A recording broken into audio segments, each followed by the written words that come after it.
Good morning, everybody. Welcome to the November 2nd Board of Supervisors meeting, regular meeting, and I'd like to call this meeting to order.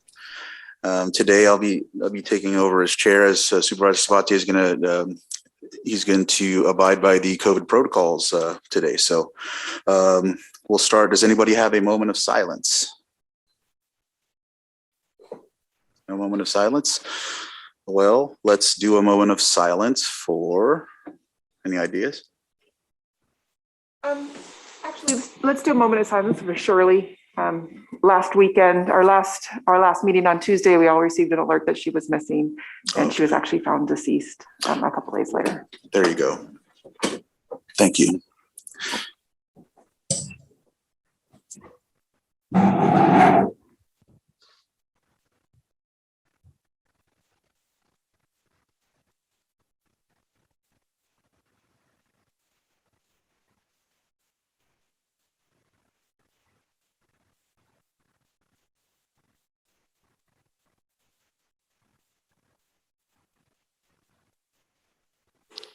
All right.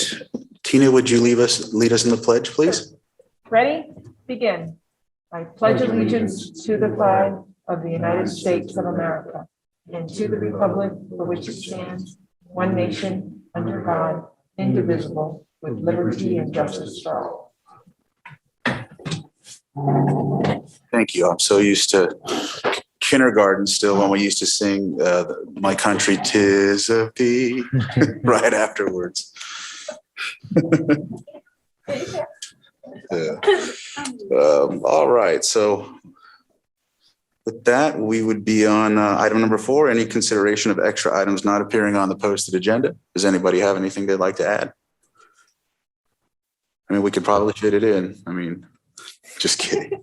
All right, we're done with that one. Let's see, approval of the consent agenda. And I have a report that it looks like we need to pull 5.15 and 5.17. Is that correct, Supervisor Sabatier? Thank you, Chair. Yep. And then let's see, anybody else have anything they would like to pull?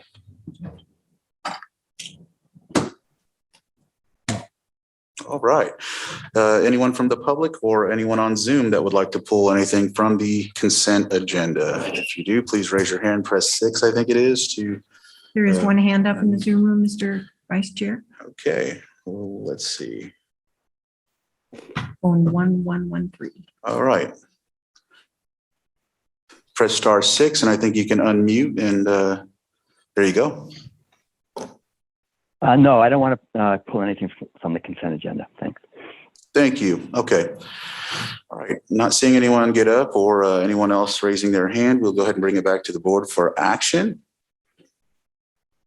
Mr. Chair, I'll move to approve consent agenda items number 5.2 through 5.6 and then 5.8 through 5.18. Second. All right. So we have a motion by, what's that? Okay. Motion by Supervisor Simon, second by Supervisor Pyska. Did I get the right numbers right? Is it 5.1 and 5.6? Oh, no, it's actually, it was 5.15 and 5.17. Oh, I apologize. Sorry about that. So thank you for clarifying that. So I will amend my motion to be 5.1 through 5.6 and 5.8. It would just be 5.1 to 5.14. It's 5.5 and 5.7 we're pulling, I believe. 5.15. Oh. 5.15 and 5.17. Yeah, unless you want to pull 5.15 and 5.17. I apologize. That was 5.7 and 5. Yeah, I thought so. All right. My fault. So let's get this right here. Make a motion to approve consent agenda items 5.1 through 5.14. Yeah. And then help me out here. 5.16. 5.16 and 5.18. Yep. And then you still second? Second. All right. Joanna, can you please conduct the roll call? Supervisor Simon, Yes. Supervisor Sabatier, Aye.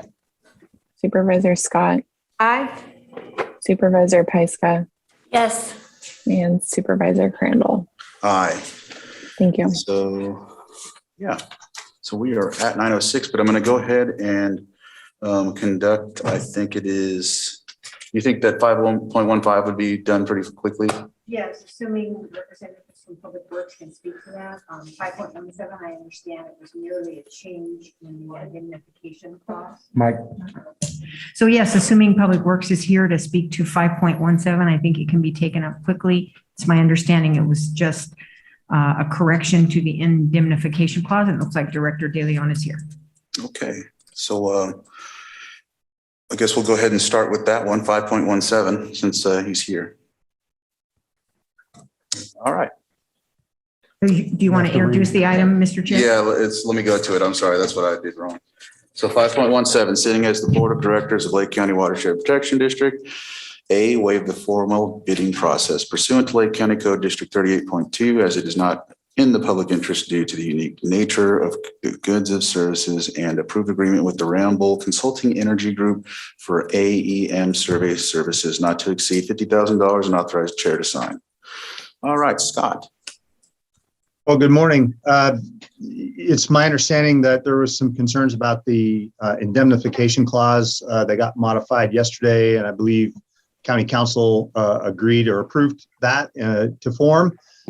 So I'll be happy to try to answer any other questions. Our goal, of course, is that County Council approves our contract. So as far as I know, that's been done. So I'll be happy to answer any other questions. Go ahead, Council.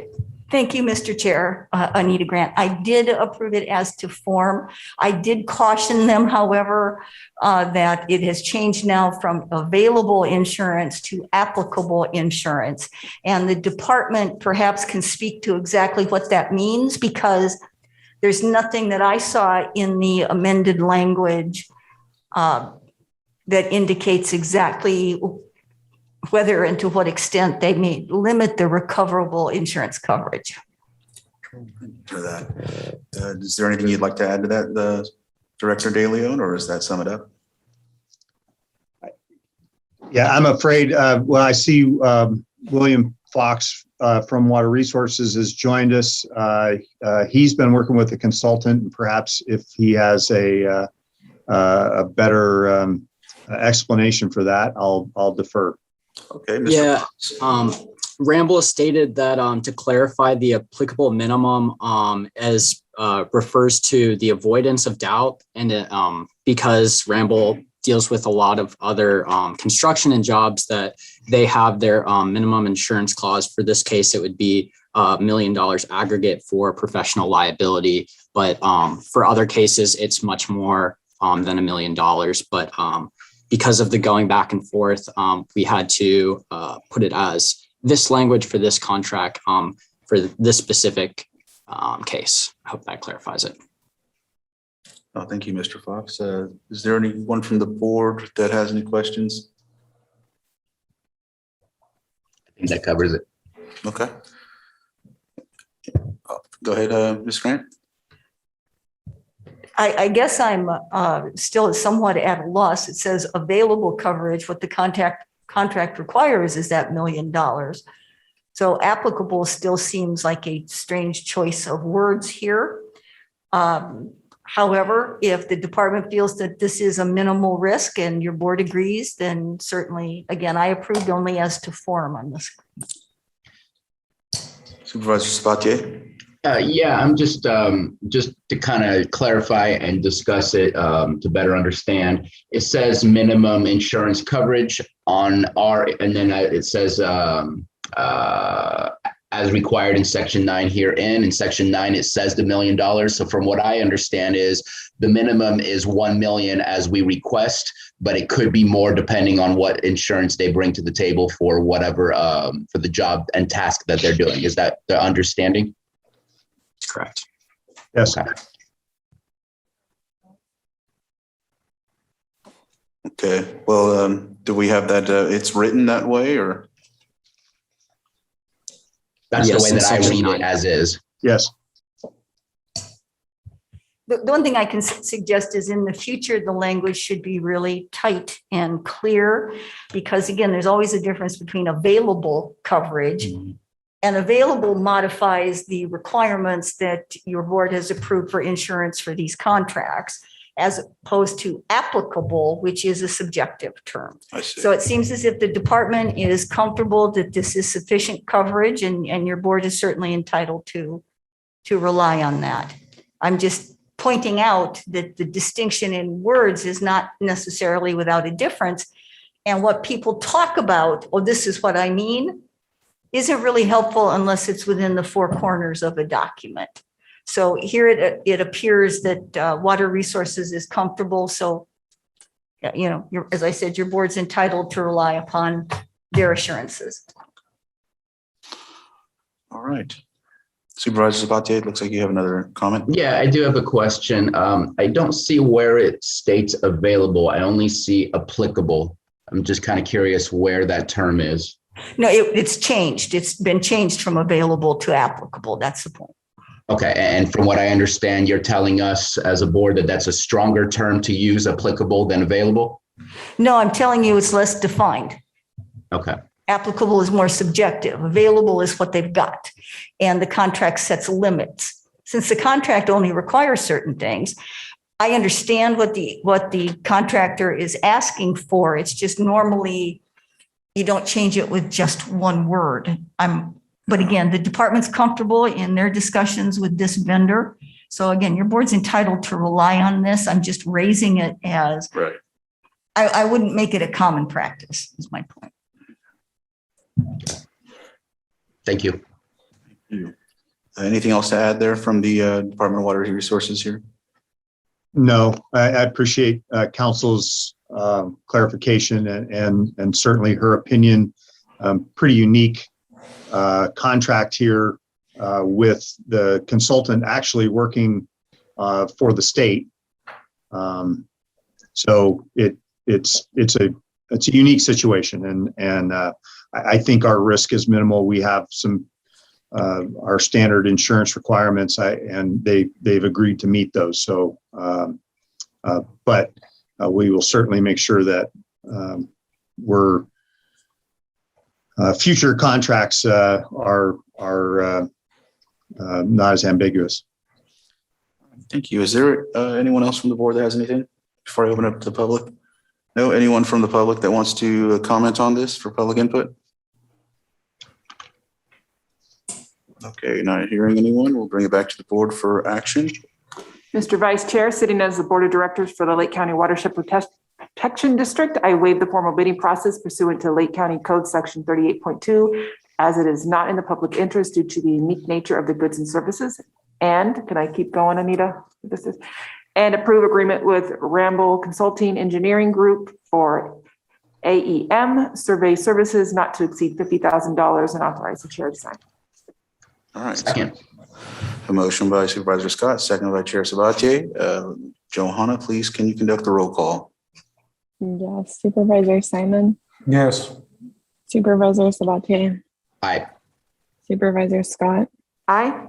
Supervisor Pyska, Yes. and Supervisor Crandall. Aye. All right. Thank you. Thank you, board. Thank you. I'll finish 5.15. I hope it's faster than that one because we said that one would be a minute, but we'll go ahead and conduct 5.15. And let's see, let me read it off for you. So 5.15, approved contract between County of Lake and North Coast Opportunities Incorporated for the Emergency Child Care Bridge Program for Children in Foster Care in an amount that shall not exceed the California Department of Social Services allocation from July 1st, 2021 to June 30th, 2024, and authorize the chair to sign. And I don't know if we have representation online or if. Good morning. This is Crystal Marketan, Director for Social Services. I'm here. Excellent.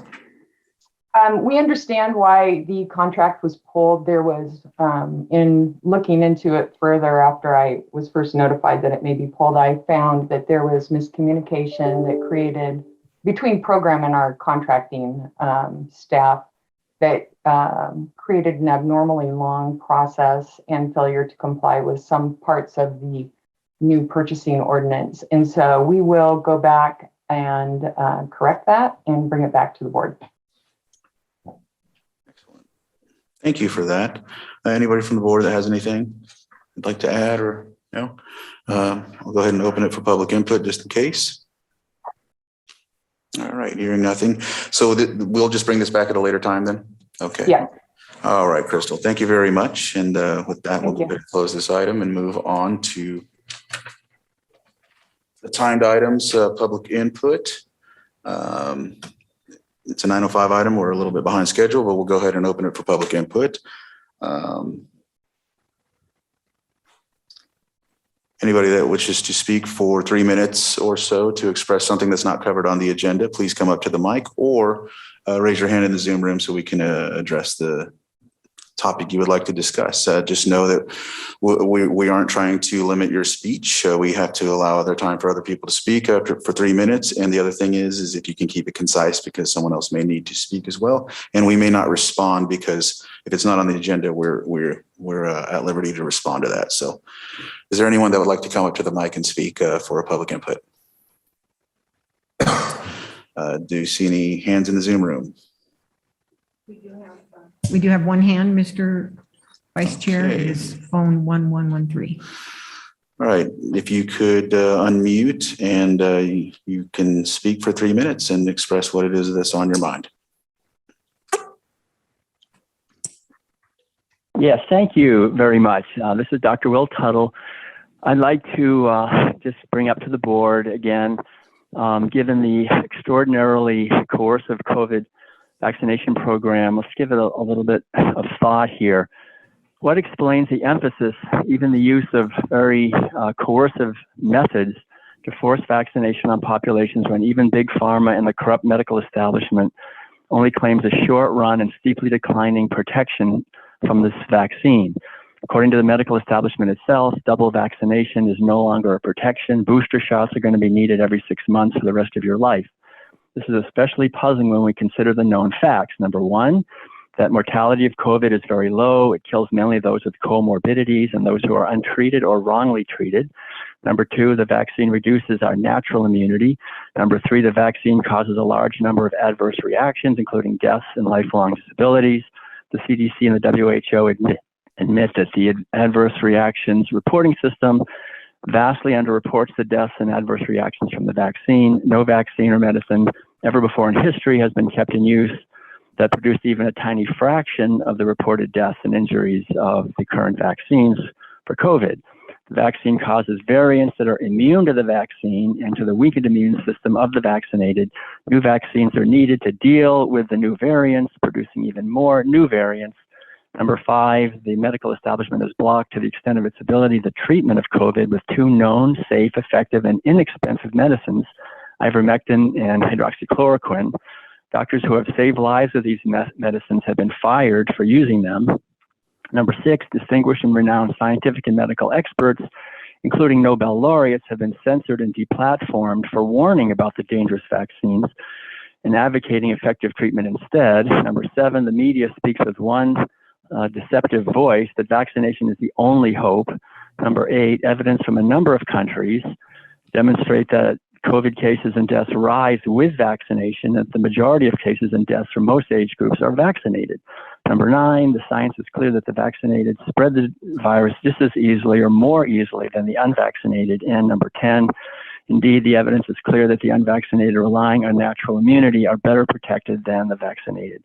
So I just want to, again, emphasize this and request that the board keep this in mind and not be pressured by higher up state and federal organizations and governments that are making money on this. They actually hold patents, the CDC and the National Institutes of Health. So they're making money. There's a tremendous amount of corruption involved. So please take this into consideration. Thank you very much.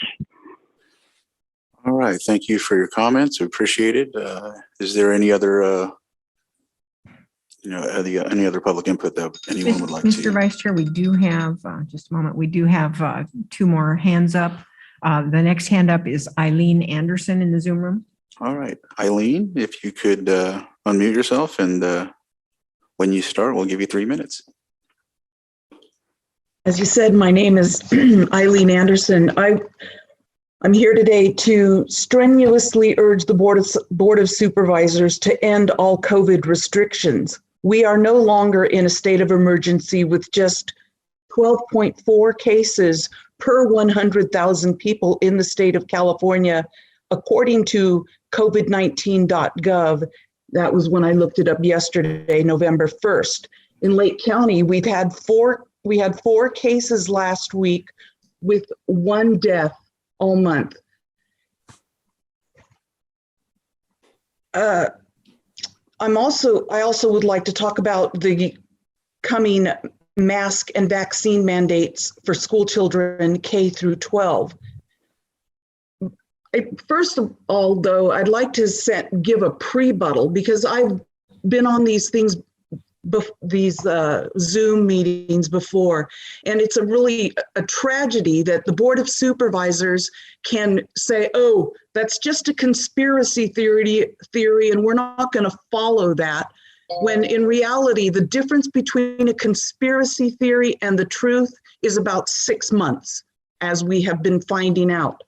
So there are thousands of doctors that are against mandates and vaccine mandates and mask mandates. I'm going to give you a few names. You can do your research, or I can send you a list and give you the names of thousands of doctors. There's Dr. John Ioannidis from Stanford, Dr. Scott Atlas, Stanford, Dr. Robert Malone, Northwestern University and Davis, Dr. Martin Kulldorff, Harvard, Dr. Sunetra Gupta, Oxford University, Dr. Jay Bhattacharya, Stanford University. Again, this is just a small list. I could provide you with thousands of doctors that are against this.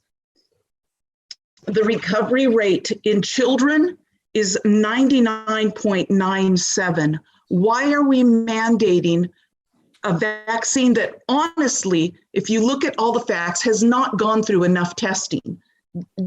They stopped the animal testing, and now they're just testing it on humans. There's only one vaccine that's been approved by the FDA, and that's the Comirnaty.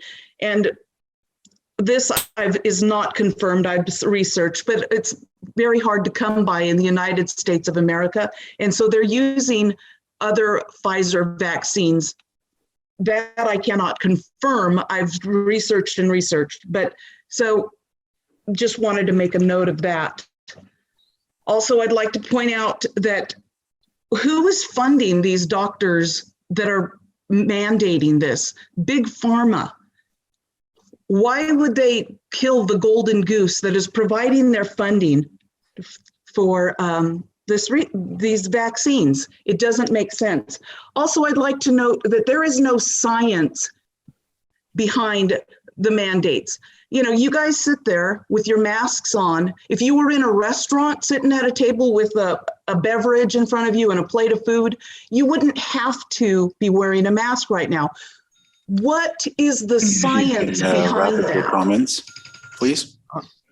I just want to again affirm that I am against all COVID-19 restrictions. We are no longer in a state of emergency. Thank you. Thank you for your comments and information.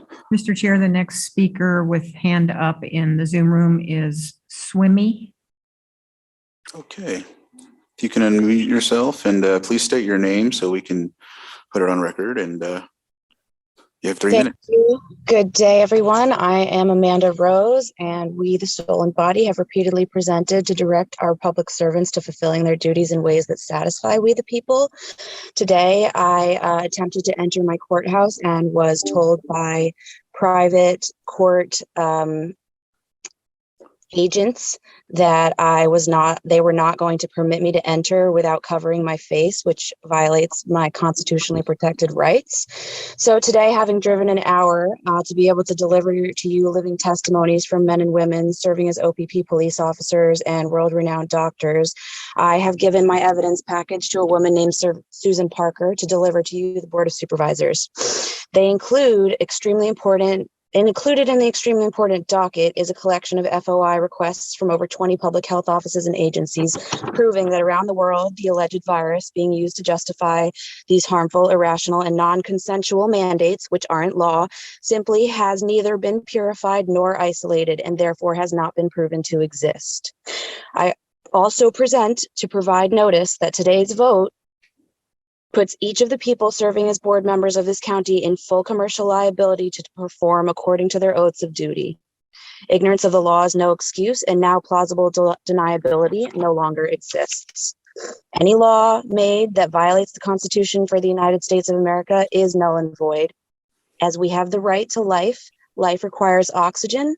No law that can be passed can violate our right to breathe oxygen. We are not asleep, we the people, at the wheel anymore. Please govern yourselves accordingly. It does not take very much effort to create new grand juries, and they will be forming next. Thank you. All right, thank you. Mr. Vice Chair, the speaker mentioned that she had dropped off documents. Yes. And those will be attached to Granicus after the meeting. We cannot attach documents while we're in the middle of a meeting. Okay. But they'll be available later. All right. I think that covers it for public input. We're a little behind schedule, so I'll move on to item 6.2 or 9:06 a.m. Item, presentation of Big Valley Groundwater Basin Sustainable Groundwater Management Act, SIGMA process, and B, call to action for review, input, recommendation, and approval of the proposed sustainable management criteria, SMCs, for the draft Big Valley GSP as recommended by the Big Valley GSP Advisory Committee, GSPAC. And I'll go ahead and turn it over to, I think it's Marina, right? Actually, I'm going to go ahead and take that. Mr. Okay. Vice Chair, this is Scott DeLeon, Public Works and Water Resources Director. My role here this morning is to introduce our two consultants, Eddie Teasdale and Christy Clark, with the consulting firm Ludorf and Scalmanini. And they're going to give you a presentation on the progress that's been made so far on the development of the Big Valley Groundwater Basin GSP. During their presentation, they're going to give you some sustainable management criteria, or SMCs. Ultimately, today, what we're asking your board to do is to consider and vote on recommending the inclusion of those SMCs. And I'm sure that Mr. Teasdale will have additional information for you if you have any questions on that. So with that, I will turn it over. Thank you. Thank you. Great. Well, good morning, everyone. Can I get a thumbs up if folks can see my screen okay? Yes. Great. All right. So I'm just going to jump right in here and just give a quick outline. Two things I want to cover today is give you an overview of the groundwater sustainability plan. Your GSPAC in the county has been really working hard the last couple of months. A couple items I wanted to update you on there. And then, as Scott mentioned, the sustainable management criteria, which really are the key sort of fundamental pieces that we need some direction on from you all as we move this process forward. Again, just to refresh everybody's remind everybody, I guess there's a timeline in the upper right-hand corner. So, we're obviously in 2021. We're wrapping up our plan now, hoping to get that done here in the next 15 to 20 days. And then that plan needs to be submitted to DWR in January 2022. And then, of course, the goal is for some basins to sort of maintain or achieve sustainability by 2042. I think we can all recognize that for the most part, the Big Valley Basin is in very good shape already. So I think some of us think we're already in that system. We've already achieved sustainability, but we'll talk a little bit about that here in a second. So again, a recap on sustainability plans. What are they? There's a lot of details that kind of go into these plans, but really there's four key components. The first one is we need to describe the basin conditions. So, how big is the bathtub supposed to speak?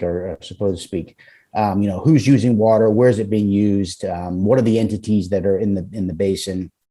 And then we kind of move into the next item, which is defining basin sustainability. So there's some specific criteria that DWR has given us that we have to manage towards. And those are the sustainable management criteria that we'll talk about here in about maybe 5 or 10 minutes.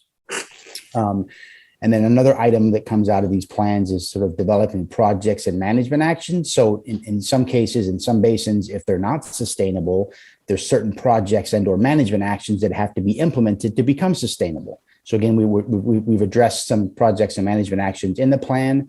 We're not requiring any of those to be addressed, but if there's resources available, i.e. through grants, we want to capitalize on those. So those are included in the plan. And then really the fourth item is we have to develop the plan, which we're working on, and then adopt it by January 31st, 2022. So that's a quick recap of the main components that go into the plan. Moving on to slide 4, there's some guidance documents that DWR has provided, and that's sort of a screen capture is on the right-hand side of your screen there. And then on the left-hand side, what we've done is we've provided sort of a general table of contents for all the information that's going to be included into that plan. So you can see we've got, an introduction, and we've got various sections that again are required that come out of the GSP annotated outline. And then the items that are highlighted in red are items that we're already finished with. They're completed. They're out for a review now. The items that are sort of in black are being worked on. And again, our plan is to wrap all of this up in the next 2 weeks. So again, that just gives you an overview of kind of what's in the plan, the specific content. Now I'm just going to kind of walk you through some of the sort of things that we've been working on with the GSPAC and the public over the last couple of months. The next item has to do with the Big Valley Hydrologic model. And so this is a tool that we've developed really for a couple of reasons, but one is it helps us define the water budget. So again, as part of Sigma, we have to develop 3 water budgets. So we have to develop a historical water budget, a current water budget, and a future water budget. So this model that we've been developed or has been developed really helps us to sort of better understand, land use changes, where's water being used, who's pumping water, how's water being recharged. That's, one of the key components that come out of the model. So we've been working kind of, with the GSPAC and our technical team to work through that. We've completed the historical and current water budgets. And then now we're working on the future water budgets. So again, these future water budgets, again, this is being required by DWR. We're not kind of doing this out of the goodness of our hearts. So we have to make some assumptions on, hey, how is land use going to change in the future? How is climate change going to be incorporated into sort of our modeling and affect our water budget? So this is the kind of the tool that becomes, this is the benefit of this tool with the model. It helps us to sort of define these water budgets. So that's just a quick update on where we're at with the model. GSP implementation and funding is going to cost resources. So fortunately, the county has been able to capitalize on some grants that really have been paying for the development of the groundwater sustainability plan. But once the plan gets turned in, then it's back onto the county to figure out how do we develop a revenue stream to help move the GSP through sort of, implementation and actually out into 2042. So these plans, the cost structure, the schedule, that's going to be included in section 6 of the GSP. But I just wanted to kind of share with you some of the costs that are going to be required. So there's going to be a GSA administration cost. There's monitoring and data management that has to occur. There's obviously stakeholder outreach. We all recognize the importance of doing that.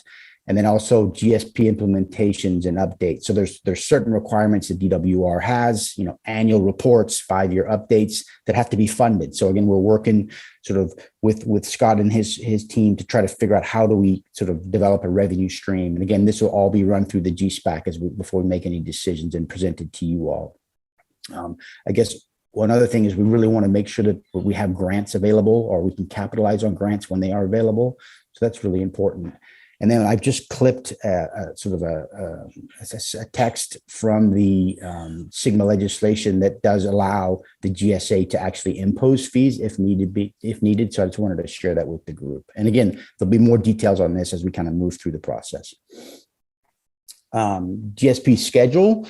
We started in May really, and we've been meeting with the GSPAC at least monthly, sometimes twice a month. You can kind of see we've identified mid-November to get a public draft out to the GSP to the public of the GSP, and then it'll be a 21-day public notice, and then that gives the public a chance to provide additional comments. As you all are probably aware, we've been releasing sections as we've finishing them up, as they've been completed. So that the public has had the opportunity to provide comments if needed. And some have. It's been really, really helpful. But again, we'll get the public draft out, complete draft out in November. And then that gives folks about 3 weeks to review that. And then we'll bring it back to the board in January for adoption. And again, the GSP is due to DWR at the end of January 2022.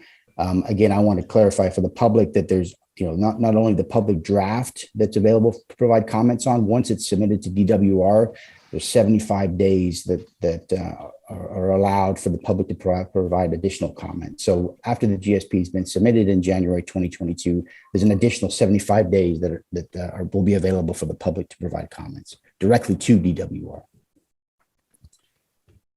So that's sort of an update on where we've been with the GSP development. Now I really wanted to dive into the sustainable management criteria. So this is really the key sort of fundamental piece for the groundwater sustainability plan. So again, to define sustainable management, what DWR has sort of developed is sort of some metrics. So we've got the sustainable management criteria, and then we have these measurable objectives, minimum thresholds, and interim milestones that we have to define for each one of our monitoring networks. And I'll talk a little bit about that in a second. And then we get to define what is considered an undesirable result. So again, this is again been required by us. So we have to develop MOs, MTs, interim milestones that actually go back and focus or get wrapped up into an undesirable result. And again, we get to define what the undesirable result is. And this will probably make a little more sense when I kind of walk you through sort of what we're proposing for MOs, MTs for our monitoring, for our various SMCs. So if you kind of think of MOs and MTs, MO is the ideal condition. MT is what we want to avoid. So some folks don't like it, but imagine your weight. You go to your doctor says, hey, Eddie, you should be 200 pounds or 205. Okay, my MO is 200, my MT probably 205. You don't want to hit 205 too often. So that's just an analogy that some folks like, some don't. So I apologize if I offended you. So let's talk about the sustainability indicators. So there's 6 of them. Again, this has been given to us by DWR. And I'll read them across the sort of the top of your screen here. So you've got the sustainability indicator. So the first one is lowering of groundwater levels. The second one is reduction of storage. The third one is seawater intrusion. The fourth one is degraded quality of water. The fifth one is land subsidence. And then the sixth one is surface water depletion.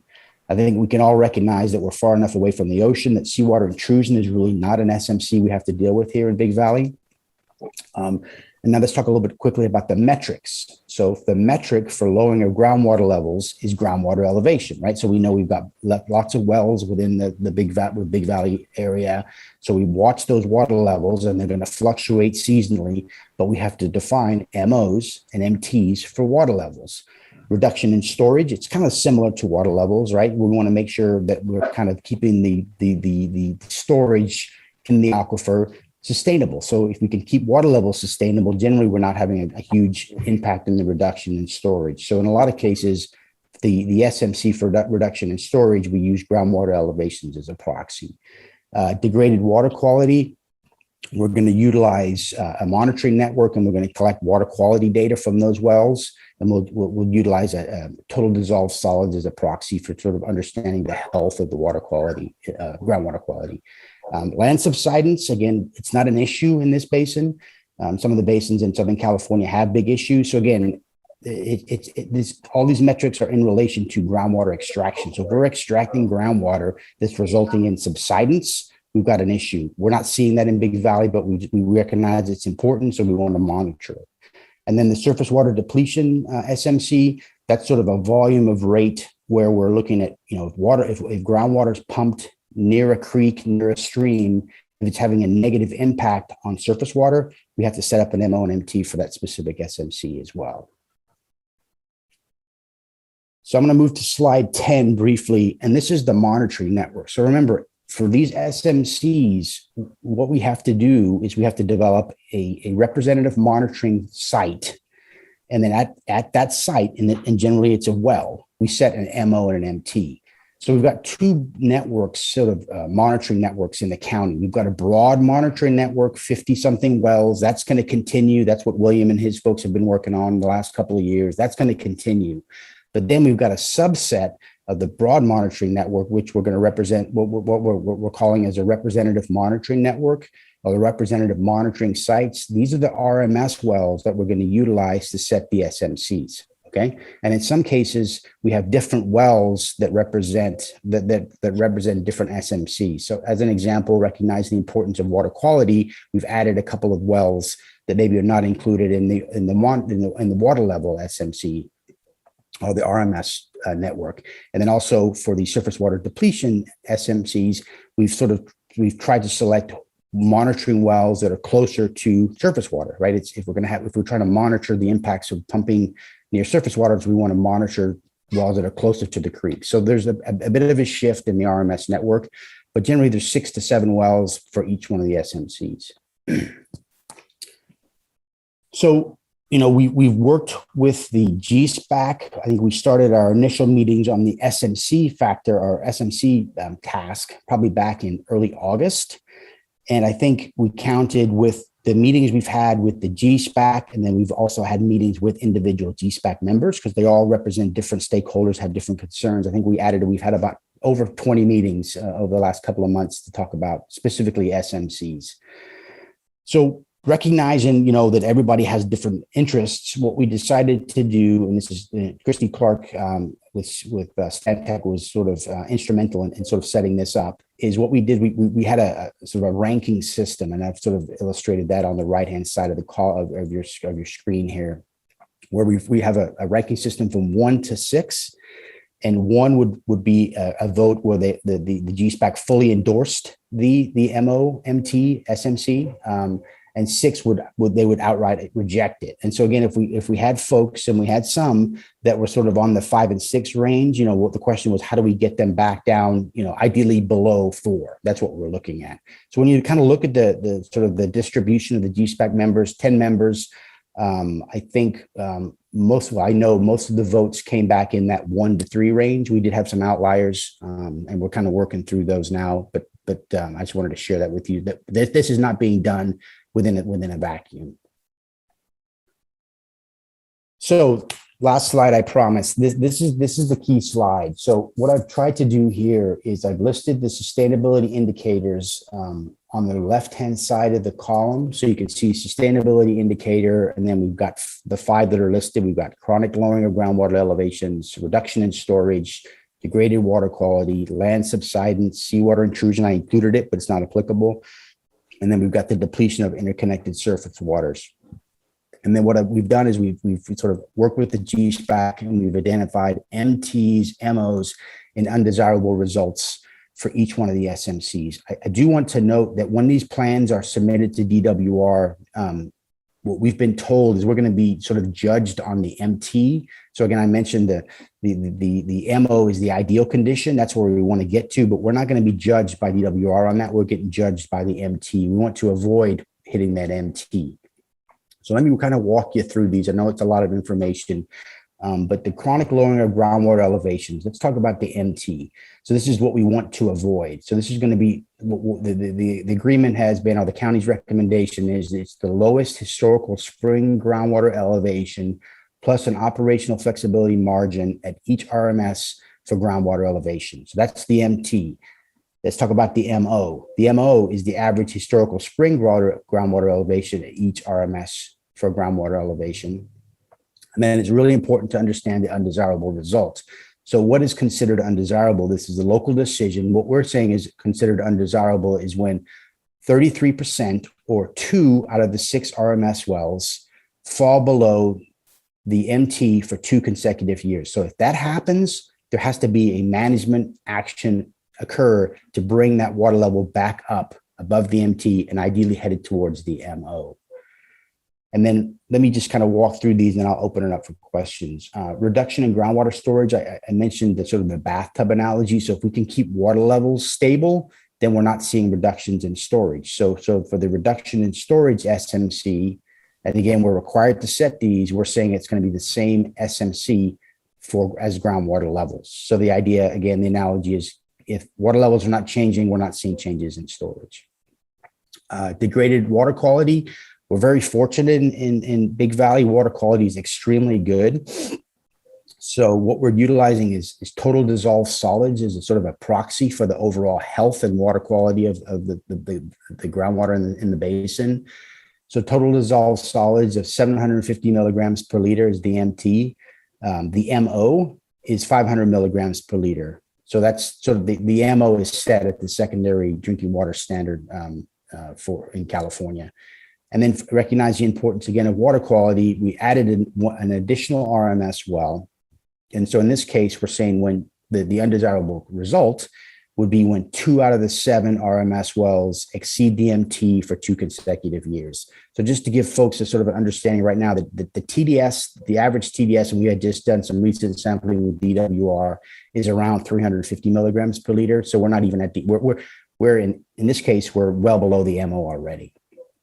Land subsidence, the SMC for land subsidence, again, we're not seeing land subsidence in Big Valley, but we thought the GSPAC and the county recognized the importance to monitor for it. So we're utilizing satellite imagery. So essentially what we're saying with the MT is we're saying no more than 0.5 feet of subsidence over a 5-year period, which really is the margin of error in the equipment that's utilized to track subsidence. So essentially what we're saying is there's going to be no subsidence within Big Valley. The MT is just half of the MO is just half of the MT. The undesirable result is very similar when we're saying there'll be an undesirable result if 2 out of the 6 RMS locations drop below the MT over a specific period. Seawater intrusion is not applicable, so we're not even going to, we'll mention it in the plan, but we're not going to set MOs and MTs for that. And then depletion of interconnected surface waters, it's sort of a similar concept as groundwater levels. We're sort of utilizing the lowest historical spring groundwater elevation plus an operational flexibility. The MO is sort of an average historical spring. So what we're trying to do is not make any changes. We're trying to keep things status quo. You know, right now the basin is actually quite healthy, so we just don't want to change that. And then the undesirable result in this case is very similar. When 2 of the 6 RMS wells would drop below the MT, that would be considered an undesirable result. And then there have to be a management action put in place to move that forward. So I appreciate your time. I know that was a lot of information. I'm happy to address questions. And then Scott, I guess I'd just hand it back to you and see where we go with this. Okay, thank you very much, Eddie. Yeah, great presentation, lots of information there. And board will be happy to answer any questions. Ultimately, these items right here are the SMCs are what we're asking your board's concurrence and approval of so that this can be taken back and can be incorporated into the final draft of the plan for the GSP. Okay. Is there any questions from the board? Yes, there is. I see Jessica's got her. Go ahead. So we're adopting the thresholds for the undesirable results, and then will we see the management plans if those thresholds are reached? Yeah, I can address that. So in the plan, I think it's section 4 will detail the sustainable management criteria, and then section 5 talks about the projects and management actions that will be implemented if we hit the undesirable result. So the answer is yes, you'll see those in the plan itself. Okay, thanks. Yeah. Let's see. Any other questions? Supervisor Sabatier has his. I couldn't see. Sorry. Yeah, that's okay. Go ahead, Supervisor Sabatier. Can we take down the share screen, then you can see hands better? Actually, I was going to use the share screen for the information because there's a lot of information. It's hard to remember it. My question is for the TDS of 500 milligram. We're looking at the water quality, the groundwater water quality in the area. I'm going to make some assumptions here, so please correct me if I'm wrong, but I am pretty sure that certain people are using wells in order to bring potable water into their homes and that they're not all connected. Where does 500 milligram a liter per liter stand as far as water quality for the purpose of drinking water? Yeah. So it's a good question. So the answer is yes, they're obviously using groundwater and bringing it into their homes. Total dissolved solids is a secondary MCL that's set by the state. So this is a secondary MCL. Really, there's no health issues with drinking TDS of over 1,000. It's more the aesthetics, it's the taste, it's the color. There's no health impacts. You know, it's not like arsenic or boron. It's just it's sort of a general indicator of the health. And I think I mentioned previously we had William and his and company had we've reached out to DWR. DWR has gone out and had done some sampling in a couple of these wells, and we did see one that was over 1,000, but most on average the water level, the water quality specific to TDS is well below 500 milligrams per liter. So. Okay, I appreciate that. And you spoke for a little bit about climate change and its impacts to the groundwater in the area. Obviously, that's something that happens when we have long-lasting droughts, as we are experiencing right now. I know that I'm hoping that some of this information could be brought over into the discussion that Supervisor Pyska and myself are having about drought management plan. Because I think it will help to better understand how to move around the county in similar situations and how to ensure that there's long-lasting groundwater and low impacts to the area and things like that. So I appreciate the data that you're providing and the research that you're doing. Yeah, thank you. All right. No other questions? We'll go ahead and open it up for public input. Is there anybody in the Zoom room that would like to speak on this? Not seeing any hands up. All right, bring it back forward for action.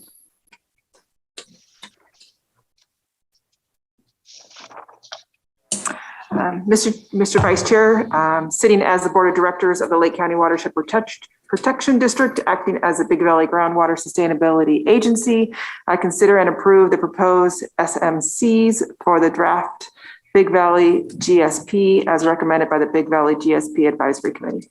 Second. All right, I have a motion by Supervisor Scott, second by Supervisor Simon. Joanna, roll call, please. Okay, Supervisor Simon. Yes. Supervisor Sabatier.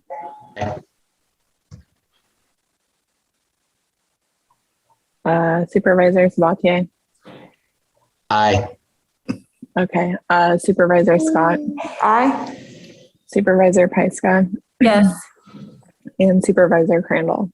Aye. All right. Thank you, Director De Leon and Mr. Teasdale. We appreciate your time and your presentation very much. Thank you very much. Appreciate it. Excellent. All right. So ending that, where should we go next here? We're a little behind schedule. So do we need to jump to something? No, I think we should just stick. Continue forward. Okay. Yes, sir. All right. So next 6.4, does anybody need a comfort break? Is everyone okay? 6.3. 6.3. Yeah. Oh, I'm sorry. I jumped ahead of myself. There we go.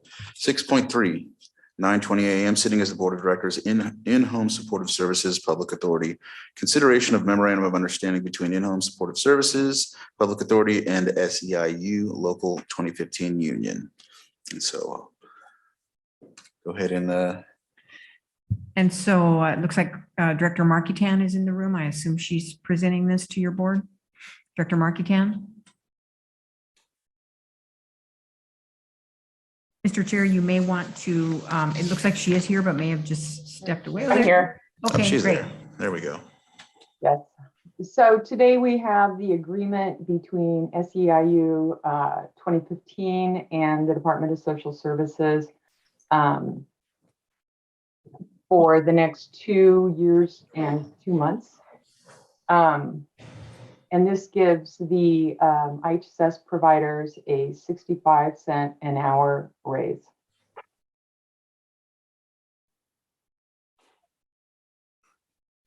All right.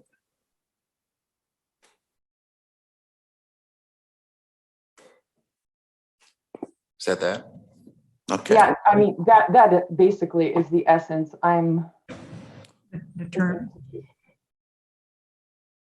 And the term, Director Marketan? Is for 2 years and 2 months. Okay. Is there any questions or concerns for Director Marketan? Any comments? No questions or concerns, but thank you very much to everyone getting to this point. I know that last week we had some IHSS workers here that gave public comment. Obviously, since I've been on the board, we've been moving in this direction. Glad to have this day happening at this point. They do critical work in Lake County. I also would just like to note that there are also a couple other, it provides $5,000 per year to be used by IHSS workers, their SEIU for training, and $5,000 used for cleaning and safety supplies. So, also wanted to highlight that as we move forward. So supporting these folks, like you said, we know that they do critical work, and was happy to hear those comments last week and glad to be here today making this move. So that's it. Excellent. Any other comments from the board members? Okay, we'll go ahead and open it up for public input. Does anybody in the chambers would like to come up to the mic and say anything? Okay, looks like we have Betsy Kong with her hand up. Betsy, if you can unmute yourself, you have 3 minutes. Thank you, Mr. Chair. And Ms. Marketian, I wonder if you could tell us, in the document that's provided with the agenda package, it says that the wage will be the federal or state minimum, whichever is greater. And I'd like to know what that total is that you're adding 65 cents to. And then how much money is involved in the overall cost of IHSS to the county now?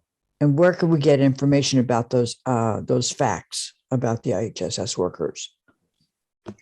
So both of those things, I would need my fiscal deputy here to speak to that, and I'm not sure if she's on.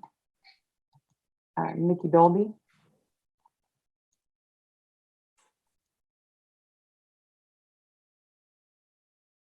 I can get the information for you, but I don't want to misspeak and give inaccurate information. I would be happy to accept that information in an email, and I can send you a request so that I can talk about this on the radio for our Senior Moments program. It's just for informing the public. It's not accusatory or anything like that. It's just I want the information to be able to give those folks. We really appreciate you guys, all of you, doing what you've done. Thank you. Yeah.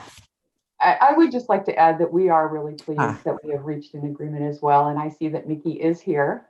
Mickey, can you address Betsy's question or Ms. Khan's questions? Good morning. I'm sorry, Betsy, I might have missed the full question there. I know you were asking for the overall cost of the program. Is that correct? I would, yeah, kind of like to know what the scope of the program, the fiscal cost is, and then the documentation associated with this item states that the wage will be based upon the federal or state minimum wage, whichever is greater. I wonder which one it is. And then, so how much is the actual wage going to be for a worker now? Thank you. Thank you for saying that over again. Currently, the minimum wage is $14 an hour. So what we have negotiated is a 65-cent over the minimum wage. So currently it would be $14.65, but when the minimum wage at January goes up to $15, it will be $15.65. So the state minimum wage is higher than the federal minimum wage at this time. And as far as the cost of the program, I could provide you with I could pull up some numbers and provide you with something later. I don't have the full cost of the program. We do the federal government pays for parts of it, the state government pays for parts of it, and then local county pays for part of it. Our portion is significant, and we pay the smallest amount, which would be annually is between $6.5 million and $7 million a year. Well, thank you for answering those questions. And is there anyone else that has a comment from the public? I don't see any hands raised, so I will bring it back to the board for action. Or if there's any other comments. Mr. Chair, sitting as the Board of Directors of In-Home Support Services Public Authority, I want to move to approve the memorandum of understanding between In-Home Supportive Services, IHSS Public Authority, and SEIU Local 2015 Unit. Second. So I have a motion by Supervisor Simon, second by Supervisor Pyska. Joanna, roll call, please. Okay, Supervisor Simon, Yes. Supervisor Sabatier. Aye. Supervisor Scott, Aye. Supervisor Pyska, Yes. and Supervisor Crandall. Aye. Thank you. Okay. Now we are on 6.4. All right, so we will move on to item 6.4. It's our 9:30 timed item. Consideration of presentation by Sonoma Clean Power Chief Executive Officer Jeff Cyphers on a geothermal opportunity zone and invitation for Lake County to join. And let's see, Carol, would you like to go ahead and start it out? Yes, thank you, Mr. Chair. So Matthew Rostein has been working with representatives of Sonoma Clean Power, and he'll introduce this item. Good morning, Board. As you're aware, in 2019 and 2020, Sonoma Clean Power generously conducted a study evaluating the feasibility of Lake County implementing community choice aggregation and being served by Sonoma Clean Power specifically. This study was conducted at no cost to the county. While SCP serving Lake County was not determined cost-effective at that time, they've been invaluable partners since. Most recently, SCP submitted letters of support for multiple county grant applications. We are very grateful for SCP's collaboration and partnership and the SCP Board's support of Lake County's energy resiliency and economic development priorities. Over the next several years, multiple large-scale energy projects will be decommissioned in California, including the Diablo Canyon nuclear plant. As a result, baseload renewable resources projects with more constant, reliable production than can be provided by more weather-dependent solar or wind, for example, are expected to be of increasing import in the state's energy portfolio. Lake County has long been home to Calpine's The Geysers geothermal facility, a key baseload resource. And portions of our county are rich in the natural attributes that are conducive to geothermal production. New closed-loop geothermal technologies can facilitate energy production with less water usage. Opportunity therefore exists to encourage job creation and possibly even generate county revenue by promoting new geothermal development. We're very excited that Jeff Cyphers and Ryan Tracy of Sonoma Clean Power are here today to discuss creation of a geothermal opportunity zone. Jeff and Ryan, welcome. Thank you. So I'm Jeff Cyphers. Ryan Tracy, wave your hand. That's Ryan Tracy. Good morning, supervisors. Thank you for inviting us here. We are, just for the members of the public who don't know, Sonoma Clean Power is a public electricity provider that generates the electricity for Sonoma and Mendocino counties today. And our customers still share the power lines of PG&E to distribute that energy, just for background. And as Mr. Rothstein alluded, even though we are waiting to reassess the cost effectiveness of providing service to Lake County, we've been closely engaged. And I think that that conversation all along has been really good because we do share an awful lot of similar challenges, such as fires and water and other issues. And we obviously share the Geysers complex with Sonoma and Mendocino as well. And so really this conversation about the geothermal opportunity zone extended out of the fact that the state regulators at the CPUC have recently called for more than doubling the amount of geothermal energy that the state produces in a very short schedule, actually by the time that the Diablo Canyon nuclear power plant retires in 2025. And that's a very aggressive timetable. And that's one thing that's driving our interest in geothermal. But there is also a long game that we're looking at. And that is that developing geothermal in ways that are much more water efficient than traditional geothermal power is going to be, we think, increasingly important in the Western United States.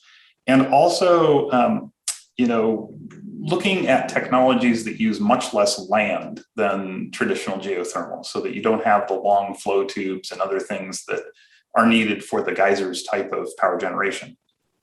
And so last month, our board of directors asked me and Ryan to extend an invitation to Lake County to join an effort that we're spearheading to increase California's use of geothermal power. And so, that's our objective.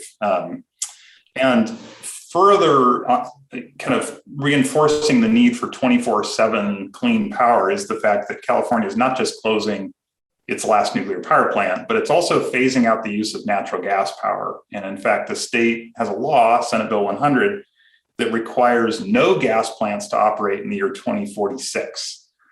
That is it sounds far away, but our state relies very heavily on natural gas power today. And so gearing up for that long game and developing technologies like offshore wind and geothermal power are going to be part of the solution for making that possible.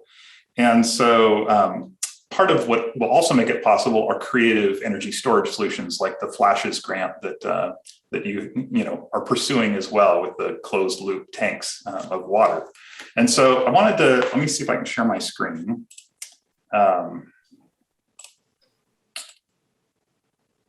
Is that possible? You seeing that? Thumbs up? Yes, we see it. Okay, super. So I wanted to talk about what we're trying to form, and this would be across Sonoma, Mendocino, and Lake counties, we hope, should those counties decide to participate. And it's really to form a partnership where our staff share some time to support research into potential project locations. We explore, different appetites and interest for consuming the power. The default on that would be that Sonoma Clean Power buys the energy output initially of projects, but that could be expanded to include the County of Lake if there's an opportunity to serve customers yourselves or through our program, and also the opportunity to invite in other community choice aggregation or CCA type power providers around California if there's more production than we could buy on our own. And then I mentioned the use of significantly lower water, and I'll show you a slide about how that would work. But also, as local governments, we're very interested in not only sustaining the jobs and revenues and taxes from existing geothermal production, which is going to be important because the geysers complex does have a very slowly declining output. And so finding ways to boost that without needing new water is going to be important, we think, but also to add to it. I think you probably know that Lake County is the Saudi Arabia of geothermal power. And if you don't, I tout it from the rooftops because you have a resource that is quite special. And I think it's not necessarily been fully utilized. And I think the main constraint has been water in the past and transmission capacity. So we also have an interest in attracting money. The federal government, even though they're tied up in knots around infrastructure money, we do believe that both the federal government and the state of California are going to identify geothermal energy and other baseload clean renewable power sources as being really critical to develop in the near term. So as a map of the potential resource, the little triangles represent the existing developed geothermal energy. And obviously a lot of that hottest zone of potential resource is actually in the lake itself. And so you wouldn't have buildings constructed out there, but I'll show you why some of that resource might be developable. And Lake County could be a potential beneficiary of this. So the two technologies that are highlighted here on the left, it's showing a little sketch of a building at the surface of the earth that has a turbine where steam is flowing up out of the ground. and that steam is expanding and running the turbine. And again, in the picture on the left, but the right-hand side of it, there's a separate well that is injecting water into the ground. And the way that works at the geysers today is the rock is very porous. So you're injecting treated wastewater and it's flowing around the hot rock and it turns into steam and comes up through a different tube. So there's a lot of pipes at the surface of the earth. And that creates a pretty large footprint that some people have some concerns about further development of that type of geothermal. On the right is one example of a few new kinds of technologies that have been in use in limited places around the earth. And we're pretty excited about it because it comes out of industries that are starting to lose jobs, like the natural gas and oil industries, in terms of the directional drilling technologies, where you can have a fairly small footprint at the surface of the earth, where your water flowing down into the ground is very close to where you're collecting steam above the ground. And in fact, you can have it at the same facility and then steer the bore to go to the hot rock area. The other part in that binary technology on the right is it's closed loop. So you're actually using far less water to make up for any losses than you are in the existing technology. And we think the potential for water conservation could be really critical. So this is just a short presentation, mostly to gauge interest and appetite and to see if the board wants to learn more, wants to get into some of the details of kind of what we're talking about with the GeoZone, and really to consider passing a resolution joining. And doing that would start a discussion about how and where to encourage geothermal production. It would not entail any expectation of funds from Lake County, and Sonoma Clean Power would propose to lead the staff the effort, but it would involve some of your time. So your staff, we'd expect, would help us research potential sites, help us bring updates to this board, and generally to stay engaged.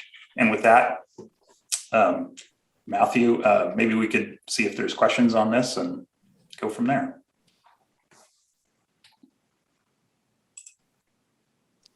Thank you, Mr. Cyphers. Matthew, do you have anything else?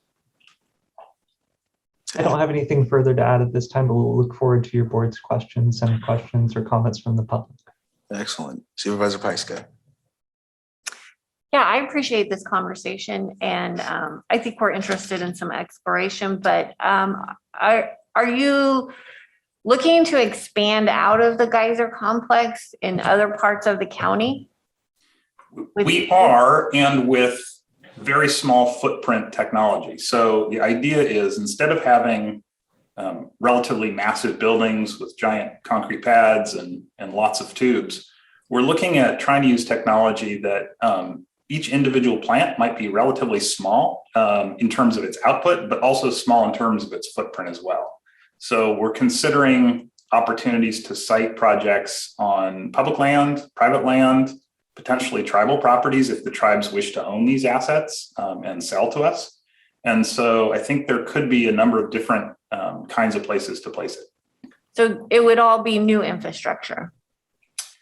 There are probably some limited places where we could reuse existing infrastructure within the geysers complex and certainly in Lake County, where geothermal projects were either developed and abandoned or have become decommissioned. And so that is also on the table. But really, the locations of this would be driven by you and the public in the sort of overlap of where the potential is and where the public wishes to see this kind of development. So we definitely, as fellow public agencies, do not want to impose projects in places where you do not want them. So I would hope that's a conversation that we can have just right out in the open here. Yeah. And so I see on the diagram, the boring kind of goes laterally under the ground. And so I know this is very early in the conversation, but would that increase earthquakes throughout our communities? The good news is this newer technology, because it's capturing the steam and condensing it and re-injecting it into the ground, it actually produces much less seismic activity than the classic essentially injecting cold water into the ground. So this water is actually warmer when it goes into the ground, and it's the injection of cold water against hot rock that causes earthquakes. So that's something where I don't have enough detail to characterize like how much less that is, and that would be part of what we want to study and research. But I'm encouraged that that could be one of the problems that we're helping solve too. Okay.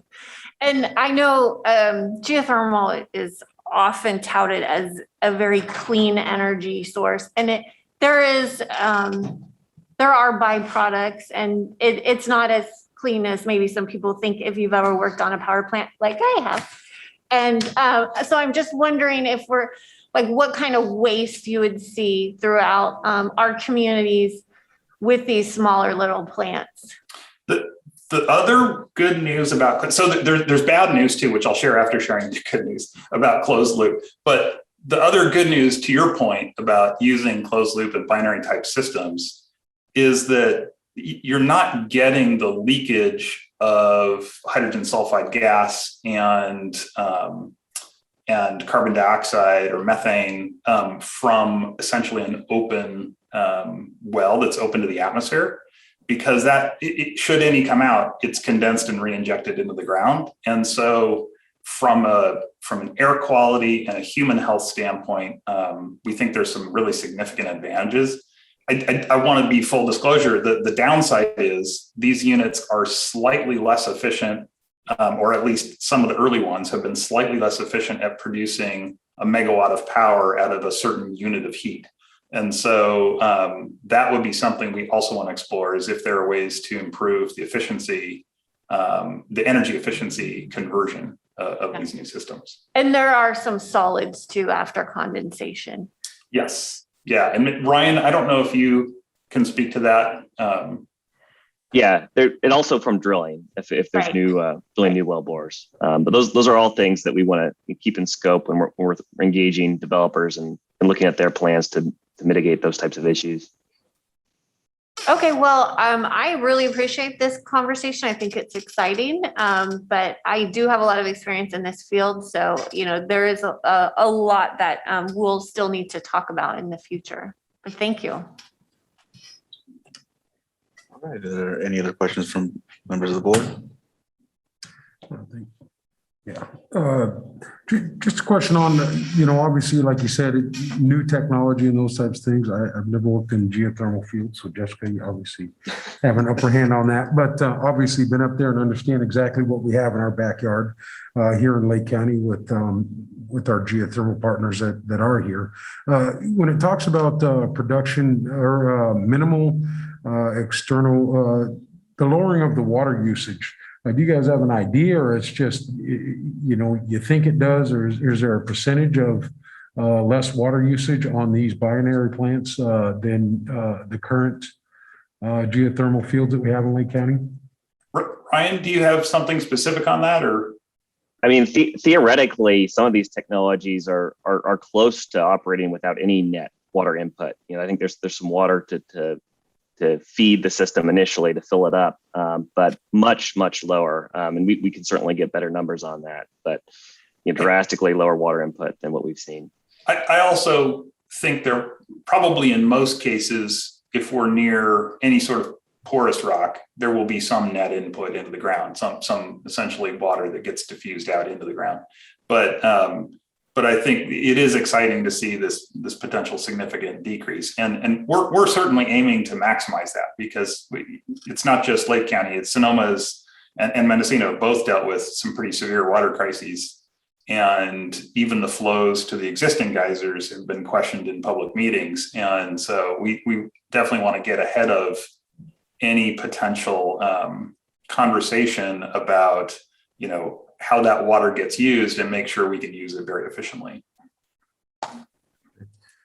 The other comment, I'd be in the same, that we are looking at all opportunities for the long-term sustainability of our, electrical grid and, the opportunity we could provide the folks here. And ultimately creating jobs is a long-term opportunity that we always want to be looking at. So a lot more education, interested in at least hearing more. Don't know if we're prepared to move forward with the resolution of joining anything yet, because still need to be educated a lot more on what the opportunities may be here in Lake County. So appreciate the presentation. And Matthew, thank you very much, because I know we've been having many conversations on how we move along with different, opportunities here in Lake County. So thank you very much. That's all I have. Supervisor Sabatier. Yeah, thank you for the presentation. Energy is definitely a huge topic of interest for everybody, especially with PSPS and these soaring prices.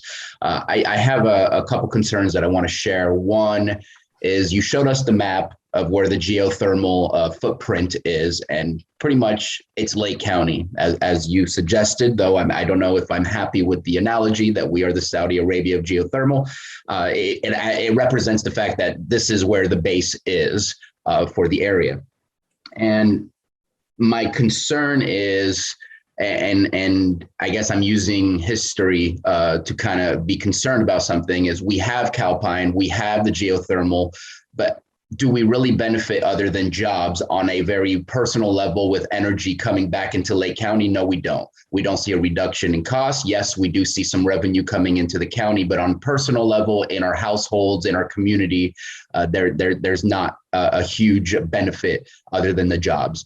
I'm hopeful, because you've named Sonoma County and Mendocino County, that this will not just be a job creation and then energy leaving our community to be able to energize other communities, and that we actually benefit on a very personal level. I know those have been conversations that I had when I joined Supervisor Crandall to talk about the wind project over between Colusa County and Lake County. What do we actually benefit from it, rather than just providing some clean energy where then PG&E can continue to offer us the same rates that they're offering. I'm also concerned about the rate increases, which looks like CCA, it takes a higher increase based on PG&E's request at CPUC. And I think it's tough, because I know you utilize their power line infrastructure, even though you create your own energy. And it's tough for you to be able to separate away from PG&E's rate increases, where they can kind of tell you what your rates will be, and have been doing so over the course of the last 5 years, because you offered a great rate, and that rate is slowly getting closer and closer to the exact rate of PG&E. And so those are some of my concerns. I want to make sure that we benefit. I want to make sure that it's going. I love the comments brought up by Supervisor Pyska. We want to make sure that our environment is not changed for the worst just to create energy. There's other technologies out there that are moving forward, such as power cells and things like that. And who knows where we will be 10 years from now, because the technology is moving so fast. And I anticipate that if this project does move forward, that it will take probably at least 10 years or around then to be able to fully develop, fully study and things like that. The other concern was, you mentioned Sonoma and Mendocino County, and it sounded like they're not on board at this moment in time. Is this your first presentation? Have you presented to them and they haven't approved yet to be on board with this? I just wanted to get a little bit of clarification on that. Yeah, they're slower to agendize, but yes, we have agendas, dates for Sonoma and Mendocino as well. And our board consists of members of those two counties as well. So our board is made up of each of the cities that we serve and the two counties. So they've already heard about this, but we're going in and doing a briefing to Mendocino later this month and to Sonoma in December. So you just said something that triggered something. I would anticipate that if we say yes, that there would be a board opening seat so that Lake County could become a part of your board. That's an interesting idea. I would need to obviously ask my board for that, because they control that.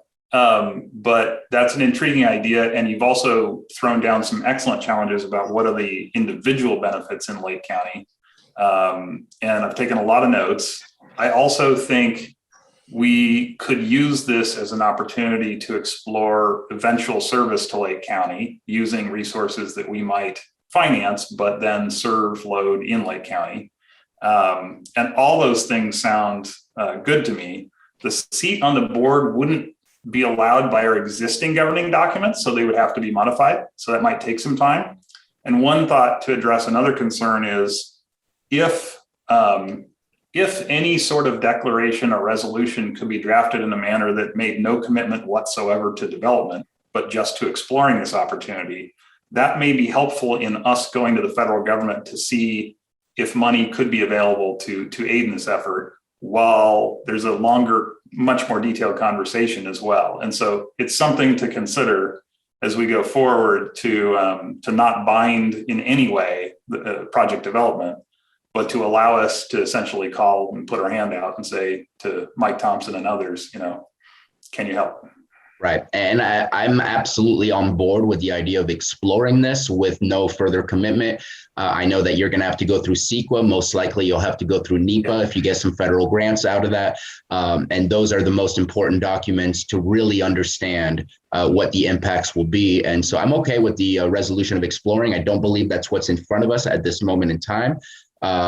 So if it needs to come back with clarification on the resolution, I'm happy to move that forward, because exploring ideas is what we need to be doing to make sure that we're well positioned in the future, rather than waiting for the right thing to come to us. Super. That sounds good. Thank you. And we'd also like you to explore the idea of getting Lake County a seat on the board. Yes, I will certainly ask that question. Thank you. Excellent. Any other comments from the board? All right. We'll go ahead and open it up for public input. I don't see anybody moving up, but I do see a hand up. And Sally Peterson, if you can unmute, and you have your 3 minutes. Yes, hi. I really appreciate the questions from the Board of Supervisors today about this. And I'm curious to ask if there are any. It sounds like this is brand new technology, but is there any place that this technology is working now that we can look at as an example? I take that.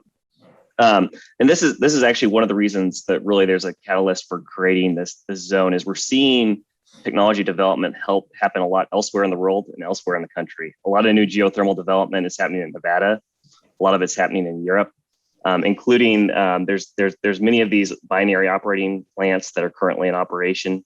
The subsurface closed loop, that's more of it in its infancy, but what we're really looking at with this opportunity is to say, hey, we actually have a really good resource in our backyard, and look at different issues that we can attack, with engaging the community and engaging different stakeholders to make developers think of Lake County as an option to start developing and evolving these technologies.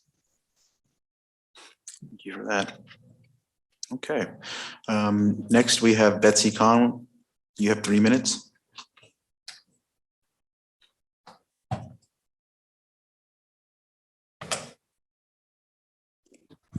Thank you, Mr. Chair. And Mr. Cyphers, I wonder if you could please identify those elected officials from Sonoma and Mendocino counties that are on your board, please. So Chair Supervisor Linda Hopkins is on our board currently, and then Dan Jurdy from Mendocino is on our board as well. And then there are members from each city. Thank you very much. Is there a way to locate the information about your board online? Is there a website? Yes, and there's quite a lot of material if you want to learn more about us at SonomaCleanPower.org. SonomaCleanPower.org. Thank you very much. All right, excellent. All right, I don't see anyone else's hand up. With that, I will close public input and bring it back to the board here at the for action, or for whatever we decide. All right, so I really appreciate, again, having this conversation, because as we move forward, we have to, as Supervisor Sabatier mentioned, we have to figure out our sustainability for our PSPSs and for providing and creating power in our county. And I really like the idea developing a network of smaller facilities that are less impactful. We've got a biochar project that we're trying to get done, and maybe several more possibly in the future. And so this really kind of works with the ideas that we're floating around right now. And I'm excited to have this conversation, but we do really have to be at the table if this is going to be mostly in our county. So I just want to make sure that that's very, very clear today. All right, thank you for emphasizing that. That is my concern as well. You and Supervisor Sabatier have mentioned some very important questions that I had as well, and I'd like to see the same assurances as well. So thank you for bringing that up. And so I think Supervisor Sabatier has his hand up. Oh, Supervisor Sabatier, sorry, I didn't. No worries. It's what happens when you stay home. I would like to see a exploration resolution brought back to us so we can review that. I think that it would be difficult to get a membership on a board prior to an actual idea of a project being done. And so I think that's kind of the cart before the horse, because exploration without further commitments, I'm very comfortable with. So then we can go ahead and proceed with the idea. Okay, if we're going to do this and we're going to commit to this type of project, then let's make sure that we have a seat at the table in order to move forward and have a voice for Lake County. And so if it's possible to do so, and if the rest of the board feels okay with doing that, I would love to see that coming to us at a future agenda. Yep. I think it looks like we have a consensus of direction. Do we need to formalize that, Ms. Grant? No, we're good. Okay. Staff understands and we'll All right. return. Looks like we have a consensus. Thank you, Matthew. And thank you, Mr. Cyphers. And with that, we'll go ahead and close this item. And I'm going to offer a comfort break for 5 minutes. Sounds good to me. All right, we'll be back here at 10:38. 10:38. All right, looks like we're back and we're a little late, sorry, but we are here. So we're going to go ahead and move on to our 950, and I'll go ahead and read it off. Consideration of presentation by Caltrans regarding the Clean California program and the November 20th bulky item free dump day in Lake County. This will be presented by Public Services, and Lars Ewing, I see, is on the Zoom. Would you like to go ahead and introduce? Yes. Good morning. Lars Ewing, Public Services Director. So the board and the public at large may be familiar with a new statewide program that's rolled out through Caltrans called Clean California. The goal of the program in very brief terms, broad terms, is to remove litter and to beautify roadsides. Recently, Caltrans District 1 Clean California staff contacted Public Services to discuss a specific component of that program, which is a free bulky item dump day. Through this program, Caltrans is partnering with solid waste management agencies around the state, which in the case of Lake County, the solid waste management agency is the county itself, to fund a free bulky item drop-off day. What that means is to the general public is essentially just what it sounds like. One day where they can drop off bulky items at no cost to either the East Lake landfill in the city of Clear Lake or to the CNS transfer station in Lakeport. Staff has coordinated for that day to be Saturday, November 20th. And so we wanted to take the opportunity to start the advertisement of this opportunity. And through this program, Caltrans will reimburse the county for disposal costs. They'll also be providing traffic control at the locations, and they will be helping to promote the opportunity through their PIO office in concert with the county. So for this presentation, I'll turn it over to Julia Peterson. I believe she is on. She's Caltrans District 1 Clean California Coordinator. She has a very short presentation on the overall program, in particular the local grant program, which extends beyond this free dump day. Also on is Tom Fitzgerald, Caltrans District 1 Deputy Director. So he'll be available to answer any questions. And this item, while it's presentation only, with an intent of just promoting the program, advertising the opportunity to the public, but obviously we'd be happy to receive any direction that the board may have. So at this time, I see Tom, and maybe I just need to maximize my screen. There's Julia. So Julie, I'll turn it over to you. Good morning. Thank you for having us to talk about Clean California. Really appreciate the opportunity to promote this new program and hope that you find some interesting information and that will help the citizens of Lake County. So Clean California was enacted by the governor and is a 2-year program.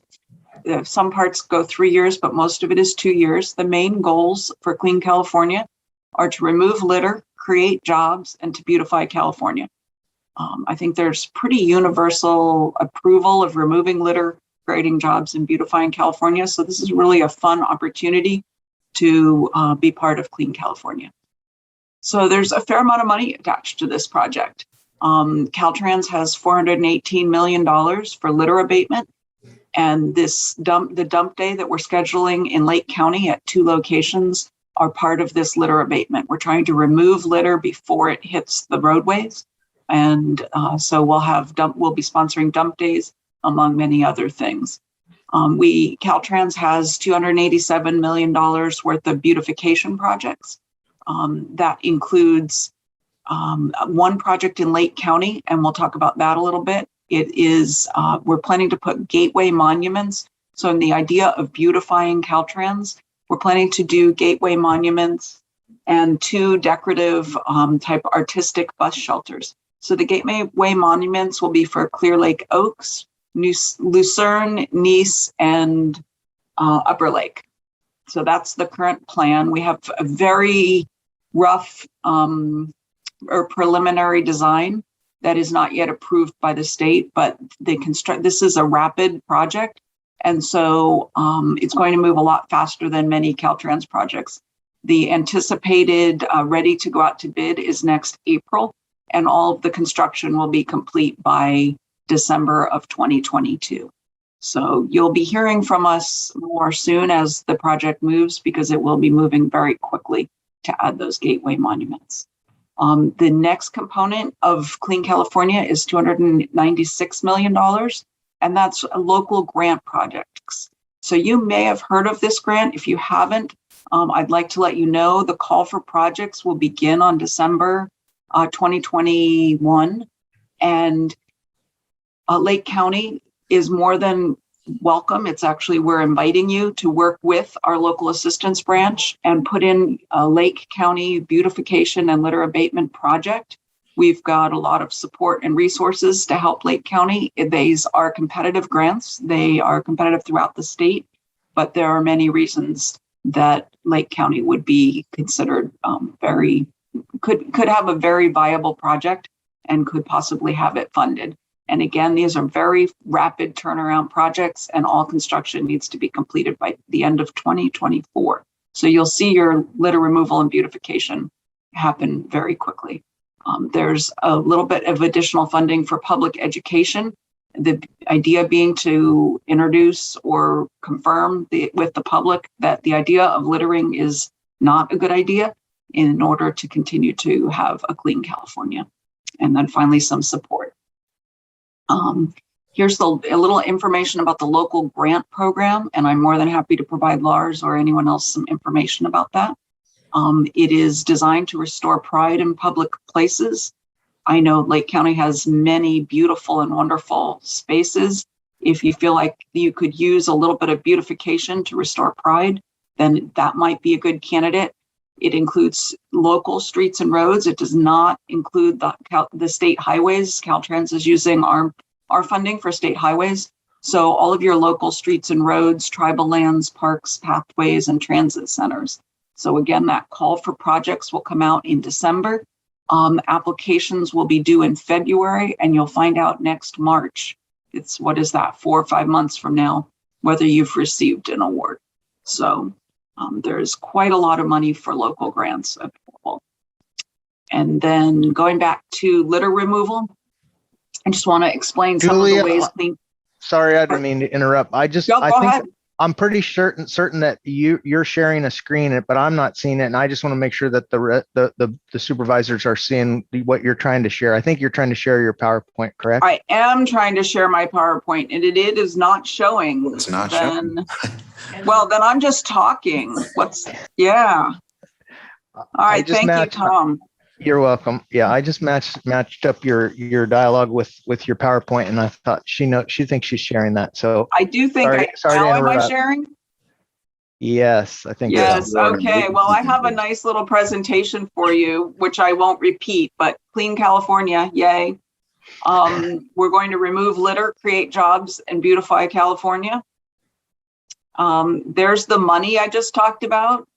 We'll just zip right through here, the local grant program, and this link here will provide you with access to all the information. We've had 2 webinars.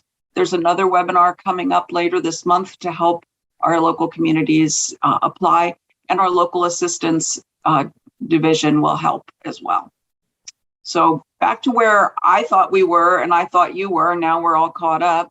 Part of Clean California is removing litter.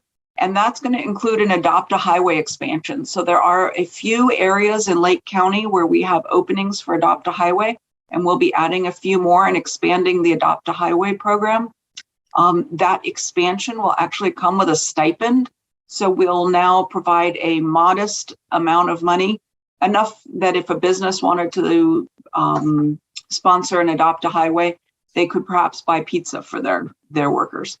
But it's a modest $250 stipend to adopt an area of the highway and help keep California clean.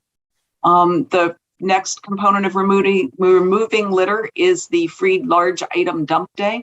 So we're working with LARS to help remove large items and again, not see them again on the roadways. So we'll be bringing those to 2 of your transfer facilities, 1 north and 1 south. And Caltrans will be paying for the large item dump day. We will be working on education. We have ways for the public to report litter. So if the public sees an area that needs to be cleaned, we would like them to report that.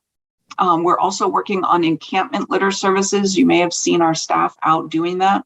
That work is already well underway. We will not remove people who are currently experiencing homelessness, but we will clean abandoned encampments and around encampments. And we're doing enhanced litter cleanup. So all of those things will bring together the goal of removing litter. So a little bit more about the large item dump day. It's co-sponsored by Caltrans and Lake County on November 20th. Again, 2 locations, north and south. The last thing we want is people driving all over the roads with their bulky items. So Lars suggested that we hold those 2 facilities so that people wouldn't have to travel so far. So we're making that happen. As he said, Caltrans will provide traffic control and signage. There are certain that we will have free furniture, electronics. You can see the items on there. This will not be a day for businesses to get rid of their waste at no cost, but it is a way for households to remove these items from their household and to appropriately dispose of litter. So we're hoping to have a good turnout. We're not quite sure how many people will be there, but we hope to have a good turnout and to collect a lot of waste. And so here's an example of the purpose of Clean California, is to change from this to that. Are there any questions that I can answer? Supervisor Scott, I see you have a question. My only question is, well, first, I love this presentation and I love the fact that we're doing this because I know that there's so much debris that needs to be brought out of our community and taken to the dump. Is there a maximum amount that will be allowed for people to dump? I'm loving the fact also that tires are involved in this. We have a budget, but since Lake County volunteered enthusiastically to be first, I think we'll be okay if people bring, as long as we're not working with businesses, bringing businesses, they can clean out their property. They can clean out their neighbor's property. If it needs to be disposed of, I think we'll be okay. I guess we'll work with Lars to see if we need to have some sort of limit, but if we do, it would be fairly generous. Yeah, maybe a quick comment on that. There are limitations. First off, tires are generally always free. Right? We have that going on. Most of a lot of the items that will be taken are going to be funded through other grant programs that already exist. So we won't be asking Caltrans to reimburse for those. It's mainly things like the furniture that has to be disposed of. Essentially, anything that needs to go to the landfill.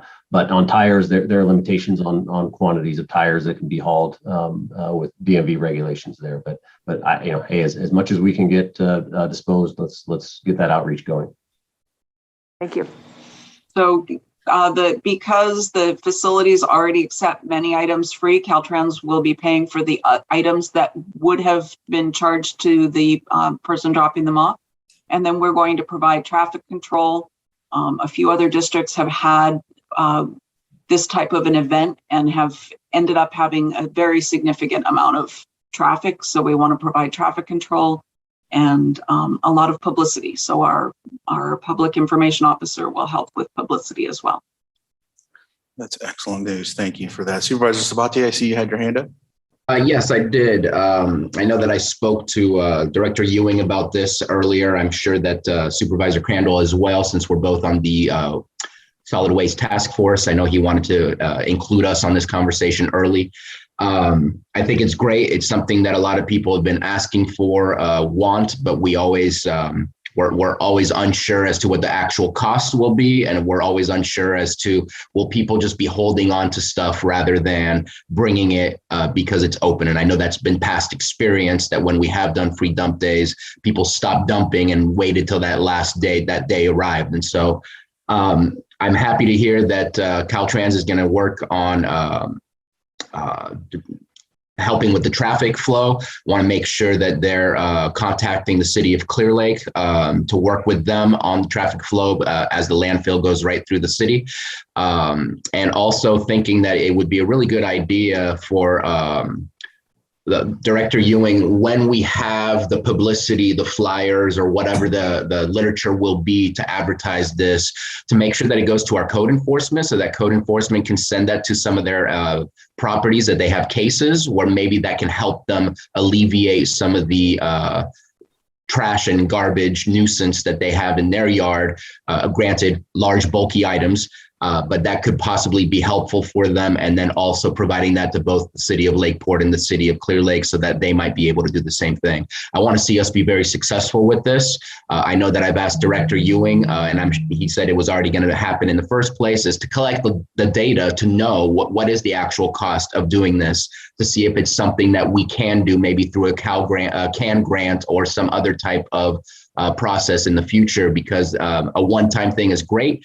But if we can replicate because it actually works and it's feasible for us to do so, that would be great too. So I'm looking forward to this happening. I'm looking forward to the data that's provided from it as well. Thank you. What other questions can I answer? Yeah, I just wanted to get a little clarity on some of the things you mentioned in the beginning before the slideshow was up. You mentioned monuments. Yes. What do those look like? So gateway monuments will be designed. So a gateway monument is a sign as you come into town saying, town of Nice or something like that. And so we are in the very preliminary, it's an identifying monument, and it can be as little as a sign that says welcome to Nice, or it could be a giant stone wall that says welcome to Nice, home of whatever you would like it to say.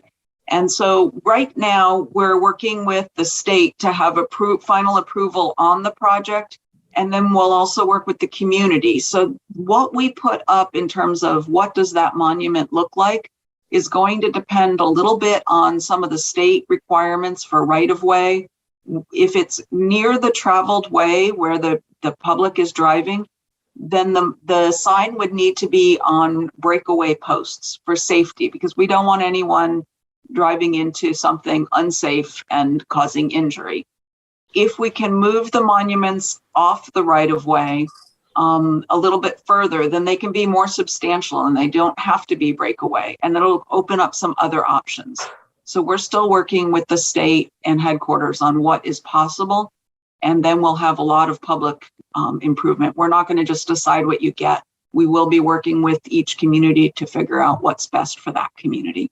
So these will be fairly personalized for each community. How many monuments were there again for the county? For four: Upper Lake, Nice, Lucerne, and Clear Lake. That's what's proposed. Would it be possible to add a couple more? I don't know. Where would you want to add them? Well, these are on highways? Yes.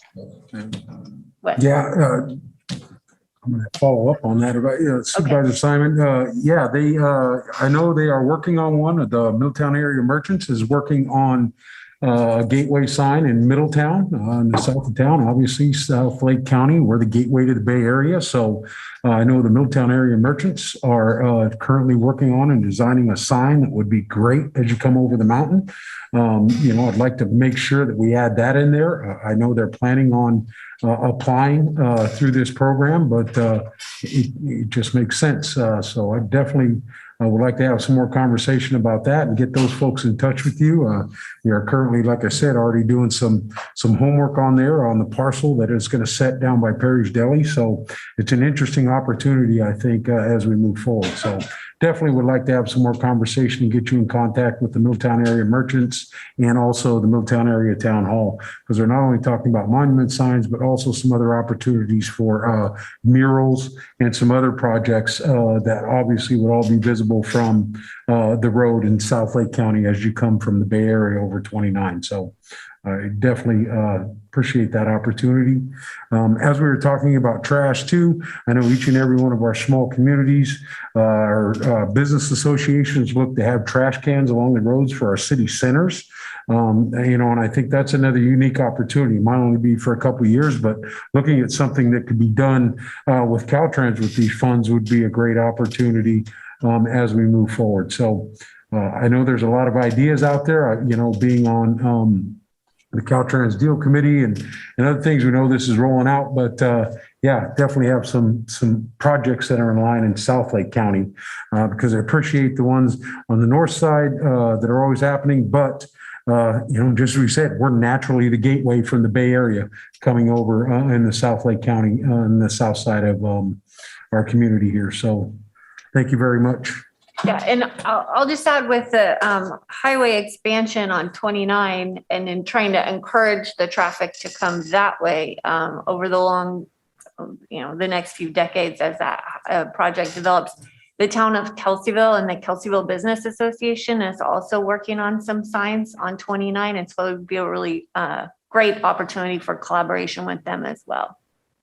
Okay, thank you for that. So I'm not sure whether we'll be able to add signs to the current Caltrans project, but this sounds like a really good opportunity for Lake County to put together a local assistance grant application and apply for money for all of those things. So again, Clear California is for art. There's an art component, so murals can be included, trash cans, gateway monuments, all of the things you just talked about would make a great grant application for a local assistance grant.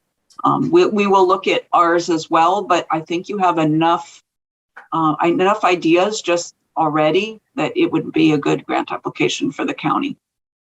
So we're happy to help. I can tell that some of the ideas that Supervisor Simon was mentioning, sound like they're already rolling up grant proposals.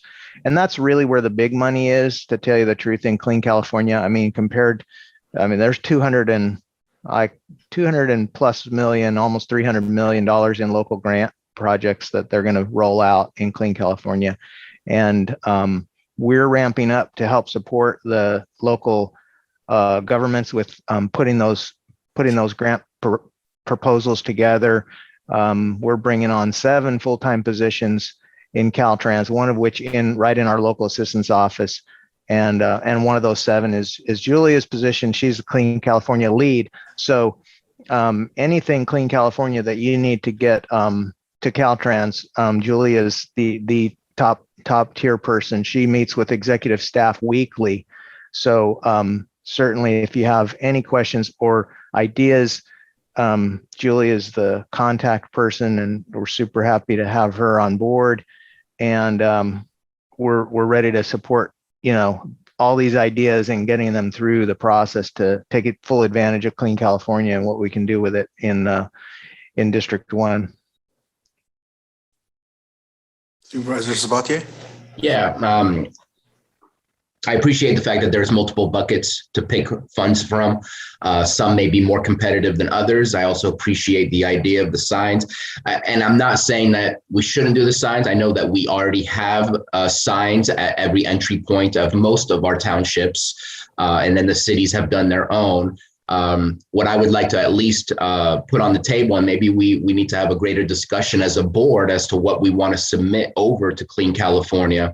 But we have state parks that don't have directional signs. Those are some of the that's some of the beauty that we want people to be attracted to come to our communities. And until you almost smack right into the state parks, that's the only time you see any kind of signage to tell you. And so if we can get some enhanced beautification signage to tell people about our state parks, and then automatically right off the bat, when I was listening about the gateway, I thought about Lucerne and how we approved a resolution from Supervisor Crandall for the gateway into the national monument. And I know that's a federal thing, but maybe if it's on the highway, it's still something we can work with Clean California to work on. But appreciate the fact that there's multiple answers to our requests for these funds.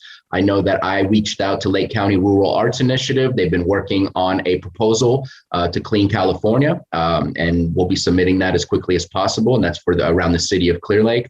But I think that maybe the board itself, we might want to have a more 30,000 foot level discussion on what do we want to ask from Clean California within the limitations that we have, just to see how we can best utilize their funds and their resources and what they're trying to offer. We would appreciate whatever input you have. Clean California, we're trying to be very, very customized to what each community needs in order to have a clean California and a clean community. So we look forward to hearing from you. Love it. Excellent. Other questions I can answer? No, I think, I'm very excited about this, but I will go ahead and open this up to the public. I see we have 2 hands raised, and I'm not sure if anyone in the chambers has anything, but I guess we'll go first with Zach. You have 3 minutes. You can unmute yourself and state your name for the record, and we can move forward.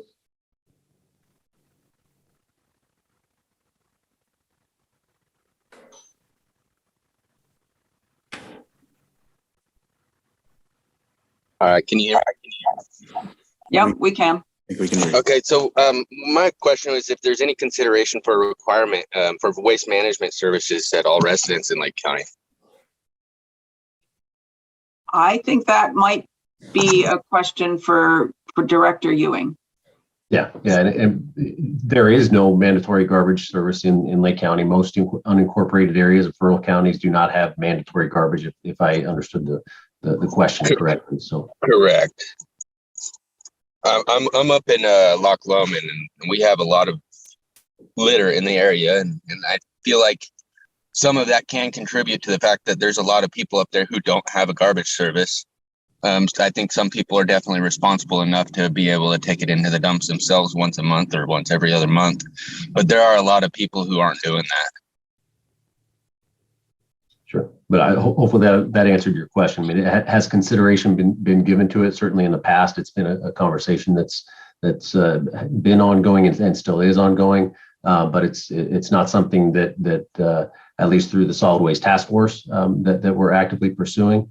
But it is something that is discussed off and on, certainly. Thank you for answering that, Lars. Looks like we have another hand up, Betsy Kong.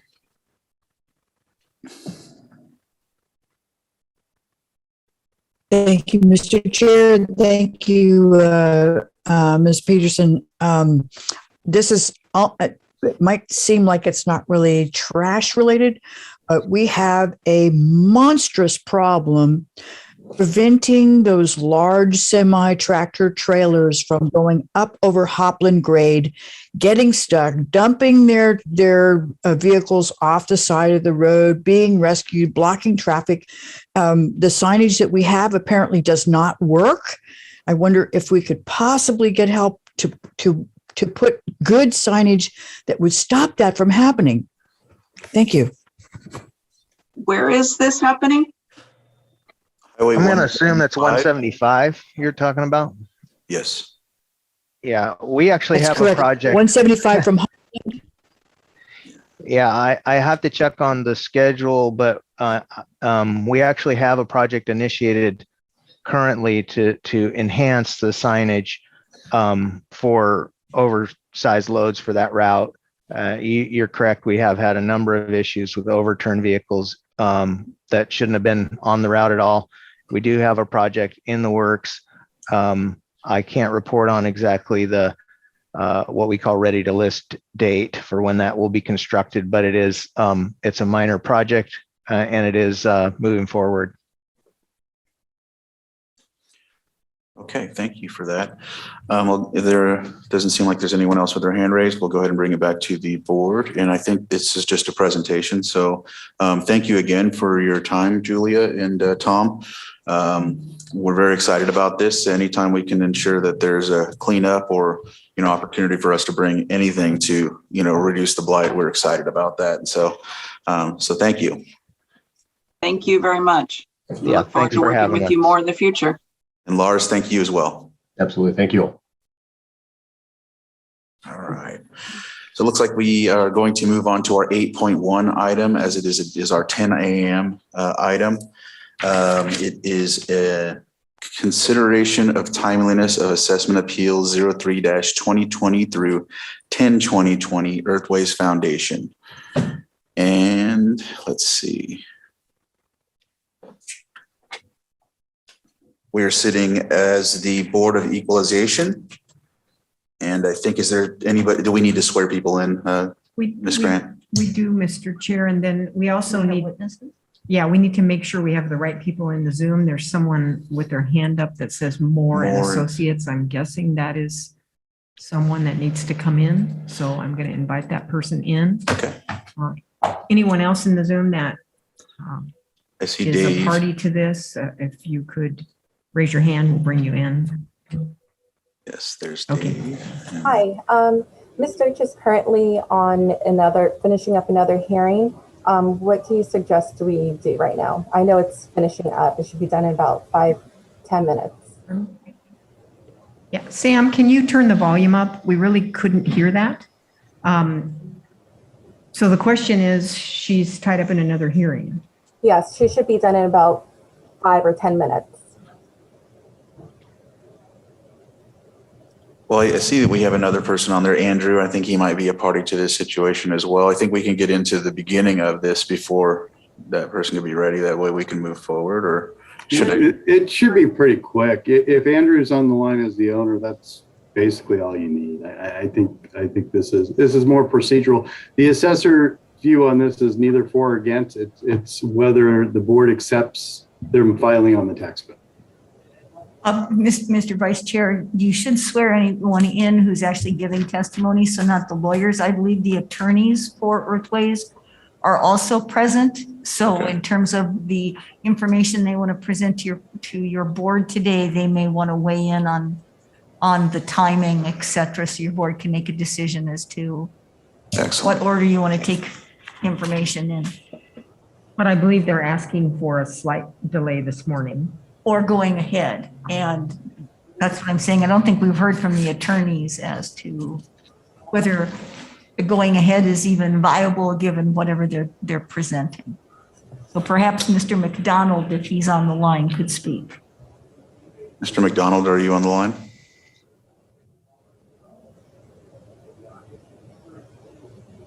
No, I believe this is Dave Schwinger speaking. The Moore and Associates has taken over counsel for the applicant in this case. All right, so it's Moore and Associates that are the legal counsel, and it's Moore and Associates that can't be here yet. Right. They need 5 minutes or so. Mm-hmm. Oh, I Supervisor believe Sabatier? Andrew has his hand up as well. I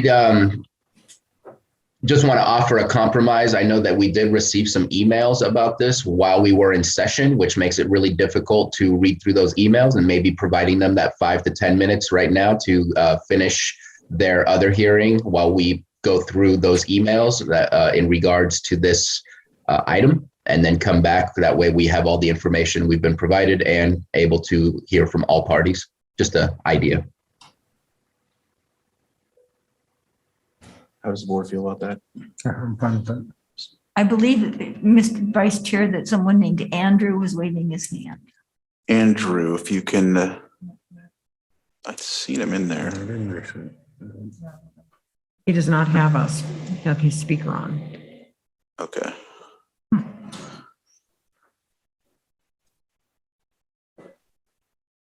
Yeah, I don't see him on any longer. Yeah. There he is. There's Jessica Smith. Let me find it. Let me look.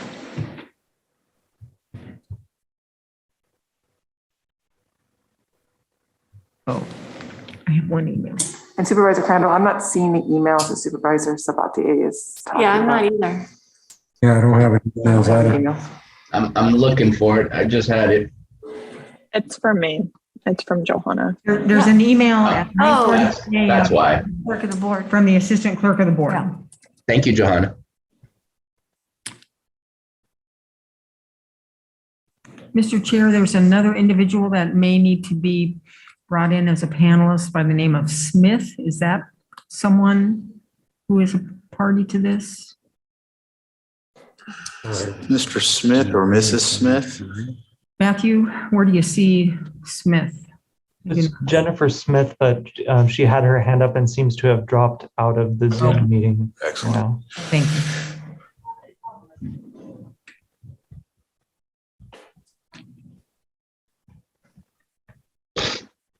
I think if Mr. Beat was on, we can at least swear in.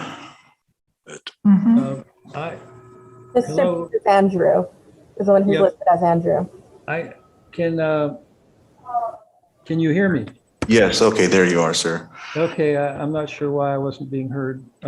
My system, I think, is working. Okay, yes, I'm the owner.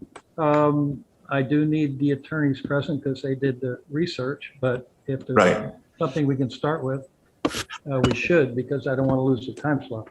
And so do you have any other witnesses that you would like to swear in or allow to swear in? Yeah, I don't know.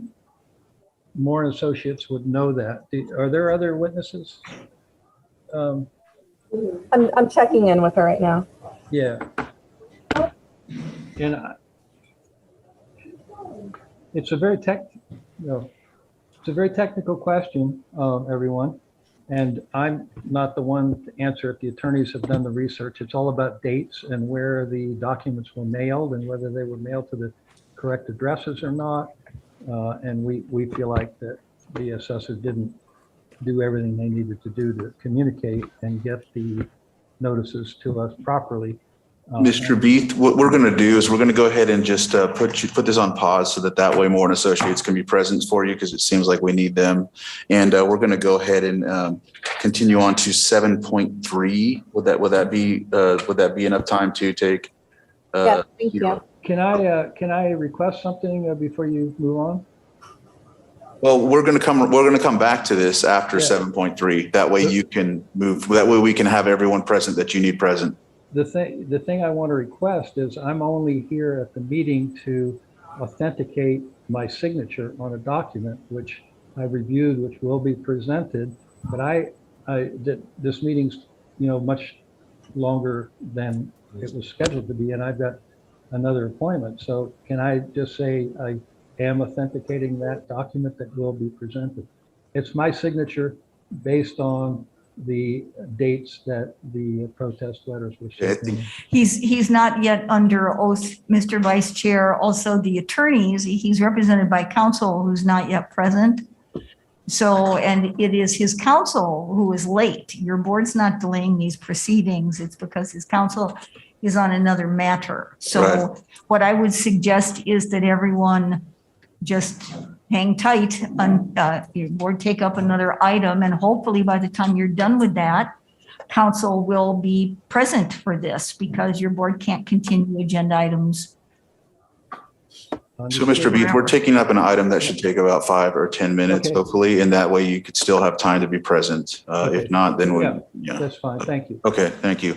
So we'll go ahead and CAO Hutchinson, did you say 7.3 should be fairly?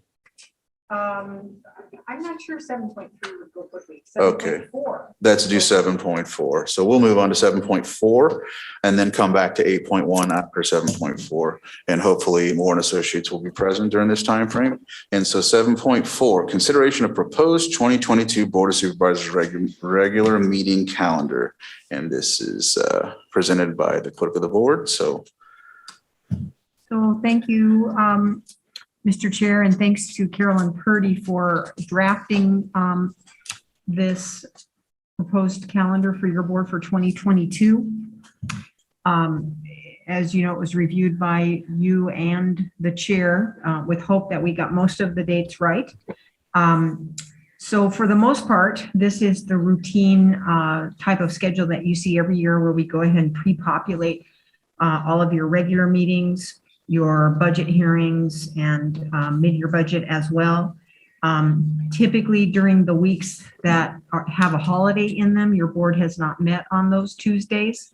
There may be 1 or 2 exceptions to that though, when that leads to a period of more than a week where your board would go without a meeting. It's challenging, as you know, to have 2 Tuesdays in a row where you don't meet, given the volume of business that's hitting you. And the other thing that you'll see on here that is new is we've added the special meetings that go along with the direction you've given us to plan for a governance workshop with your board, the annual governance workshop. And so you'll see that anticipated for January 20th. And then that would follow with 4 sessions for department head evaluations in February and March. You'll see the dates there in purple. And this is all intended to correspond with the timeline that department heads submit their budget, which is typically mid-April. So the intent would be that you have all those conversations with department heads, and then their goals and aspirations for the coming fiscal year are reflected in their budget submittals. So I know there was concern on the part of one supervisor about a spring break need, and so we probably need to talk through that. I think at this point we do have that date scheduled, so we need to know if there would be a quorum that day. And Chairman Sabatier may also recall there may be another date where we have 2 Tuesdays in a row, and we may need to make some correction where you're not meeting, that we may need to make some correction to. That is it as proposed. all right, is there Supervisor Sabatier? So I could have sworn when I popped open the calendar even earlier today that August 30th was not bolded into purple, and I just reopened it, and it is. That was the one that I brought to your attention, CAO Hutchinson, because there was no meeting typically on the 5th week of August, and then we'd have the 6th of September off, and then we're doing our final budget. So I requested that we meet on the 30th, and it looks like it's there now. So either I completely missed it when looking at it the first time, but it's there now. And I think that's appropriate to make sure that we don't have a jam-packed 13th meeting, and that we can make sure and ask the questions and go through the final budget if needs be. As far as a spring break, that one's really tough because those with family members that are still in school definitely have to deal with different spring breaks. Not all schools are related in the same way as far as their timelines. I'm okay with an opening, but it's not going to work for everybody. So just wanted to put that out there. Well, I'm just not going to make the meeting of April 12th. And so I just want to make sure that there would be a quorum for that day if anybody else was planning on leaving that week. I'm here. Okay. All right, don't see any other concerns or questions. Well, if I can be honest about the request about the 12th, I plan to be here because I have no plans yet that I'm aware of for that week. But if I say I'll be here, I'll be here. Okay, excellent. That's way far in the future. You know, I just had clarification in the two special meetings, or well, the 6 special meetings. So in February and March, the 8th, the 17th, 3rd, and those 4 are new ones. And what are those contemplating again? For Karen? department head evaluations. We started splitting them up into 2 days, and I know it takes a long time, but when we first did them, we were doing them all day long. So anyway, I know it's a challenge there more, but either way, peppering in those other ones. I like getting things done. Yeah. I don't mind spending all day here. We do it anyway, especially since the pandemic. So The hope would be that those special meetings be more like half-day sessions. that's what I mean. Yeah. I mean, we've broken it out into half days. We got to have more, you know what I mean? Adding the extra meetings. So anyway, I know when we were first doing them, we were getting them all done in a couple of days, and now we're adding a bunch of other ones. So anyway, I think just putting it out there, I guess, like getting it done, adding a few more. I think what you're talking about is the June 8th and 9th when we have all the department heads come in and talk about their budgets. Those are the 2 days that we go full. Because I think these new extra on February, March are on top of what we usually do. It's part of the evaluation policy that we just signed, where we, on the 20th of January, would be a workshop to decide what the goals are for the board. And then on the February 3rd, 17th, and March 3rd and 17th are conducting conversations with department heads to get their goals set so that then they can work on their budgets based on the goals that we've all approved. Yeah, I guess my comment was, I understand exactly what it's for, but we were doing them, I thought, you know, when we did it before, we did the evaluations, or I remember we were spending the whole day on the evaluation. Now we've broken it up into 4-hour sessions, adding these other ones, so. And so we're working on the 4-hour sessions. Presently, we're finishing up those 4-hour sessions that we have for department head evaluations now. If you don't want to do them in 4-hour sessions and you'd rather have entire days of evaluations, we can absolutely do that. I mean, it's your calendar, so you drive it. This is a draft.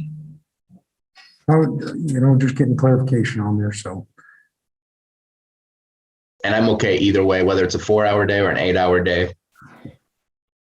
I'm good either way because they end up being 8 hours anyhow. I'm just teasing. Sorry. Well, they tend to be more than 4. Yeah. Certain. Well, that's Okay. where we're already behind schedule on the ones that we've been trying to squeeze in. Yeah. So.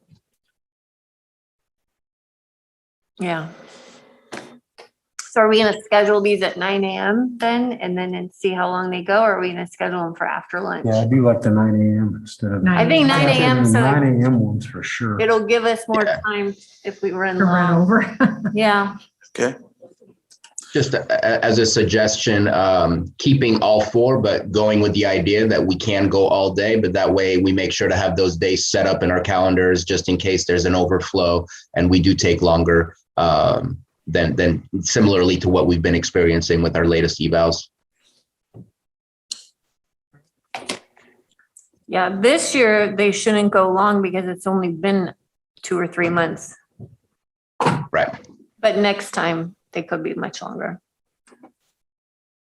All right.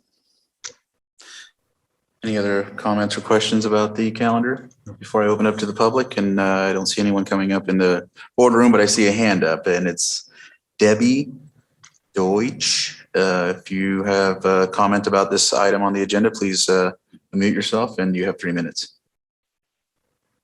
Hi, I apologize. I'm actually on the Earthways. Okay. appeal, and I just want, I truly apologize. I was in a 9:30 hearing that just got out. Okay, let's finish this item and we'll go back to that I shortly. just want to make sure. Okay, thank you so much. We're coming right back to that item, so thank you. Okay, so I'll bring it back to the board as there's not anything else, and I think we have agreed that we'll move forward with the calendar the way it is. Is there any other changes or anything? Okay.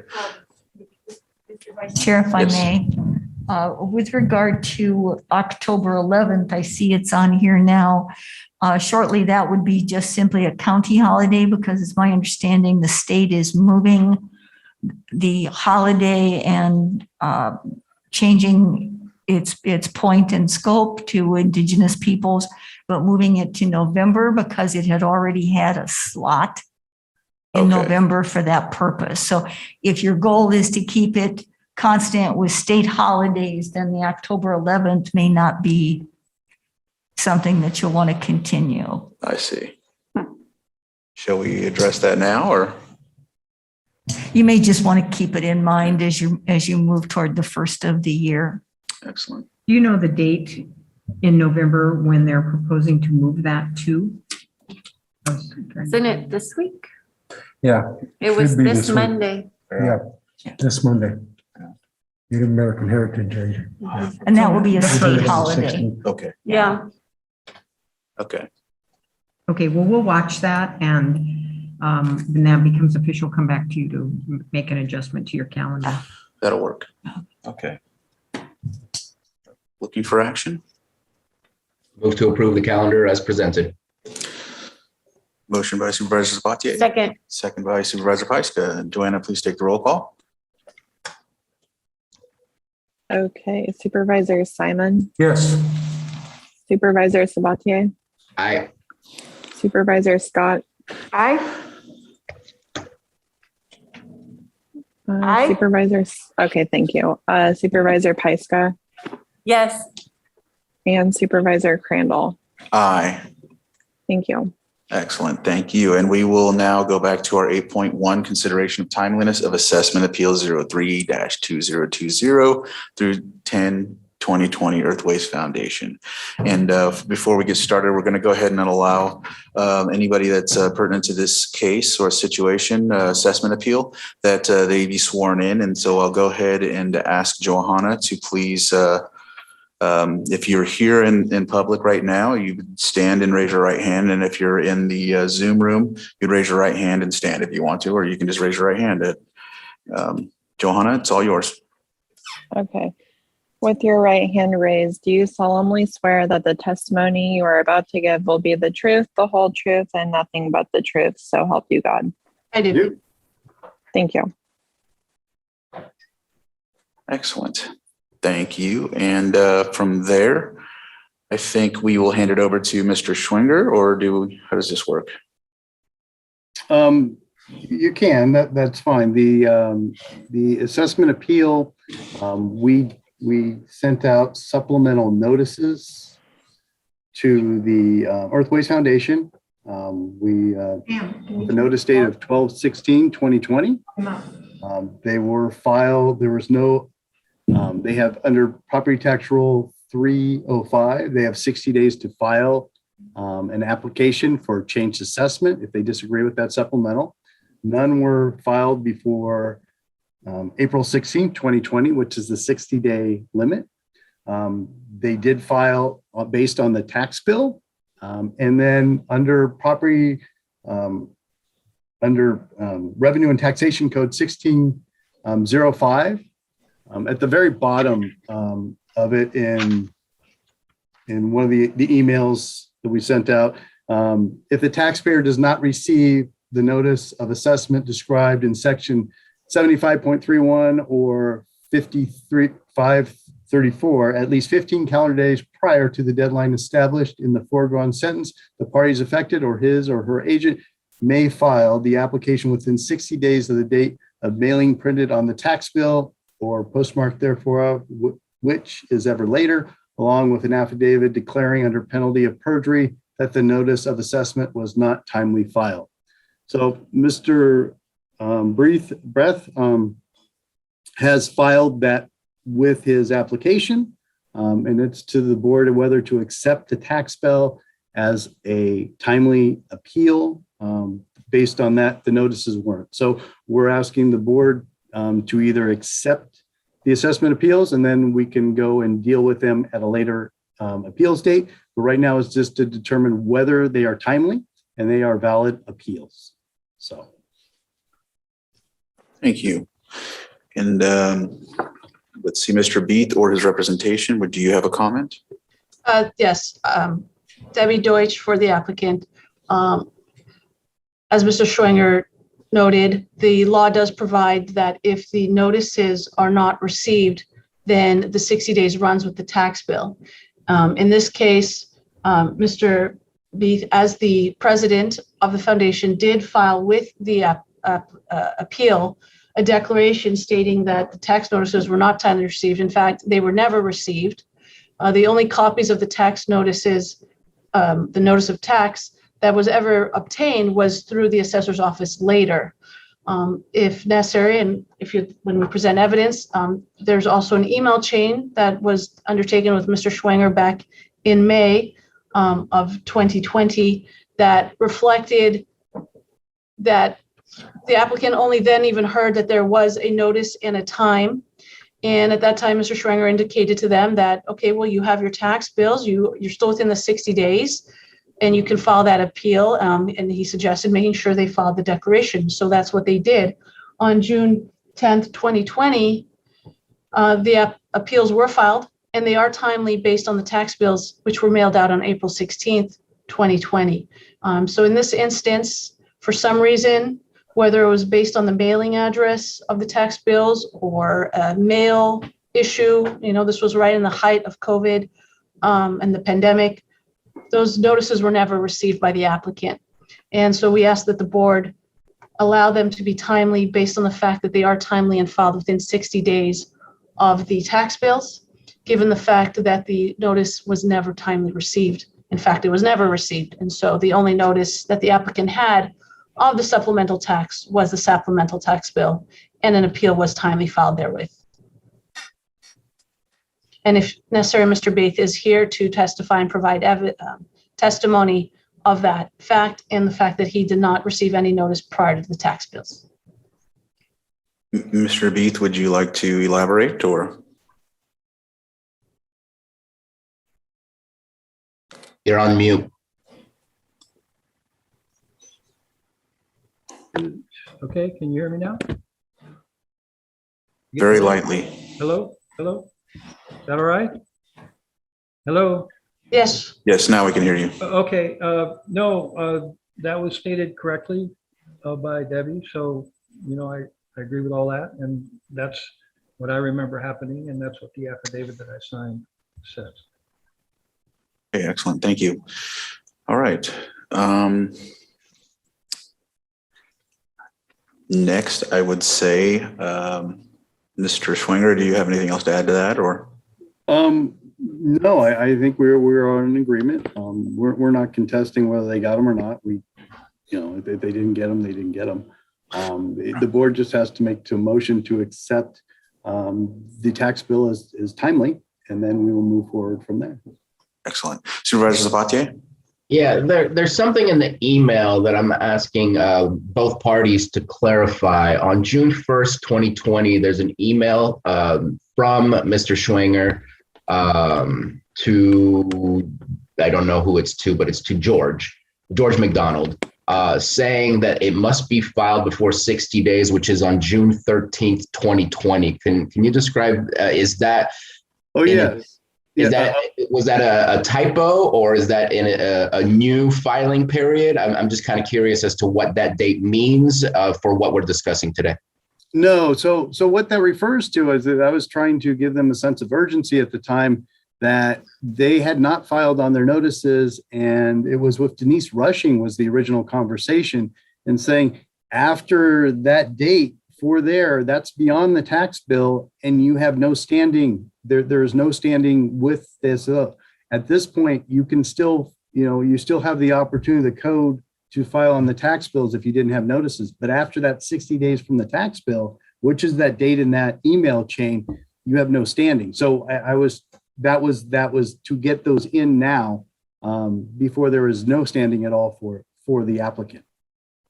Because the original looks like it was from February, and so 60 days would have been April. How come there was a new, and I'm sorry if I missed that, if that was already provided, but if the tax bill was meant to go out in February and be due in April, why is there, it looks more like 120 days if June 13th is the deadline. So that's why my question was, is that a different deadline? Is that a different appeal?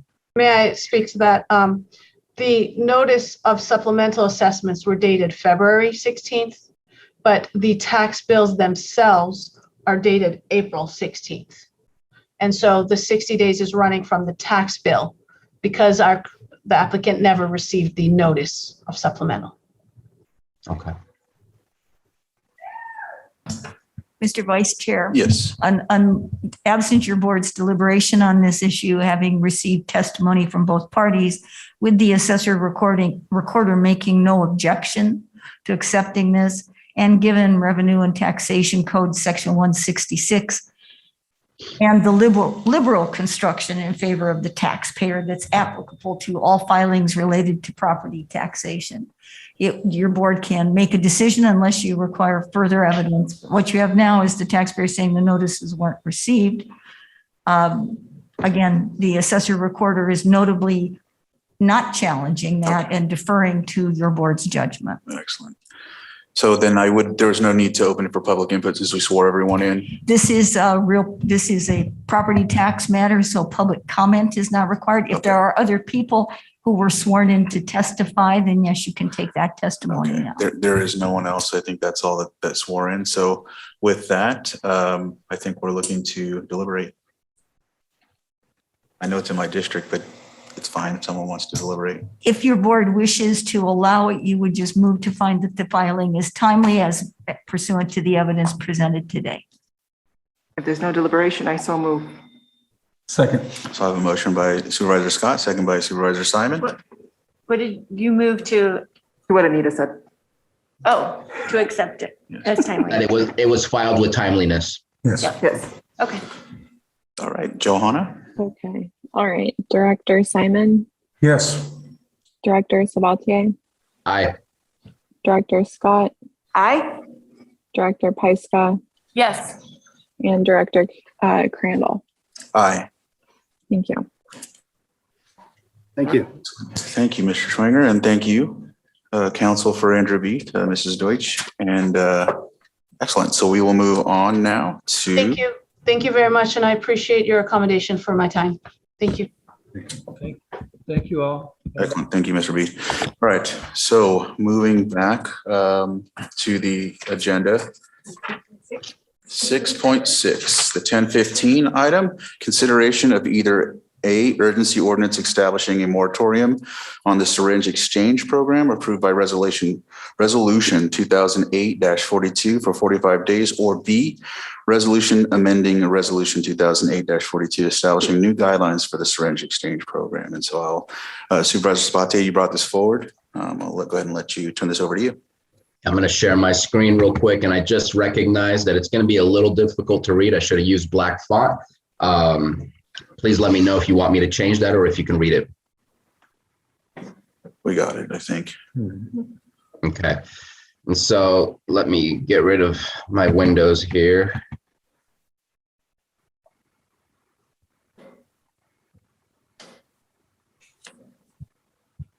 Okay, so just wanted to give you a little bit of background on how this all came about. So we know what was approved already in the past, what bills have been passed to make some changes. That way we can have a good, healthy discussion on ways forward.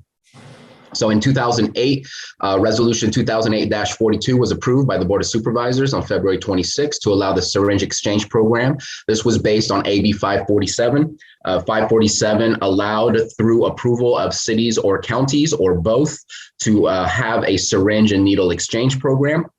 Never spoke of anything else at that time. It was all about protecting people from spreading HIV and other bloodborne infections, and they would usually use the term infections among injection users. And that was, again, it was specifically tailored based on the passing of AB 547 at the time. Then 2048-42 resolution required that an annual report regarding the impacts of the program be provided to the Board of Supervisors. The idea behind this was also mandated in AB 547, which is you need to have public comment, you need to have law enforcement, public health officials, and the public discussing any potential adverse impacts from the program so that there can be a healthy discussion on what are our goals, what are we aiming to get done, and how are we going to do this with the least nuisance possible or adverse impacts possible. For some reason, the reports became biannual. I don't know why that changed. I see nothing in any resolution or any other further documents that I've collected as to why that was so. It seems to me like it was never done annually. I do know that there is legislation that speaks of biannually, but it doesn't speak to the Board of Supervisors. It speaks about reports submitted to the state. At least that was my interpretation of that. And we have not gotten anything more than biannually. And the last one was done in 2018. Granted, I will say that with the impact of COVID-19, that there's probably good reason why we didn't get a report in 2020. However, the Board of Supervisors has not been completely up to date as to what's happening with this program. Then on March 2009, the Board of Supervisors also approved the statement of understanding with any positive change that they would be the ones to facilitate the syringe exchange program. It speaks constantly about needles and syringes and talks about the impacts of bloodborne pathogens through injection. Doesn't speak of anything else other than those things. Again, that is our statement of understanding that kind of creates, I don't want to say it's a contract, but it was approved so to have that relationship with any positive change. And again, on there, it did speak about an annual report, which again, for some reason, something changed. And I'm going to say that that was on our end, on the Board of Supervisors and on public health more so than anything else. But I don't quite know why that changed. In 2018, the health and safety codes were updated, via AB 1810. And what it did is it added in the needle exchange program bill in that health and safety code that now it was needles, syringes, and any other supplies to prevent the spread of diseases. This was added to the code. And it was meant to go into play as of January 1st, 2020. It also created somewhat of a dual avenue program where one is known as the syringe exchange program, which is a county sanctioned program. And then there's the syringe services program, which is a state sanctioned program. One of the major differences or one of the major obstacles more so for the syringe services program through the state was that you had to go through a CEQA analysis in order to get approved. Basically, how is this program going to impact the environment? Where are you doing it? So on and so forth. We're well aware of what CEQA analyzes. On October 4th, 2021, Governor Newsom signed AB 1344, which eliminated the need for a CEQA review for those obtaining a sanctioned SSP program. Again, that hurdle just dropped off. So now, not anybody, but it's an easier process for anyone to go through the SSP sanctioning program with the state.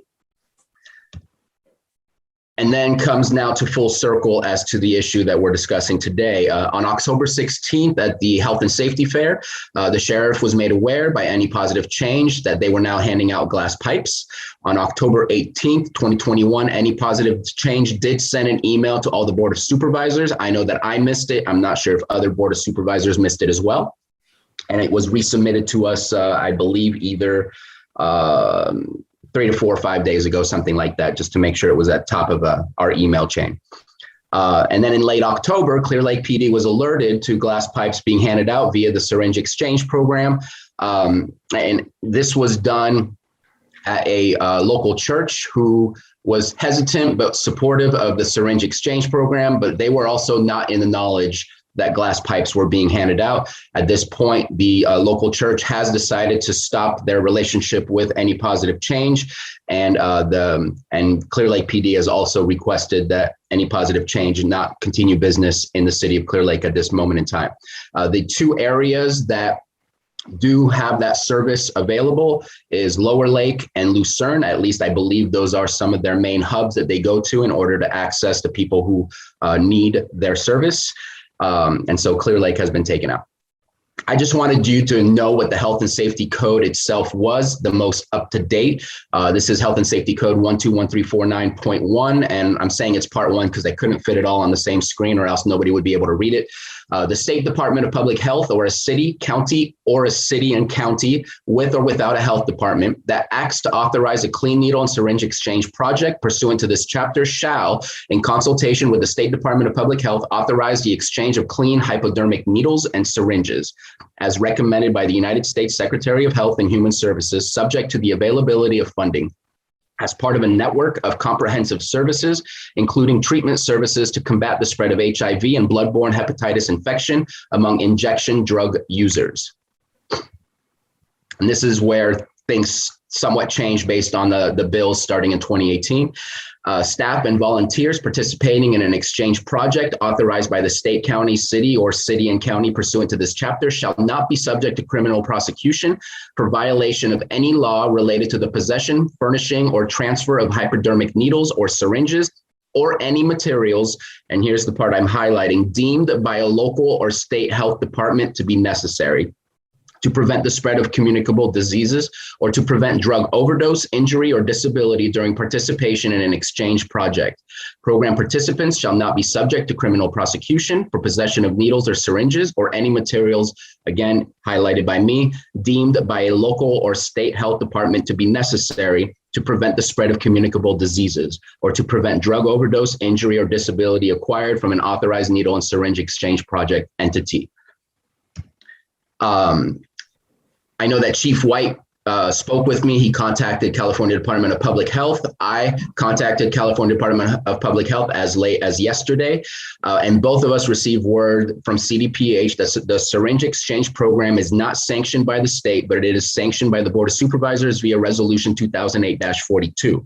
And in our resolution and our statement of understanding, we do not have the availability of providing glass pipes. That has never been discussed with us on a public level where we can get public comment from law enforcement, from public health, and the public itself. And this came to me as a shock.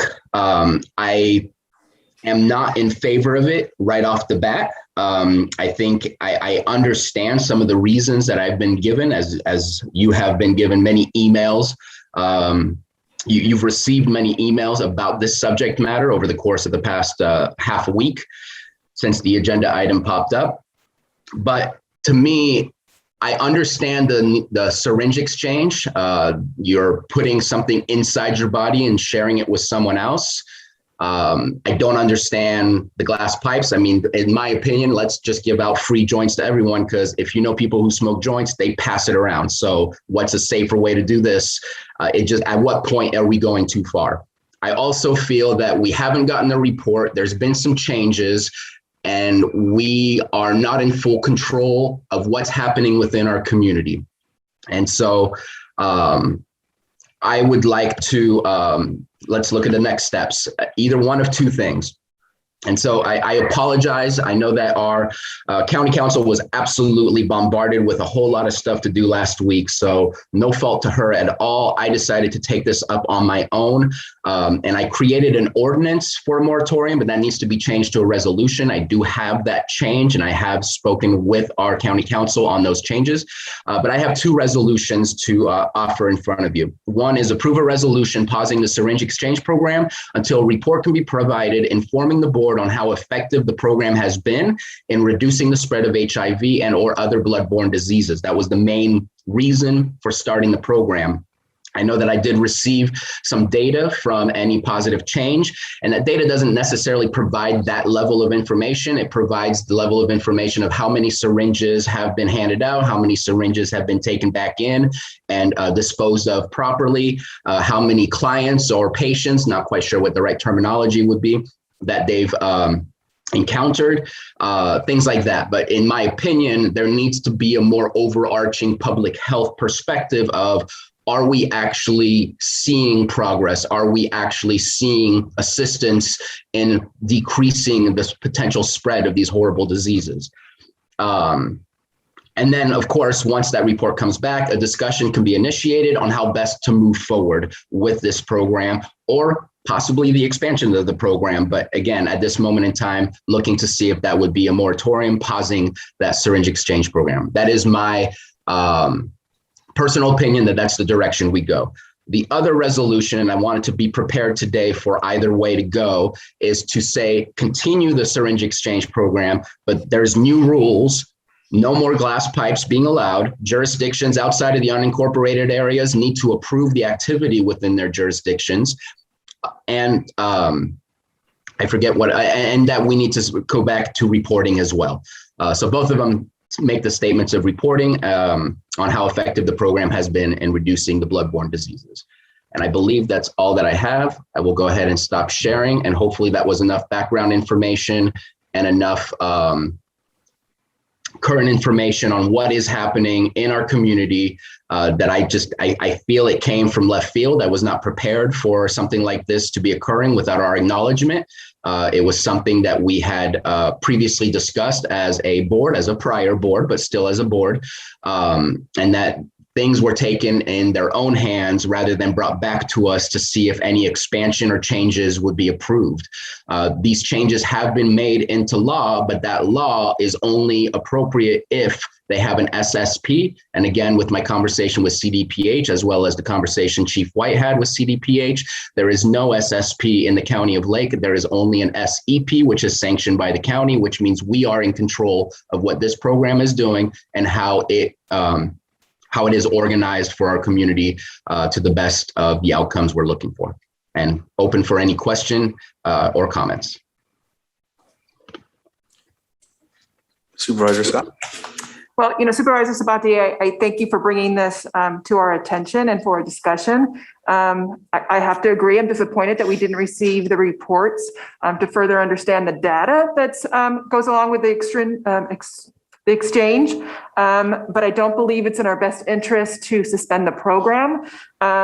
If we look in other jurisdictions to further understand the evidence and the health impacts and cost effectiveness, these studies, we can see that they're not new. They've been going on for 20 years and they've already shown to us. I know we want to look at our own jurisdiction, but I think for now, if we look broader, we can see the health impacts that it's looking at the CDC government website, looking at a couple studies, they found that HIV has been gone from 50% to 17% in 10 years of data with this exchange program, and also showing a baseline savings from $1,300 to $3,000 per client.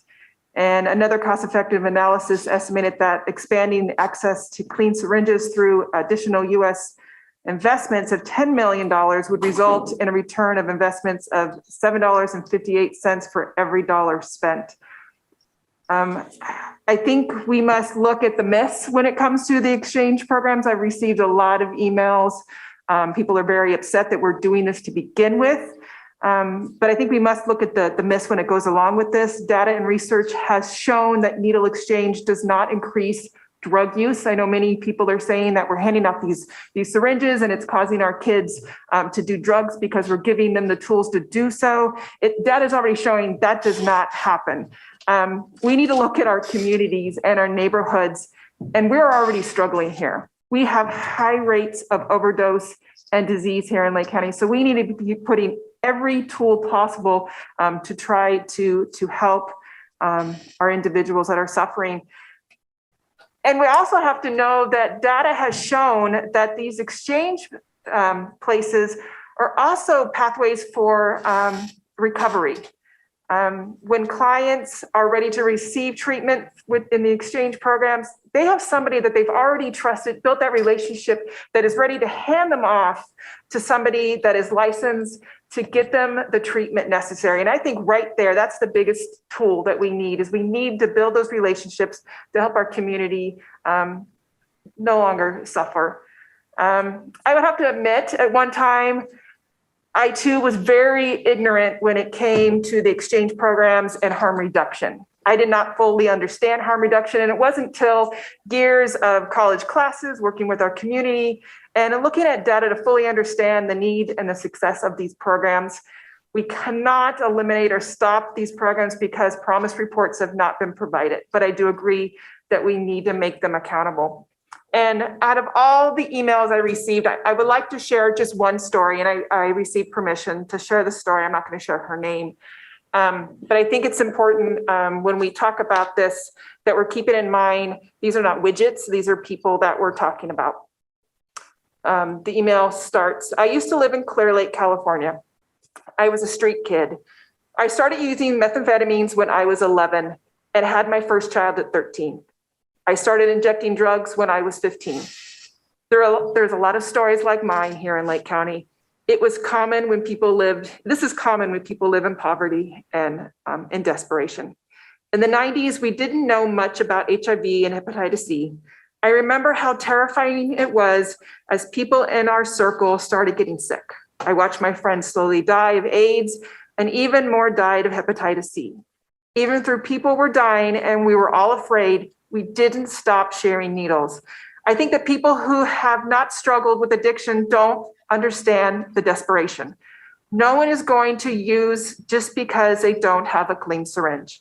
In fact, that's what we are risking our lives every day. It seems just so distant. I want to really understand, I was a child who never had a chance, not a bad person. I was lucky to get support from Any Positive Change of Lake County. I was given access to clean syringes and other supplies. I was given education on how to safely inject, and Anita met us right where we were without judgment. It is rare to be treated with love and respect by someone who is a social worker. I don't know where I would be today if it wasn't for her.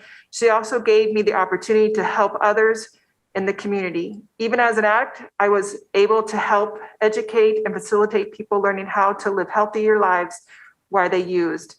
My story had a good outcome. I got away from that lifestyle. I have a successful life in another state. I have been able to raise my children in a place with hope and support. I'm not sure I would even be alive without the support I received from Any Positive Change.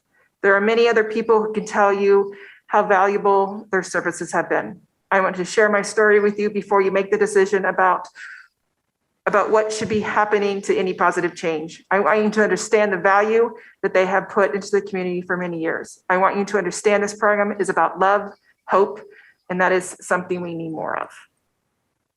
Okay. So I'd like to respond to some of those comments. One is it's not about the reports. The reports is something we need. That's it. It's about the trust of this is what we agreed upon, and that changes were made without coming back to the Board of Supervisors based on what I believe is a wrong interpretation of the law that they decided to take in their own hands. I also believe that they possibly recognize this, because how do you do an exchange at a church and omit the fact that you are exchanging these pipes? That to me is, we got to reset. I'm not looking to cancel the entire program. It's possible that could be the case. I don't know, but I'm looking for a moratorium for 45 days so that we can come back with data. The last report we got in 2018 says that it is difficult to, I'm paraphrasing, it's difficult to tell the impact of this program on the spread of HIV and other infections. And so to say that we have all this data from other national sources, we have our own public health saying it's hard to really tell. Does it sound like it could help? Absolutely. Is it getting us to a better place? I don't know, because we just hit in 2019 the highest level of overdoses, and whether or not those are the clients or patients that are seen by Any Positive Change, I don't know, because we're not seeing a report. And so to me, it's hard to say let's continue when all of us are finding syringes in places we shouldn't find syringes. All of us know that the drug use is only getting worse. And again, not saying that that is an issue of any positive change, but I think that is an issue of us not overseeing a program that we should be overseeing and not recognizing that we were the ones. I did not recognize until I started doing the research and getting information from Chief White over here at Clear Lake while he was working on the same research to show that the County Board of Supervisors are in charge and have approved this type of program. And so to me, it's not a cancel. It's something's wrong, time out, let's reboot, let's rediscuss this and make sure that we do have adequate information to say this is right or this is wrong so that we can make a final decision. To me, continuing as is means that we're okay with the break of trust that I feel that we just exhibited. And I agree with you. We can't continue as is. We do need to stop, but I don't think we cannot allow the exchange program to stop for 45 days. You're stating that we're seeing needles and such out in our community. Could you imagine if they stopped doing the exchange program, how much more needles we would see? Because they're not just giving clean needles out, they're also collecting the dirty needles. I do believe we need to have a further conversation about the glass pipes. So I would agree that needs to stop right now till we can have that discussion and bring that back. But I would urge you to please not suspend the syringe exchange program. And I just want to make sure that you're aware, I believe I put it all in the attachments for this item, how many syringes we're talking about that are being delivered and taken. I believe on the data that I just received for 17 and 18 was close to 300,000. And we are in a situation where right now, it's very strange that we have the ability as government to think about mandating vaccines, but not mandating rehab. And I think we need to start looking at other options because we need to try and push people towards the better way of taking care of themselves rather than providing the tools that continue to potentially drop them further and further in despair. And on that note, if you mandate somebody to go into recovery, they will not be successful. It has to be something that they're willing to go into. And we're not pushing people into rehab. No. We're meeting them where they're at and we're keeping the door open. We're keeping them safe. So when they're ready to take those steps, they're not dead. Okay, is there anything else from the board? I think, would you like to come to the, should I have her come up to the? Whatever you wish, Mr. Chair. She can sit or Okay. she can stand. You can sit up here if you'd like as well, in case there's questions or anything of that nature. Okay. And I want to thank both of you for recognizing the importance of needle exchange. I was somewhat shocked with some of the things you said, sir. I don't believe there is a difference between a syringe exchange program and a syringe service program. That's potato. Mr. I don't Chair, believe that. Could you have the Sure. speaker introduce herself? Yes. Can Oh, you introduce sorry. yourself with your name, please? I'm Sorry. totally out of, okay. My name is Annunziata von Vorna, but they call me Anina. I have been serving the issue of drug user health since August of 1995. Having only been authorized by the board in 2009, I believe, but I have been consumed by drug user health. And I've always worked a full-time job while giving this service to this county. This is the first year I can actually pay myself. So I'm only doing this. The thing about the church, are you aware of the fact that someone from the church, the pastor, one of the board members, a daughter, sat with us at every exchange? We never hid anything. We did what we had to do. And we believe this issue brief allowed us to do this. And we believe that in this time of COVID, sharing any drug using material is a very bad idea. It's not just injection, it is smoking. And we're trending towards a place where drugs are trending to be more potent smokable items than injectable. That is the way the drug trend is working right now on our streets. We've done many things to help people. In the beginning, we thought, oh, fentanyl was a scourge, and we had fentanyl test strips. We had those. We didn't ever ask permission to distribute those. They were a forensic tool, and we started distributing them, I think, in 2016 or 2017. They're actually urine tests, but harm reductionists have turned it on their whatever and used it for opiate users to test their drugs. Now people are chasing fentanyl, smoking fentanyl. I really kind of take exception to the thing of calling it meth pipes. They're not meth pipes. It's glassware, and they're for smokable drugs. I just want to say some things that identifying Lake County as a large exchange based on state definition, it would be any positive change being based on a large exchange. And it's not based on any state definition. It is based on the work of Dr. Don Desjardins, who for the last 30 years has surveyed every syringe exchange known in the Northern Hemisphere and always put out that data. With those numbers, we are considered a large exchange. It's not the state.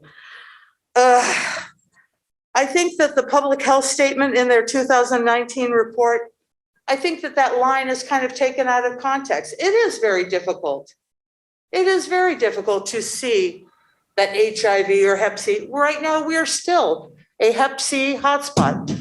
In October, the board signed off on a Hep C grant from the CDC.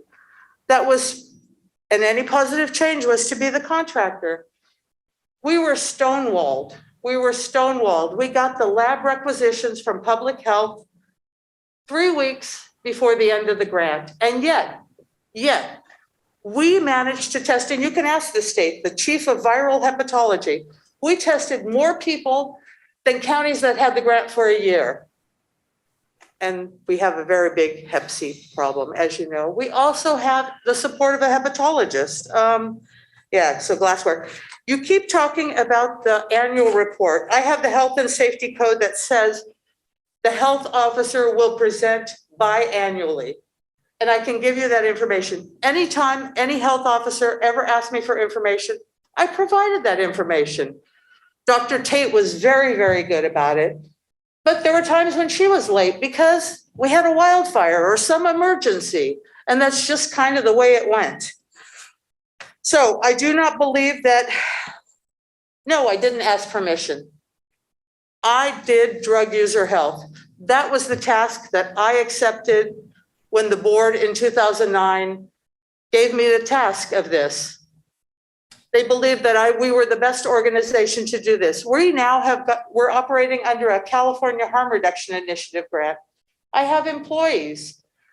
We're doing MAT, low barrier buprenorphine treatment. I have 2 people right now transitioning from fentanyl use to buprenorphine in a low barrier way. No urine tests, no requirement that you have to go to counseling, because there are no studies that prove that going to counseling, forcing someone to go to counseling has a better outcome. We meet people where they are. And I know exactly who that woman is that wrote you that letter.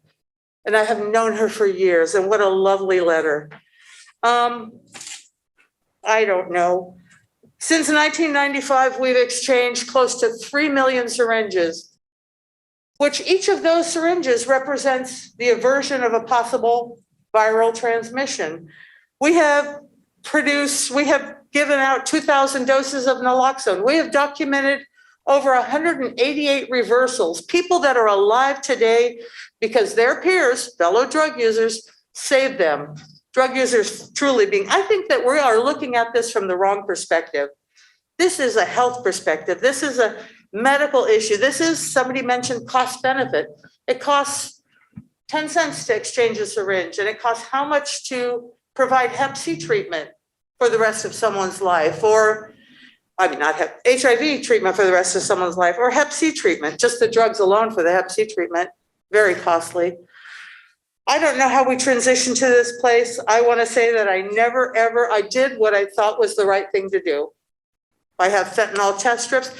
If you see the marks on people's bodies from heroin use, you could go, there's a national listserv that asks the question about, somebody asked, are you guys seeing a lot of amputations? from drug use. We don't see those because we have critical access hospitals. We fly them out of here before their limbs are amputated. But I see the bodies, I see the scars, I see the word I can never say, necrotizing fasciitis. I'm not saying it right, I know. But I just want you to know that I have given my life to this. And I'm very, very proud of what we've done. And I have no regrets. And I don't regret the glassware either. So I don't know if you want to ask me something. Supervisor Sabatier, do you have a question or do you want to give a response? It's hard for me to respond where there's a situation where, in my opinion, trust was breached and that there's absolutely zero regrets. That is not the comment I was looking for. I just, that part blows me away. Well, I'm here about drug user health and not really how people, and like I said, you heard that story about the church. They sat right there. They watched everything. Why did it take them? We started distributing glassware, actually, I looked it up, February 25th, because the sharing of any drug using material, it's not just rigs, it's how do you split dope? People are using cookers now, which are moving away from the proverbial spoon. I think we've really made a change in drug using culture. It's about so much, but you never share anything. And fentanyl is being smoked. Our heroin has very low potency and people are looking for a better high, I guess. So ma'am, I do have a question. Where are you currently exchanging? Right, in the county, where are you exchanging at in the county? Could you go back to the Can you microphone? please go to the microphone, please? Sorry. Thank you. You know, with your guys' masks on, I can't tell whose lips are moving. We have a pretty stable site in Lucerne. We actually have been in Lucerne since 2015. And we did move because we used to be outside of a clinic and that clinic was sold. So we decided to go to where the senior center is. So we're there with a big truck and it's in one of those public health reports, the pictures of our truck. And we're also in Lower Lake between Brown's RV and St. Vincent de Paul, kind of a little dead end street there. And my other question, I'm only referring to the needle exchange because the glassware is not something that's kind of in the documentation or any of the laws or the codes or anything like that. So with that, in that actual code and the actual bill, does it specify that these areas need to be in specific locations where there's a high amount of HIV or those type of diseases? Is it specify that, or am I reading that wrong? No, but that is probably why in October of last year, we wanted to go into Clear Lake. We know that there's a lot of drug use in Clear Lake, and we wanted to make it more accessible for people in Clear Lake. And we were there for a year before the church severed their relationship with us due to the glassware issue, which they sat next to, so I don't understand. And so specifically with your spot in Lucerne, is there a high amount of HIV cases there? We don't exactly poll people for their HIV status, but there's a high amount of drug use in Lucerne. Well, I think there's a high amount of drug use in Lake County in general. But I did have a couple other questions just to make sure for reference. In the code as well, in 12134.9.1, it specifies that the entity provides directly or through referral all of the following services. And I know you listed them in the report, but I just want to make sure, so we have it, we're discussing this, that you do refer to drug abusement treatment services. We ask people, is there anything else we can do for you? Okay. Which is a very open-ended question. Slamming people into recovery or pushing people into is not the right thing. We meet people where they are, and sometimes they want to have strategies about how do I reduce drug use. But to think that we will ever live in a world that is drug-free is... Well, yeah, and I understand that. And the other thing is we technically don't really have an agreement with partnership to even allow anybody in this county to pay for rehab, from what I understand. I may be wrong about that, but that's neither here nor there. My other question is, do you do HIV screening No. No. Okay, because I think that's one of the requirements that provide directly or through referral with your program in this code. It states that you must be referring or providing that service. We can refer. Okay. Public health is not even doing HIV testing, Okay. as far as I know. No, I understand that. I'm just saying There are it only, states this in the code. medical practitioners who do this. Okay. And many of the people we meet are, have very little resources. They don't come, we have some people in Lucerne who don't come to us for drug using equipment. They come to us for food or socks or, a number of things, has nothing to do with And drug that covers use. the homeless and the need in the same code as well. Do you provide hepatitis A and B vaccination? No, we do not. Okay. Or do you refer anybody to that or? We can, we do, if they want that. Some people's pressing needs are often much more pressing than that for them.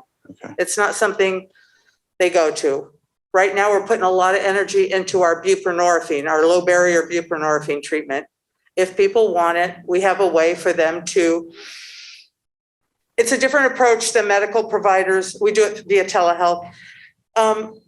Microdosing, so that they are actually still using their drug, their opiate drug, and they're getting very small doses of the bupe. And then naturally what occurs in the brain is the bupe goes to the brain and kicks the opiates, the heroin out. And naturally there is less desire. And so after X amount of time, they're on a full bupe dose and they're not doing, and it's not a painful thing. Whereas the regular buprenorphine, they say you have to have so many hours since your last dose. Say that to an opiate user and see what you get. No, I can't go through that. And so, So this is a beautiful thing. so technically with all, I'm going to read a couple more and I'll just let you answer because I think you refer people to this is what you're saying in the report. Well, and we what you're actually saying do now. the buprenorphine program with a telehealth provider. Okay. And then, so you screen for sexually transmitted disease infections, or you refer them to that? We suggest that people get medical care. Okay. And we try to make sure, do you have Medi-Cal? Who's your medical home? These are things that a lot of people don't even know. Okay. And then you Medical home, connect them what? with people that can conduct those services for them, or you have a connection with somebody to work that out with them, or you refer them to you, if that makes sense?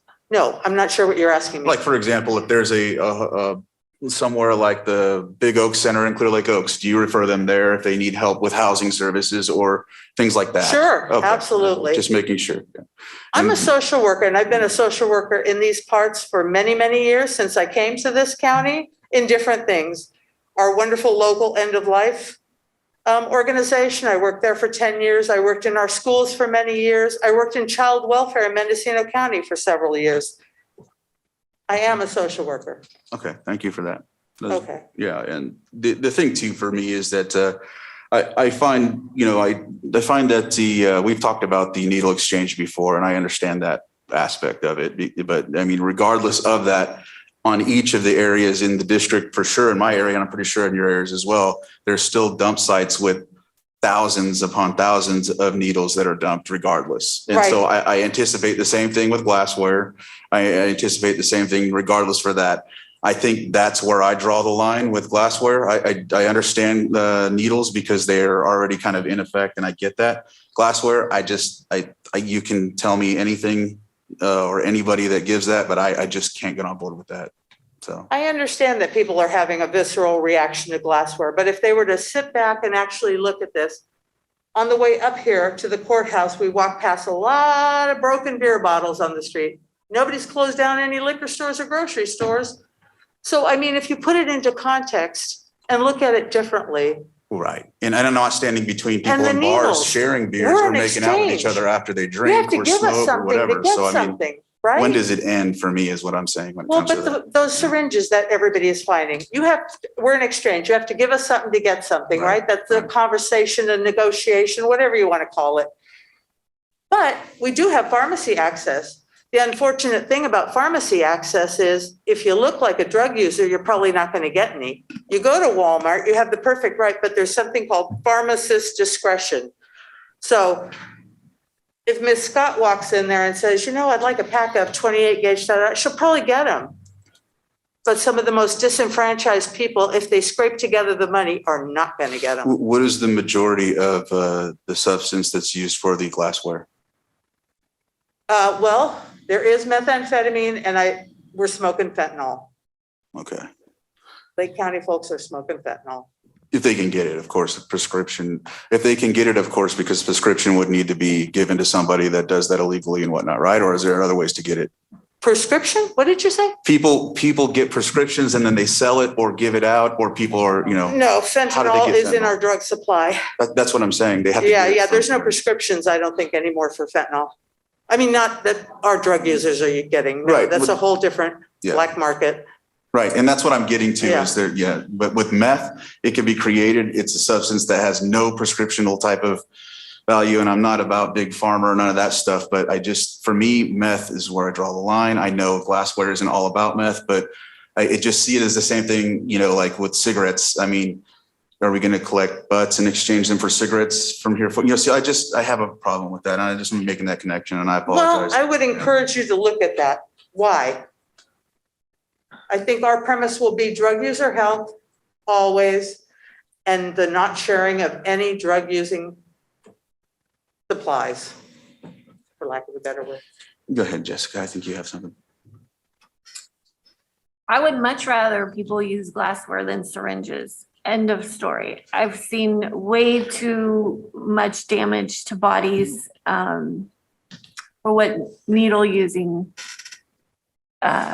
is. And if you have a glass piece, there's no expiration on it. You'll just have it for as long as until it gets accidentally broken or something, I'm guessing. But with needles, you can't use a needle indefinitely, but you could with a pipe or glassware. But Correct. if you have a moratorium on your needle exchange, those people will reuse their needles. And even after the first time, it will resemble a fishing barb. And you brought up a really good point that I'm so nervous that I completely forgot. Of course, that's what this is about. Smoking drugs is a less risky route of administration than injection. And it's not creating new users. It's helping the users that are already using get to a safer way to administer until they're ready to walk away from that life. But I don't think, I'm really against the moratorium, but do I think that we need to have this conversation and bring all of our partners together and work on our strategy? Absolutely. But we can't just leave all of these people in our community high and dry right now to become even more injured for 45 days or for however long the moratorium is. Was I surprised to learn about this? Yes. I saw you at the Health and Safety Fair too, and I didn't have any idea what was going on. I was not dispensing glassware or syringes at the Health and Safety Fair. That's true, I can vouch for that. Because I asked her if she had any. But I was surprised. I didn't, I was caught off guard. I think Sheriff Martin was caught off guard, probably Chief White. And I don't know if those law enforcement partners are here with us today to have this conversation. This is an important conversation. We need to move it forward. We need to gather up everybody together and get on the same page. But having a moratorium right now and stopping any of these services will only hurt our people who are already hurting the most in our community. I appreciate that. And I do want to say, I forgot this point too. That since we have been distributing glassware, our syringe numbers have gone down. Whereas we used to do between 6,000 to 8,000 syringes a week, our statistician over there, we're now doing between $3,500 to $4,000 rigs a week. That's a substantial drop. So more people are moving towards smoking, which would be a better health outcome than injection. Of course, we don't want anybody using drugs. Of course, that if we lived in a perfect world, but we don't. We have people that are addicted and they're going to be using it any way they can right now.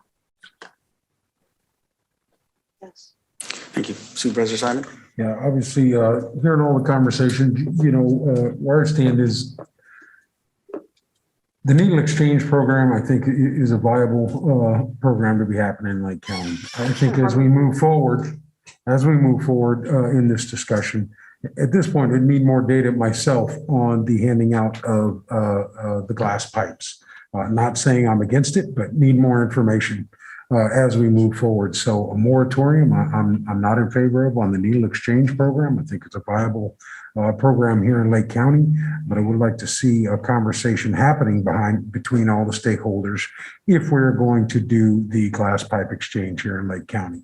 And I agree with Supervisor Sabatier. We're hoping as partners we have, I understand good intentions, or I just did what I had to do, but hearing, something of, boy, we should have had a bigger conversation besides, I just want to do this and I'm going to do it. If we're in a partnership here to get our folks healthy in Lake County, then that's what we need to do, and we need to engage upon that. And as we move forward, I'm hoping that's what we'll get, is the complete partnership as we move forward and having some of these other discussions. We've all seen it.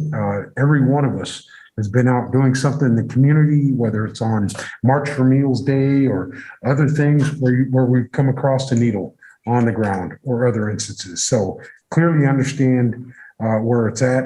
Obviously not trying to encourage drug use, but I love the conversation of someone is not going to get help unless they're ready to ask for help. And it will not take, we've all, say family members, community members, and we've seen that process over and over again. So I think any support we can give them and meet them where they're at is the right way to do it. But from my point of view, today, if we're going to do anything, would be move forward with the needle exchange program and continue with those stakeholder conversations about any of the glassware. And I understand where everybody's coming from. Absolutely. I thought some of the emails that I received explained, because a lot of people don't understand if you're not dealing with this or having a family member that's dealing with this disease that just overtakes their lives, to understand that, just as I said, Christmas bulbs cleaned out and used as, pipes to smoke things, or light bulbs, and, all this other stuff that you don't even think about as something unless you're in that world. It's just a real challenge. If you're a business owner or, if you operate a hotel, you don't even think about this stuff on a daily basis. I mean, where they hide these things, where they put them down, they'll hide them everywhere. It's unbelievable. So getting those needles exchanged off, and an opportunity to do that is very important. And just as you said, reusing the needles, which we all know that they do, is just unbelievable. Some of the stuff that they will do. I mean, you see stories, you see these things that you have individuals in your family or other things that you've seen. It's just unbelievable the lengths they'll go through to reuse these things. And it's unbelievable. That's all that I can say. So as I said very clearly, in support of the needle exchange program, but moving forward, there needs to be more discussion brought back to the board by all the stakeholders about the glass units being handed out. So that's where I stand on it today, and figure out how we move forward on that. Well, I look forward to a partnership, because every syringe that has been brought into this county and distributed by us has been through a grant that I have written. There has been very little partnership. I'm grateful to, I think it's Lars Ewing, that they accept our biohazard waste. And I go all the way to Lakeport to the transfer station, where I'm very well received. Let me say, that's been a lovely connection. But other than that, in 2009, they did that memorandum of whatever, or the statement, and I took it on. I did it, and I've been doing it since 1995. And so I just would like you to acknowledge that. Am I leaving? Am I walking away? Oh, no, if you have anything else, I think she has another. I think it's just we all want to have the next steps kind of laid out on how we have this conversation and build this partnership. So should we have a deadline, or what should we do to make sure that this happens quickly? What are my offer, if the board is aiming towards the resolution allowing the continuation, but with new restrictions as provided to you guys, that within 45 days, we receive a report from public health, and going down I don't have the name off the top of my head. I apologize. I'm looking for the number of the law, then under Health and Safety Code 12349.1, there's a list, and Supervisor Crandall was reading from that list. I think that's a perfect place to start on gathering that type of information. It's written within the state law if they were under an SSP, and I think that we should mimic that in our reporting in order for us to understand what is the literature that is being handed out, how many referrals have been provided, how many people have actually gone to those referrals. We need to understand what the actual outcomes are, more so than the continuing stage of helping people, because I think that the main goal was to reduce, not maintain. And so can we show that there is a reduction compared to what it would be? I'm not sure that we have the resources to check referrals and this and that. And this was never a program where people had to identify themselves. And I'm not sure that we can comply with that. I'm more than willing to sit in a group, to create a working group and see how that works. But I am not in favor of, I think you're asking for a level of breaking a person's confidentiality. They can now come to the exchange anonymously and gather, and I'm not willing to do that. And so I don't know what that means. Well, and I think the working group model is more appropriate. We could get back to getting the biannual reports that we're supposed to be getting from our annual. I think that's a good place to start. We set a time for us to have this working group and to have the report given to the board. How's that for you? And if I could add, Yes. the continuum of care here in Lake County has just been incredibly well organized. And we just put a system in place where we kind of track referrals and where those go. So maybe we should sit down with them and see how you can partner with us with the continuum of care and see how these referrals, I mean, there might be some data there that we might be able to pull out.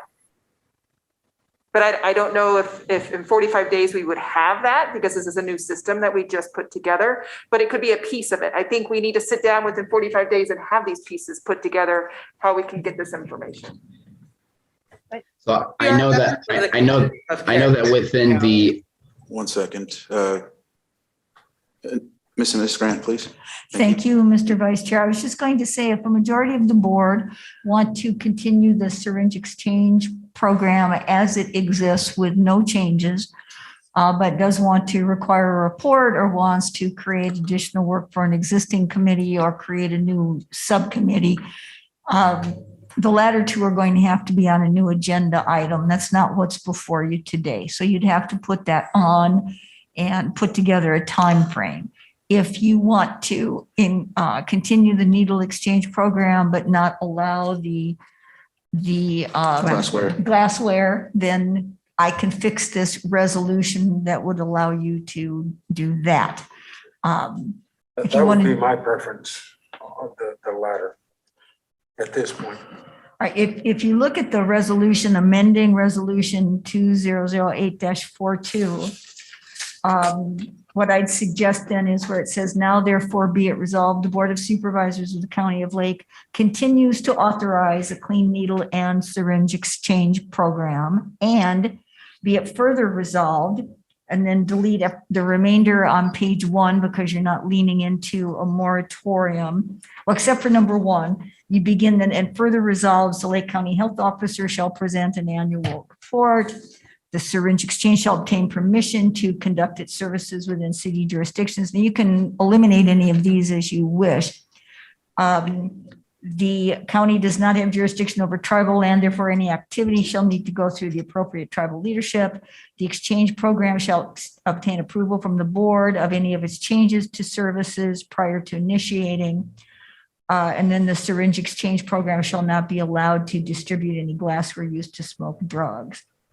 And then it goes on to under section 6, staff is directed to provide all data within the time frame of the moratorium. Could be deleted, and just the staff report shall include its benefits in reducing the above referenced staff report shall include its benefits, and then you just go on with that section.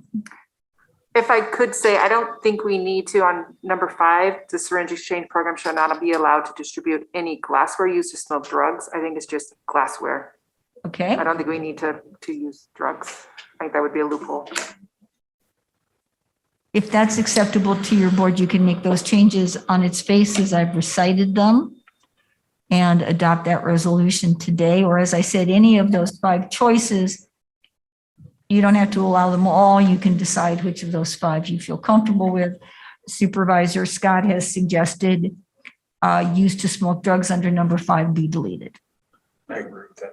Noted. I think we still need to allow public comment Yes. time for discussion unless there's someone else that has something. CO Hutchinson. Yes, thank you, Mr. Chair. I can't raise my hand in the Zoom. I'm not sure why, but speaking in my capacity as interim health services director, I have been in contact with our public health staff. In fact, our director of nursing, Eileen Van Cleve, is here in the Zoom with us.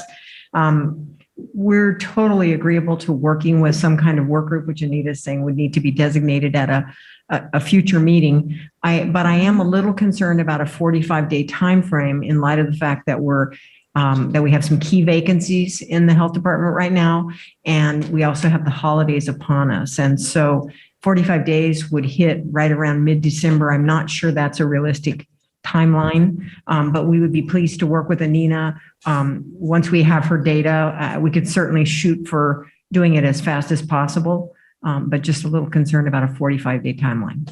Yeah, thank you for bringing that up. And I would agree with a 6-month time frame because just, with some of those issues you were saying to come back to the board. So I would put that out there as a suggested timeline.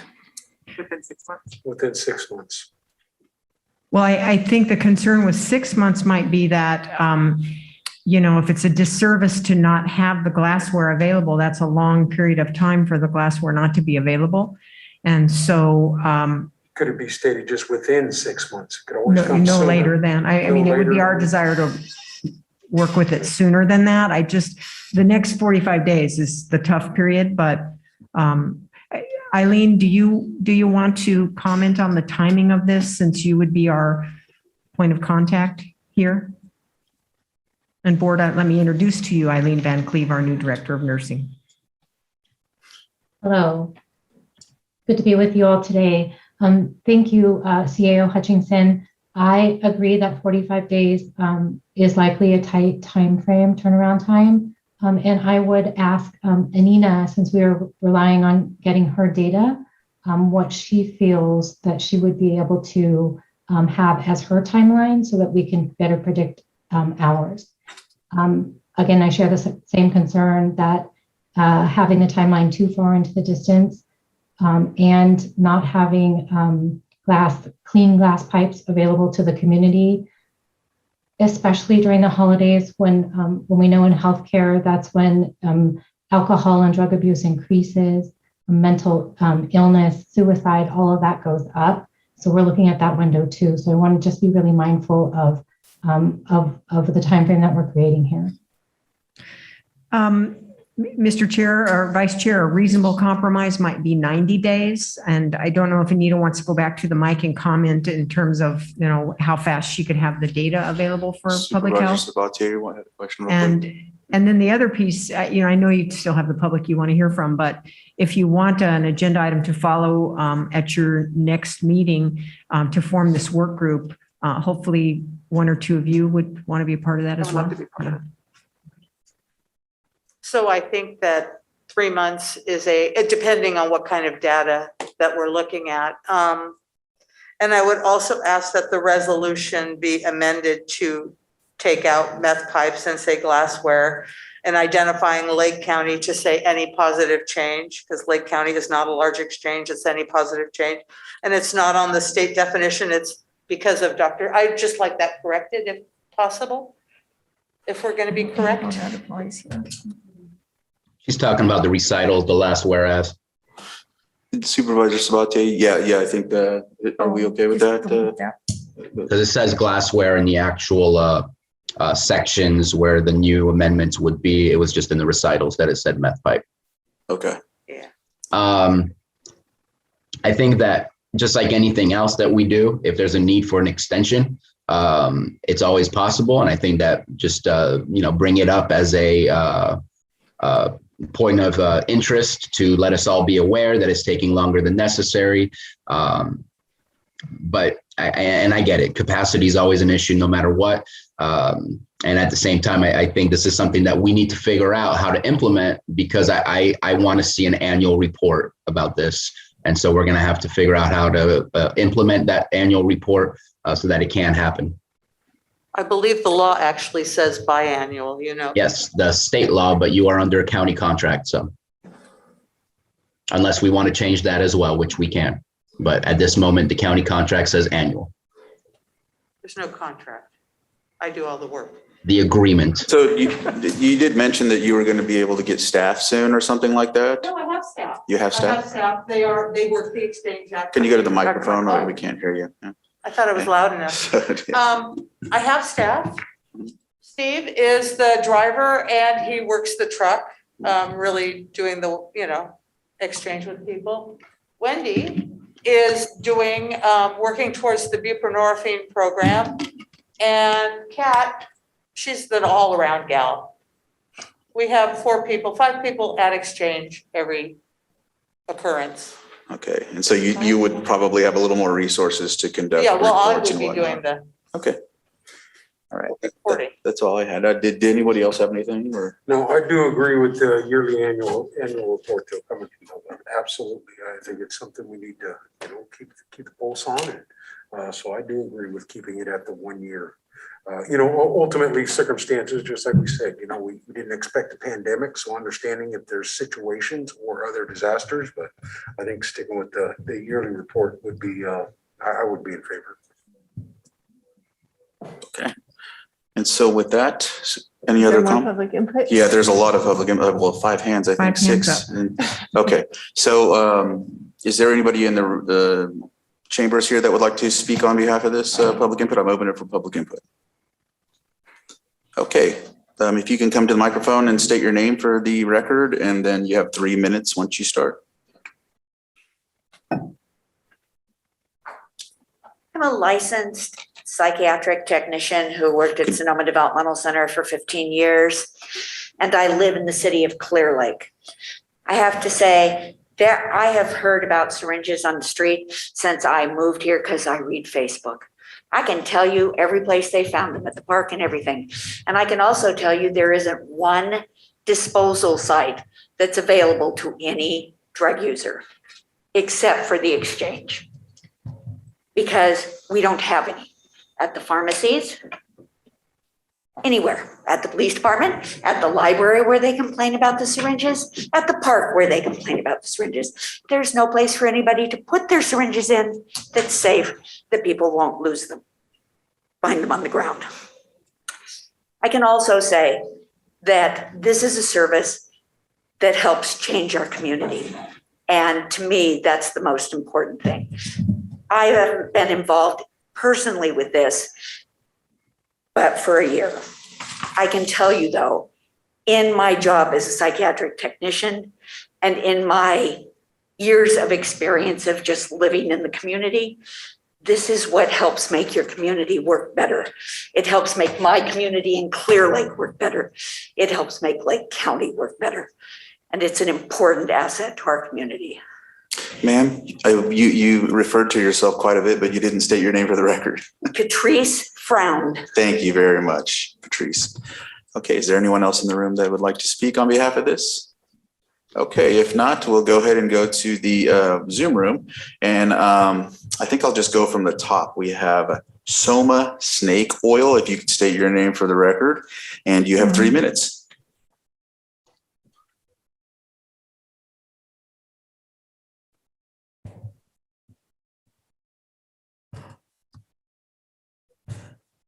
Hi there, my name is Soma, and I am director of a syringe program in Los Angeles. Can you hear me?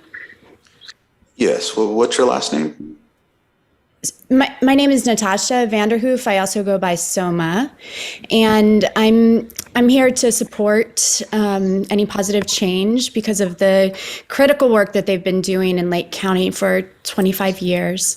And I know that you've received the vulnerability assessment from CDPH, talking about the high vulnerability for HCV and HIV, and you've been talking about that quite a bit, but I wanted to talk specifically about pipes because my program also gives out pipes, as do many of the programs in the state of California. Glass pipes are a harm reduction method, and I really appreciate that you brought that up, as it reduces soft tissue infection, it reduces the risk of contracting HIV, but something that hasn't been brought up is that it also reduces complex blood infections like bacterial endocarditis that can lead to very expensive open heart surgery that are connected to IV drug use. And I think it's really important to talk about pipes as a harm reduction method. And I'd really urge you to reconsider how limiting pipe distribution will affect public health in your community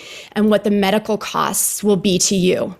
Our coalition can definitely share data with you and documentation on this. And I think that, there's a wide group of harm reductionists and, experts in this field who are supportive of any positive change and who will share this information with you because there's 30 years of evidence. And the state of California would not have taken this on lightly, to support programs in sharing, glass pipes. So I think that there's a lot of precedent behind this. And, I also wanted to mention just something because it was brought up, earlier, that forced detox leads to higher rates of overdose. And just because it was brought up in this room, I think it's really, really important to understand that forcing people into any kind of situation really can lead to death. So I'll just leave it to there and mention again that we are very much in support of Anina. Thank you. Thank you very much. Next is Lonnie Kane-Urquiza. Lonnie, you have 3 minutes. Okay, thank you. So thank you for listening to me today. I'm calling in because first I want to support what Board of Supervisors Bruno Sabiers had requested with the resolution. I do think that having a needle exchange can be beneficial. I've worked with the homeless people. A lot of you don't know that. And it can help with stopping diseases as well as HIV. And that's what it was started for. But the direction that we're going in, there's a public outcry and the public is not happy with this organization taking on the responsibility and making sure that what she or whoever, mandated passing out glassware would be in public health interest. I too have received letters from people in this community that are accused that organization of keeping people in continued drug use. And to me, that's not what that organization should be doing. Yes, we should be keeping them safe, but I do agree that there should be some accountability. There should be data.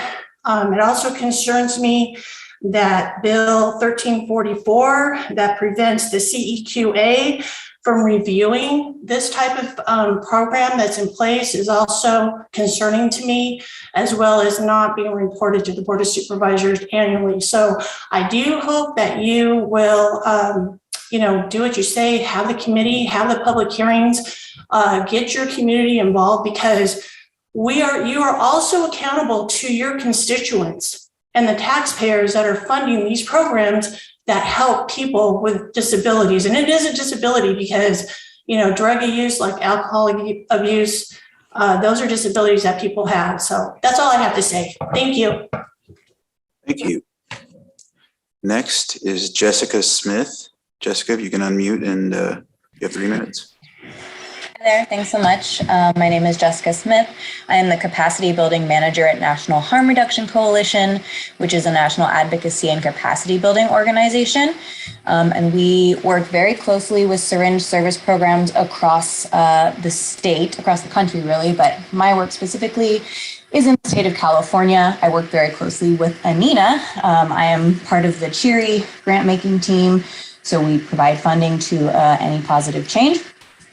And I do just, I guess, want to clarify that the language like syringe exchange program, syringe service program, syringe access program, it's all the same thing. There is zero difference. Syringe exchange program is actually a bit of an outdated term because CDPH and CDC best practices indicate that a needs-based model, so distributing as many syringes as people need to keep themselves safe and healthy, is best practices, and exchange insinuates doing a one-for-one, which is not best practices. So just thought I'd clarify that for folks. Anina really covered a lot of what I was going to say in my statement. I saw on your agenda that you have received the vulnerability study from CDPH. I think you've received, let's see what else was sent over, the issue brief from Drug Policy Alliance about Lake County having the second highest Latinx overdose death rates in the state. Lake County used to have the highest number of Hep C rates in the state, and y'all don't have the highest anymore. And I would, caution you to sort of reduce any sort of program that helps address those issues. And I really just want to actually speak to the glassware, to smoking, to safer smoking supplies as a harm reduction tool. As part of our CHEERY grant making initiative, we do point in time surveys with our grantees over, I think we've got 37. So across the state, rural, urban, suburban, I'm kind of all over the place. I want to say that I also live in a rural community. I'm up in Humboldt County. I used to run a syringe service program here, so I'm also speaking from direct experience, working with people who use drugs also. But in our data from these PIT surveys that programs have been doing with their participants, the first one that we did in early 2021, 87% of people across these programs reported that they were smoking drugs. And in preliminary results from our most recent PIT survey that we're just wrapping up at the end of October, 80% of regions that submitted these PIT surveys were saying that they're finding fentanyl in their drug supply. And so as Anina mentioned, being able to have access to safer use supplies for specific drugs that are in the market is extremely important. I appreciate that y'all are moving away from the moratorium and moving towards maybe this other resolution to be in better collaboration with any positive change. But I still want to encourage you to take out that piece about banning glassware. For a lot of folks, when they wrap up your comments, your 3 they minutes. can get access to glassware, they're coming specifically for that. So when you take away those supplies from people, they're not going to come back. That's a missed opportunity for engaging people in their healthcare, offering treatment, offering other services. So having as much stuff available for a wide array of people who use drugs is really best practice. Thank you. Thank you for that.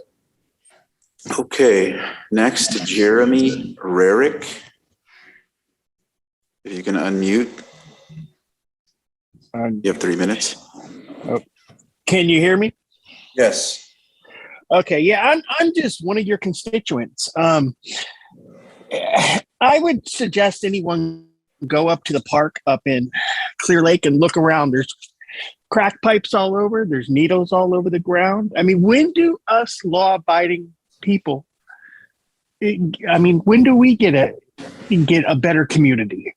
I don't know. Maybe I'm old-fashioned, but I think people should buy their own crack pipes. We cannot let this insanity into our county. This is enabling drug addicts that have ruined this once great vacation destination. My son plays soccer in Clear Lake. Every time we go up there and play soccer, right at the elementary school, there's needles all over the ground. There's, and I just heard a woman say, well, there's no place to put them. You can't put them in the garbage. You can't, somewhere other than on the ground. There's broken crack pipes all over. This isn't the kind of community that, I won't even let my kids go out after dark because they'll get robbed. The cars get broken into. And I'm speaking from a position of, at one point, I was an addict and I was forced to get myself clean. It was mandated. And that was 20 years ago.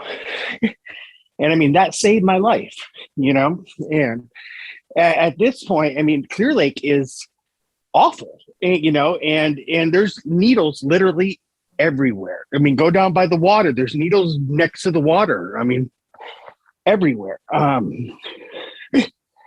I just think it's time, you start arresting these people, put them in the position I was in. I was in that position and it saved my life. That was 20 years ago. My children lost their mother, my two boys, over a program just like this that they constantly enabled her. She kept going back. And they never offered anything other than here's your needle. Here's your needle. Here's your drugs. That's all they offered. They didn't, we keep saying, let's wait till they're ready. As a former addict 20 years ago, they'll never be ready. Most of them will never be ready. Most of them with these new kind of drugs will do the drugs till they're in a grave somewhere. I mean, fentanyl is exceptionally addictive, and I think that by handing out more supplies, we're only making the problem worse here in Lake County. I mean, this isn't the Lake County that I grew up in. I mean, and look around, go down to the park today. All the board members go down there. Look, go walk through Clear Lake. I mean, it's much worse than it was. You could wrap up your comments. Okay, that's it. I just think that they didn't act in good faith. They should have at least went to the board and talked to the board first. They really should have. Thank you. Thank you very much. I need to interrupt a little bit. I just want to kind of provide a different picture of Clear Lake. Yes, it's possible to find a syringe in Clear Lake. Yes, it's possible to find a crack pipe. And I'm sure you can find that if you try really hard everywhere around the lake. It's a nationwide pandemic. The idea that they're all over the place, I think is a little bit of a stretch and exaggeration, and really paints a horrible picture for a town that's moving. Am I still on? Yes, but your comments are, thank you for your comments. And is there anything else to add to Supervisor Sabatier, or is that? No, I finished. I just wanted to make sure that wasn't the last comment on Clear Lake. Okay, thank you. All right, Mr. Hoffman, Robert Hoffman, you're next. You have 3 minutes. If you can unmute and go ahead and provide us with your comments. Hi, can you hear me? Yes. Hi, yeah, I just wanted to give public comment. I've heard a lot of the other providers who are working with syringe programs give a bunch of excellent reasons why the pipe should be supported. And I just wanted, I don't want to say the same thing. I just wanted to add to that, since we are in a pandemic, and there's a lot of information out there around people who smoke tobacco and not sharing tobacco. I just wonder, shouldn't we also be looking to keep people safe who smoke other things? I think people who use substances can also be sometimes very vulnerable people, and I just think it's our, it's our responsibility to support a program who is doing COVID prevention among vulnerable populations. And I think, I just also, I also wonder if we're exploring the idea of providing this syringe program additional funding to go along with the additional asks. And, if the Board of Supervisors could get behind something like that, I think that would be great. I think building a really strong partnership between the health department, city government, and the syringe program may be the best way moving forward, so that everybody is on the same page and everybody can, fully understand the information and understand what's happening. And then it will be easier to talk to constituents and support this program with all the right information. And so I just really encourage, this to be a moment, to build a partnership, and that we rethink this idea around the pipes, because it just seems incredibly dangerous and irresponsible to limit the use of smoking supplies during the pandemic. Thank you. Thank you, Mr. Hoffman. Next, Daniela, if you can unmute and provide us with your last name. You have 3 minutes. Hi, my name is Daniela Watke, and I'm a person who used drugs. I'm calling today to support any positive change in the services they provide to our brothers and sisters in Lake County. Thank you for your previous commitment to public health by allowing any positive change to operate its life-saving activities. And thank you for setting aside your gut reactions and your stigma by focusing on the science-based evidence of what harm reduction organizations do. By providing clean using equipment, these agencies not only provide a medical service, but outreach to a desperately underserved population of people. People who use drugs often face tremendous hardships when it comes to their health and are often not connected with traditional models of healthcare. Programs like Any Positive Change keep people free of disease and out of the emergency room. COVID is a particularly vulnerable time for people who smoke and share pipes, which is why harm reduction programs around the state are providing clean glassware to participants. These tools also prevent transmission of COVID, as I mentioned, as well as hepatitis C. They also provide an alternative to injecting drugs. And with the current state of the fentanyl drug market, smoking as an IV alternative is more critical than ever. And speaking of the overdose crisis, Any Positive Change is the community conduit for the life-saving antidote to opiate overdose, which is Narcan. Lake County and Mendocino had the highest rates of overdose death for the whole state in 2020. Giving Narcan directly to people who are at highest risk of overdose is the most effective intervention we have for this tragic statistic. My own life was saved by harm reduction organizations such as Any Positive Change. The trust I built with staff empowered me to make a number of life-changing decisions, including entering drug treatment. Thank you to Any Positive Change for their life-saving work day after day, and thank you for considering the continuation of their desperately needed services. Have a good day. Thank you very much for that statement. Next, we have Eileen Anderson. If you can unmute, and you have 3 minutes.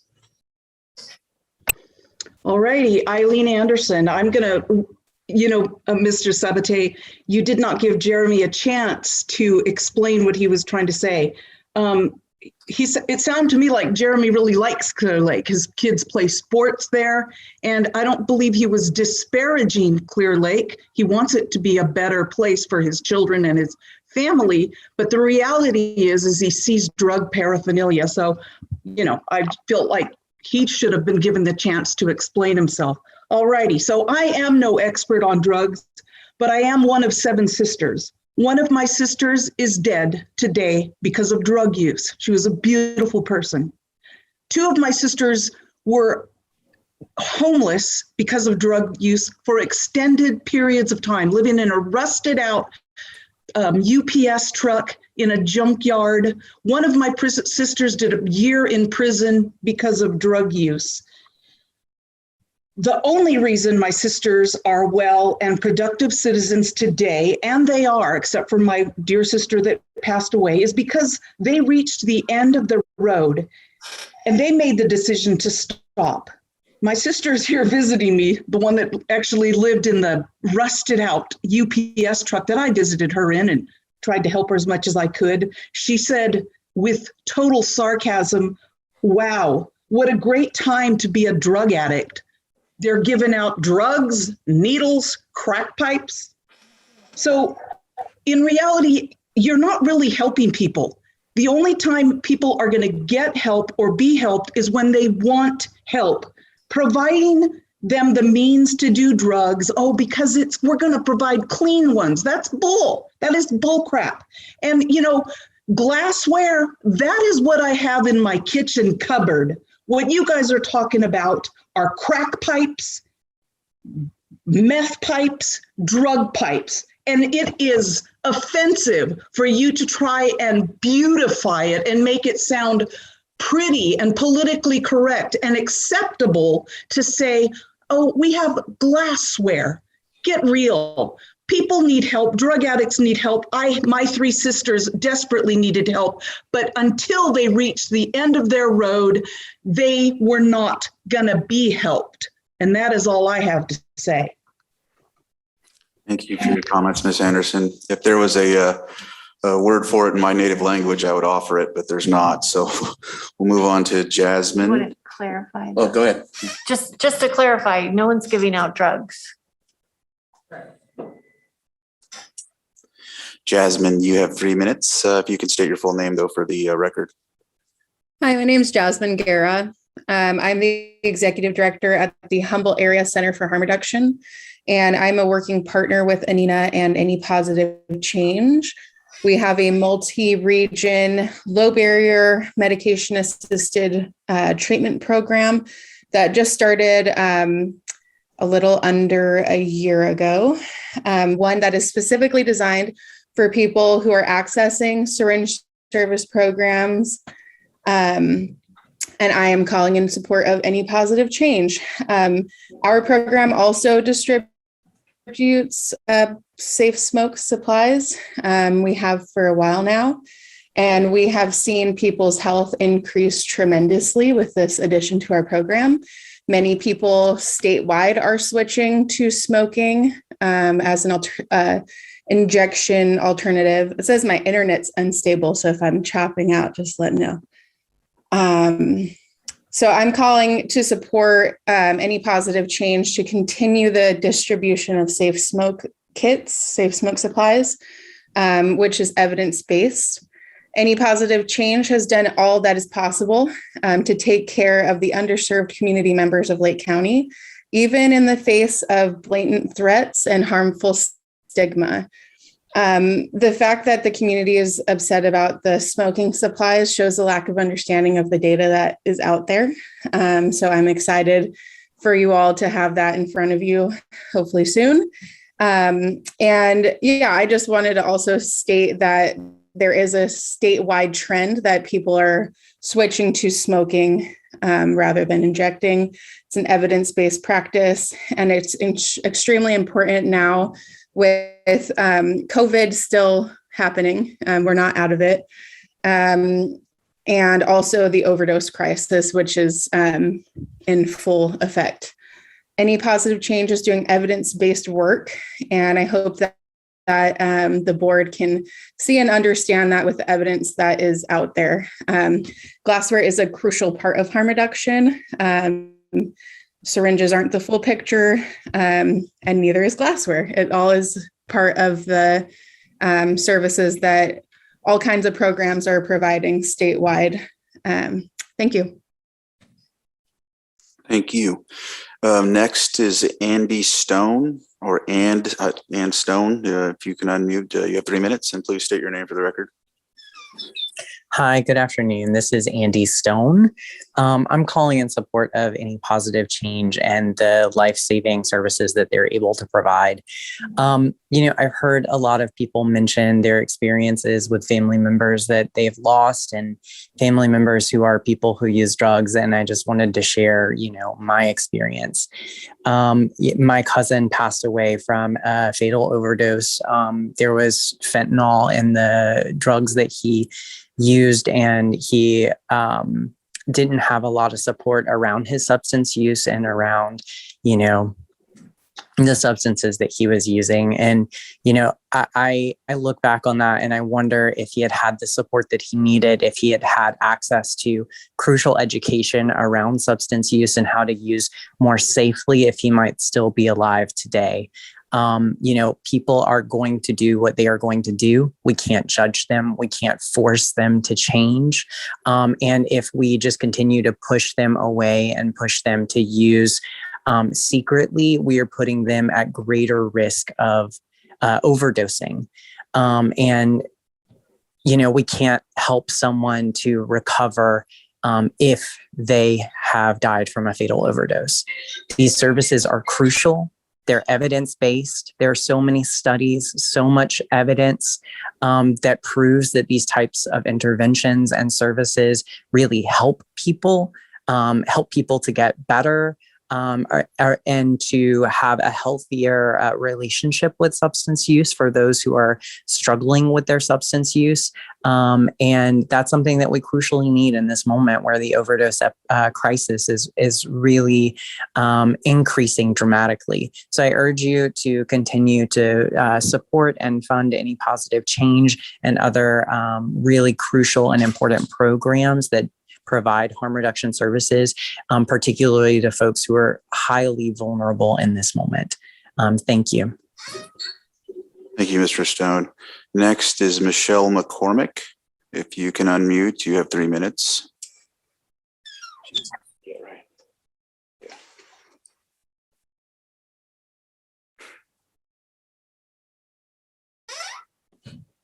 *6.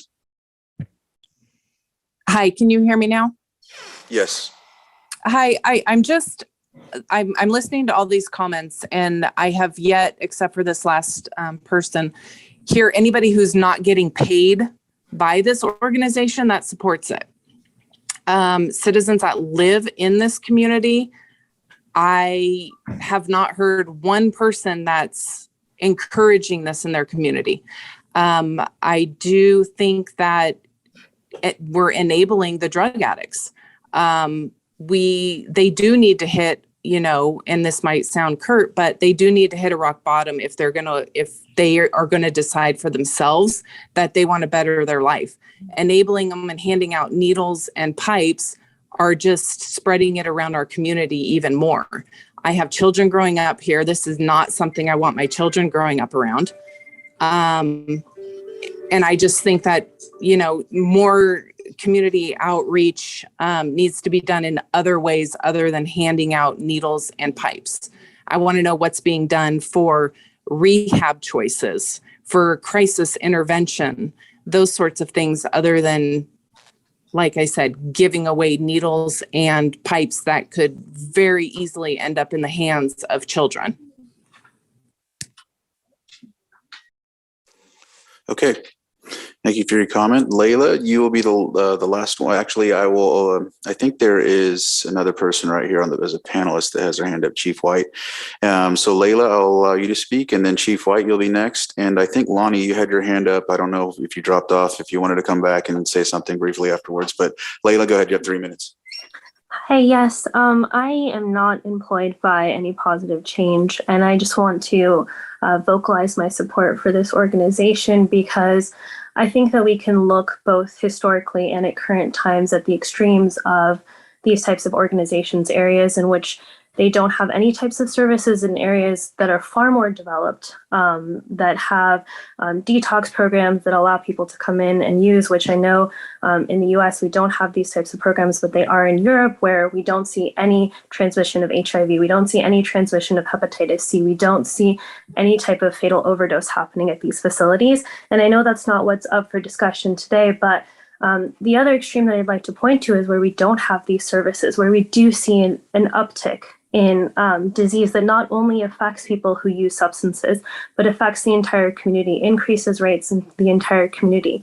And I hope that both the Board of Supervisors, all of the organizations, the Public Health Department that's here today, can really look at this moment as an opportunity for collaboration rather than restriction and rather than going backwards. Really, I understand that people feel impassioned. This is their community. They have children. Absolutely. Anyone who lives in the community is invested in it and wants to see a healthier community, including people who use substances. And so I hope that we see this as an opportunity to increase both access to clean supplies, which this organization has been trying to do for decades, but also things like increasing disposal sites, giving this organization the resources to help increase things like Suboxone access, increase things like having healthcare providers come and attend to folks. Because really we've seen how much the efforts of meeting people where they're at, how successful that can be. And absolutely, there is an immense tragedy. I have lost people myself to the overdose crisis. It is something nationally that unfortunately no place can say they're unimpacted by. But I really do kind of want to emphasize how much organizations like this provide a place of compassion and lack of stigma. And we have really seen those two things lead to an increase both in disease rates and death. So I really want to thank the people who are doing this work. I know it's not easy, and I know it's often frowned upon and sadly a battleground where really we can look at hard research and see that this is one of the most successful ways, rather than cutting off people from resources, which we've seen the evidence people only continue to do things in a less safe way. And so I really hope that the folks here today look at this as an opportunity for collaboration and for support, rather than kind of a battleground. So thank you so much. Thank you. Chief White, it looks like you're next. Go ahead. Thank you, board members. Andrew White, Chief of Police with the Clear Lake Police Department. I'm going to kind of try to concise these or pare down these comments. First of all, I think that all partnerships are built on trust, and this is a community issue. It's our issue for both the government side, those folks that are working to help. And, I applaud Anina and her group and everybody else that's working to try to be part of the solution. But we got to make sure that the trust is upheld. Clearly, there's a lot of public interest in this topic, and I don't think, all the right players are in the room. I think it's a good idea to move forward with some sort of a group that examines this and allows that public the opportunity to comment. With regards to submitting the report, the board resolution that required it, part of that resolution was not just to afford presenting data and so forth, but is very specific about affording the public an opportunity to express their concerns, some of which you're hearing today, as well as a provider to provide updated information, trends, et cetera. So I think it's really important that we don't dismiss that as sort of like just a late report, but it's actually denying something that was required as shall be provided to the public. I mentioned about it being a community issue. This isn't a public health issue. It's not just a law enforcement issue. It's not just a neighborhood issue. It's all of those things wrapped into one. And so I think it's important that everybody has the opportunity to come to the table and work together. And I think there's actually a lot of common ground that can be found. The thought that, speaking for my police department, that we're against any sort of thing, that's actually not the case. It's important to engage. I think that we need to recognize that, we're talking about a portion within our community who may not be receiving, the level of services that they're due. But we also have to remember there's a lot of other people in the community too that we have to think about. We heard about the kids in the neighborhoods, those sorts of things. We need to make sure that all stakeholders in the community are represented and that we don't single out any particular segment within the community.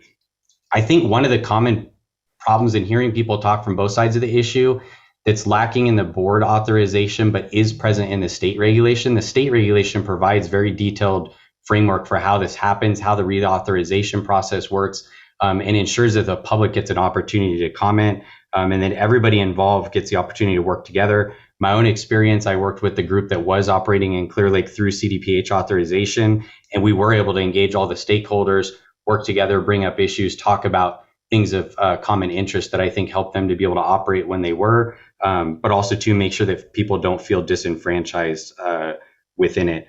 As far as shutting down the operation at the church, we certainly didn't direct them to do any of that. In fact, when they came, their comment really more had to do with trust.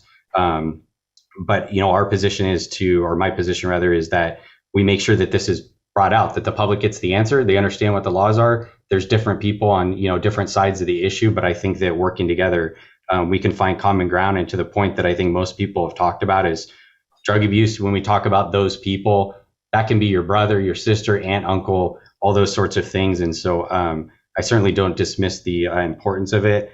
I am hopeful that there can be a discussion about the glassware, and maybe there's a good reason to have it and so forth. There was data that was provided. I think there's more to be provided. I also think to Supervisor Sabatier's point about, the original intent and this program being long-standing by any positive change in others, is if you look at the data provided on Hope Rising's website, they actually show increasing rates of diagnosis of HIV within the community during the same period that the program's operating, and even more increasing rates of person living with HIV within the community. Obviously, correlation is not causation, but I think it brings up the point somebody said earlier, maybe we need more. Maybe we need more distribution sites. Again, I think collaboration and public input are key. And with that, thank you. Thank you, Chief White. Is there anyone else in the Zoom room? I think everyone has either dropped off or I know, Lonnie, you had your hand up again unless you had it up. Otherwise, I think I'll go ahead and close public input and bring it back to the board. Oh, she did come. Okay. Oh, can you make it real brief to end? No, sorry, I was up by accident. Okay, thank you. Oh, you're welcome. Excellent. We'll go ahead and close public input and bring it back to the board for deliberation. If there's any other discussion? I will carefully make a statement. I get it that we fear that things will get worse if we stop something. But the tone, the body language, it bothers me. No regrets, that bothers me. There are 4 of us here that stated that we were unaware of what was going on. I'm guessing all 5 of us were unaware until this was brought to our attention. I've helped shut down cannabis grows because they move dirt illegally. And yet we're allowing this type of tone and body language to continue, almost like we're enabling that attitude. It doesn't feel collaborative. There was no remorse. There was no apology. Not that it's necessary, but the tone is, we need to have a better relationship if we're going to be moving forward. That is not an appropriate type of relationship, in my opinion. Thank you. Did you have anything? No. Okay. So I think we were at deliberation. If there's anyone that wants to take action, or I know for me, I asked a series of questions where there was evidence or at least answers that didn't support what's listed in the section where these entity provides directly or through referral all of the following services. So with that, some of those services weren't being met. It has nothing to do with the need. I think this is important. I think we need to have, as it has been with the needle exchange, but the fact that some of this hasn't been done, it says in the doc, or actually in the law or the section, that if this isn't happening, it shouldn't. If these attributes aren't taking place, then it shouldn't be happening. So with that, that's where I sit with it. But otherwise, if anyone has any action to take, they can go ahead. So I want to make sure there's been some changes that can I share the latest iteration of the resolution, and Anita, Ms. Grant can provide the changes that she offered as well, so that we make sure that we have, because again, in my haste to get this onto the agenda, I did my best to provide a ordinance, only to find out that I should have done a resolution. I do have a resolution prepared. I have sent it to Ms. Grant. She has reviewed it, but I want to make sure that we have a document in front of us if we're going to approve anything, rather than approve something that is kind of a belief of what we're approving.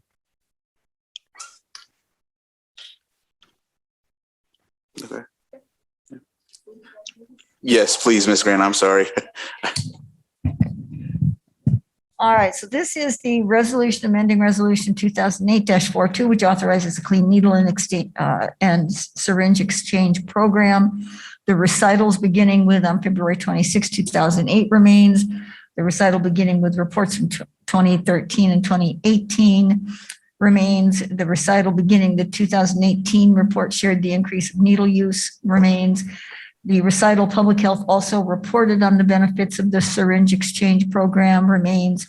The recital, according to public health in their 2018 report, remains. The recital, whereas a report to the Board of Supervisors has not been provided since 2018, with the words would remain. And I would recommend that you delete the last recital.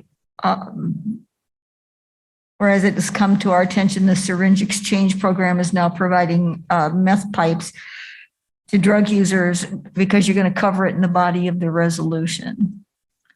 Then it would be now, therefore, be it resolved that the Board of Supervisors of the County of Lake continues to authorize a clean needle and syringe exchange program.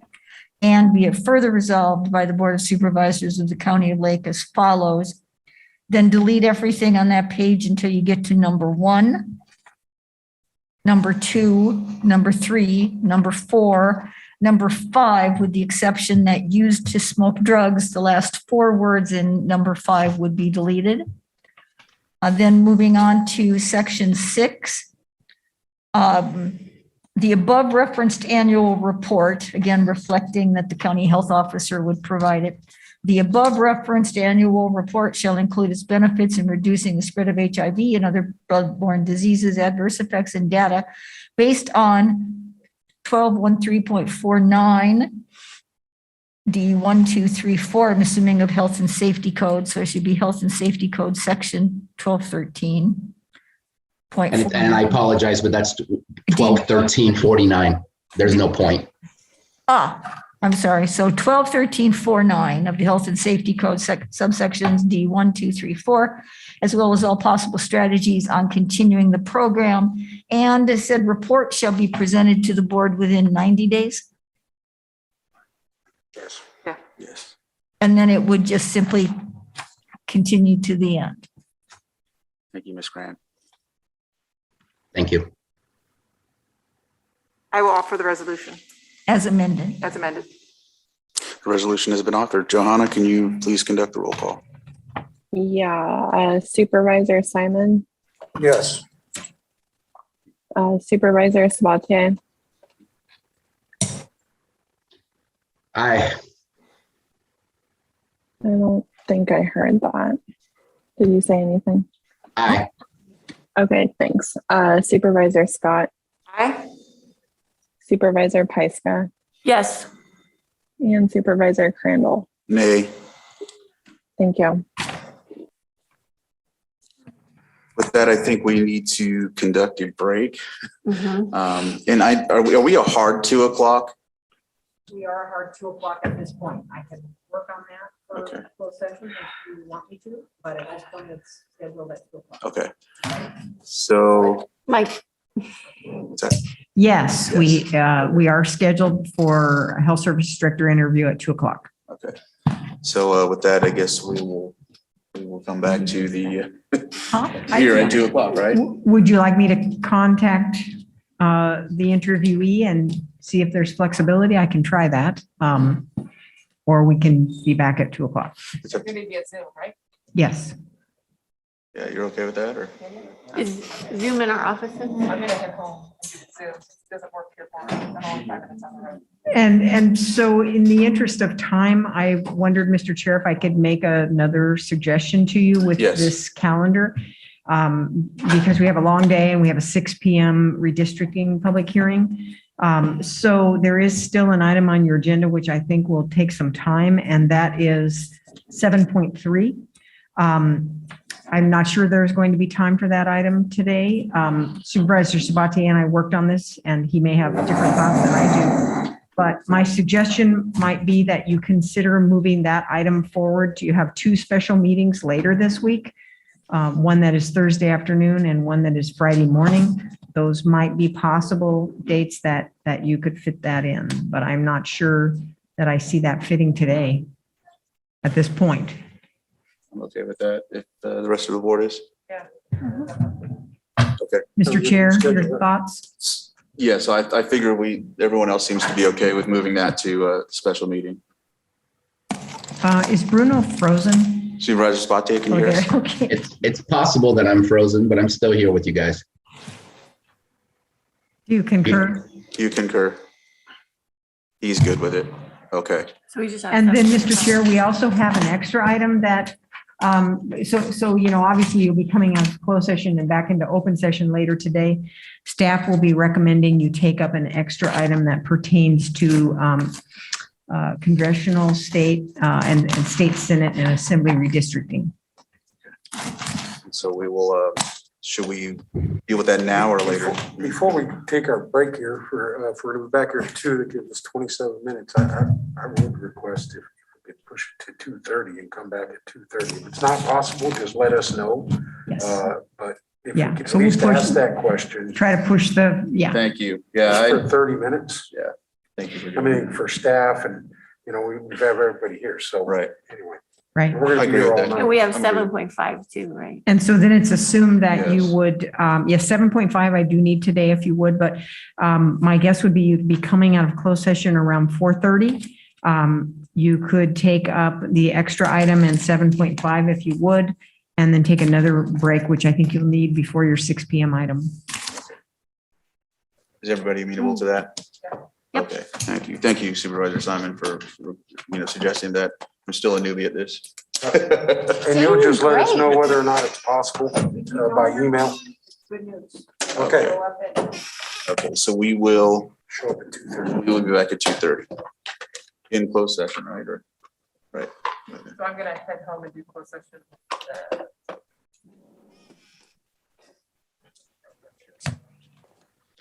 And Chair, Yes.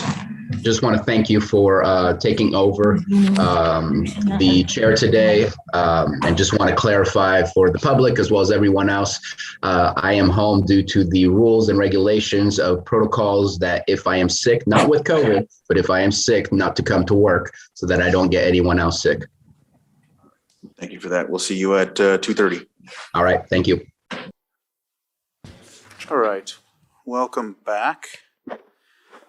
We'll go ahead and continue forward, coming back from closed session.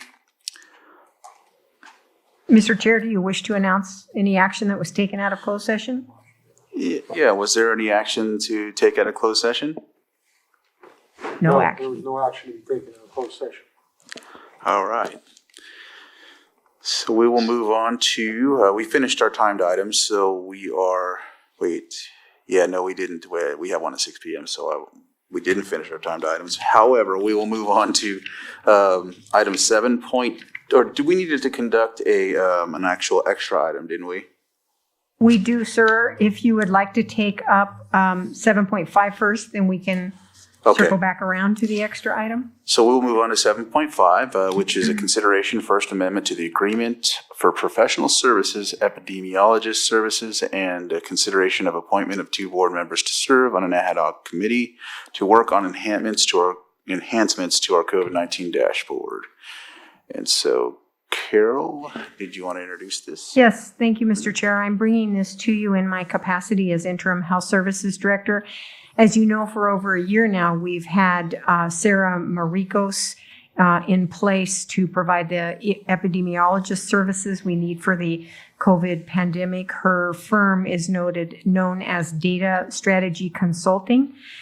This started under a short-term agreement and executed by the department head at that time, and then was later approved by your board, at which time the competitive bidding requirements were waived because we were in the state of emergency.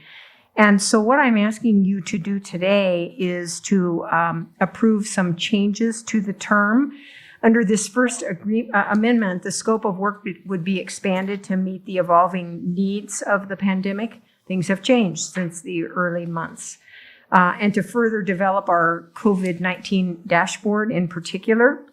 And the contractor has requested to convert the rate from an hourly charge to a monthly rate, and then finally adjust the contract the contract term to have it end June 30th, 2022.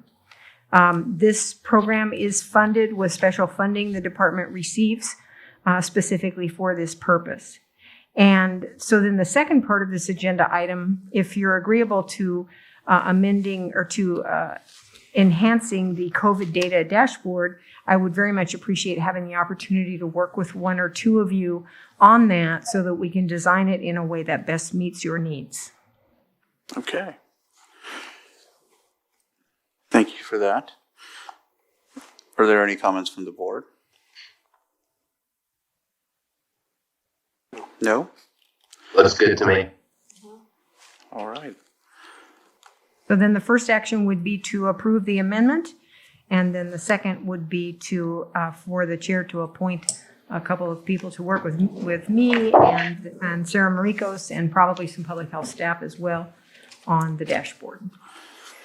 So I do have a comment about the dashboard. Yes, go ahead.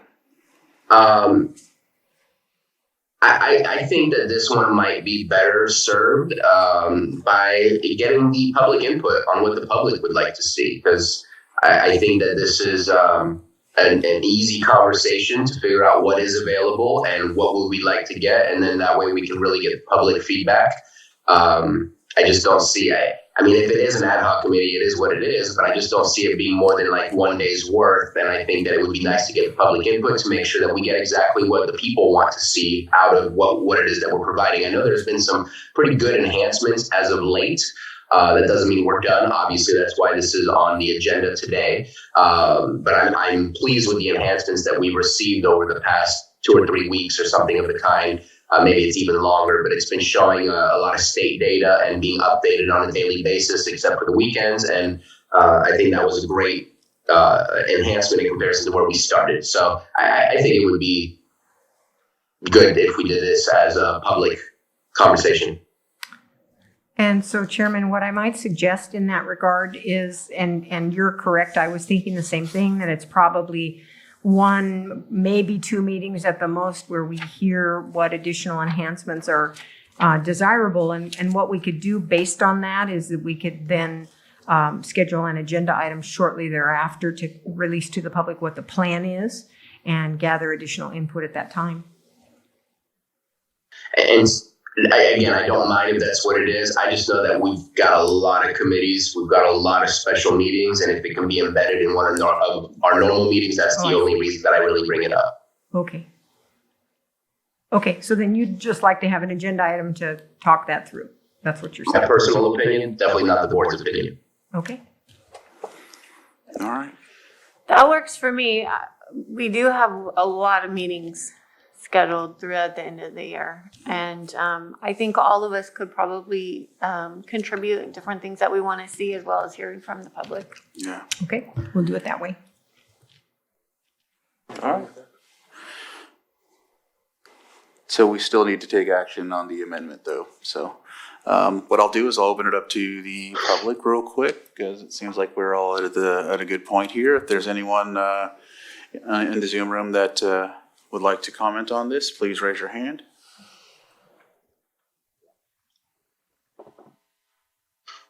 I don't see anybody raising their hand, so I'll go ahead and bring it back to the board for action. Mr. Chair, I move to approve the First Amendment to the Agreement for Professional Services and Epidemiologist Services. Second. So I have a motion by Supervisor Sabatier, second by Supervisor Pyska. Joanna, can you conduct the roll call, please? All right. Okay, Supervisor Simon, Yes. Supervisor Sabatier, Aye. Supervisor Scott, Aye. Supervisor Pyska, Yes. and Supervisor Crandall. Aye. Thank you. So next is the appointment of 2 board members, or were we going to have a meeting first? I think we're going to forego appointing 2 board members and just plan an agenda item soon. Okay. Is there anyone That way that? we get all 5. All right. So does anybody want to? No, we're not doing the ad hoc. Oh, okay. Sorry. I totally watched you say it and didn't register. It's been a long day. Okay. Long day. Well, you can't watch me say it. You knew I said At it. least you didn't forget Supervisor Simon's name like I did after a long day too. That was a little awkward. Okay, so with that, we'll go ahead and we'll close that item and we'll move forward from there. Shall we move on to the extra item here? And then, Yes, I'd be happy to present the extra item. And this has been shared with you, but I just want to reconfirm with Johanna. Johanna, you were not able to upload that into Granicus because we have the meeting underway all day today. Is that correct? Yeah, if I would have stopped it to enter it, it would just create more work. So I'll enter it after the meeting. Okay, so so then I'll explain it to you, and it will be posted as soon as we can. So just today, during today's meeting, we were contacted again about some concerns that the California Redistricting Commission has posted on their website. And we'd like to be in a position of submitting comment from your board as a whole for their continuing meetings, which are all happening before your next available agenda. They're happening the next 3 days, including tomorrow.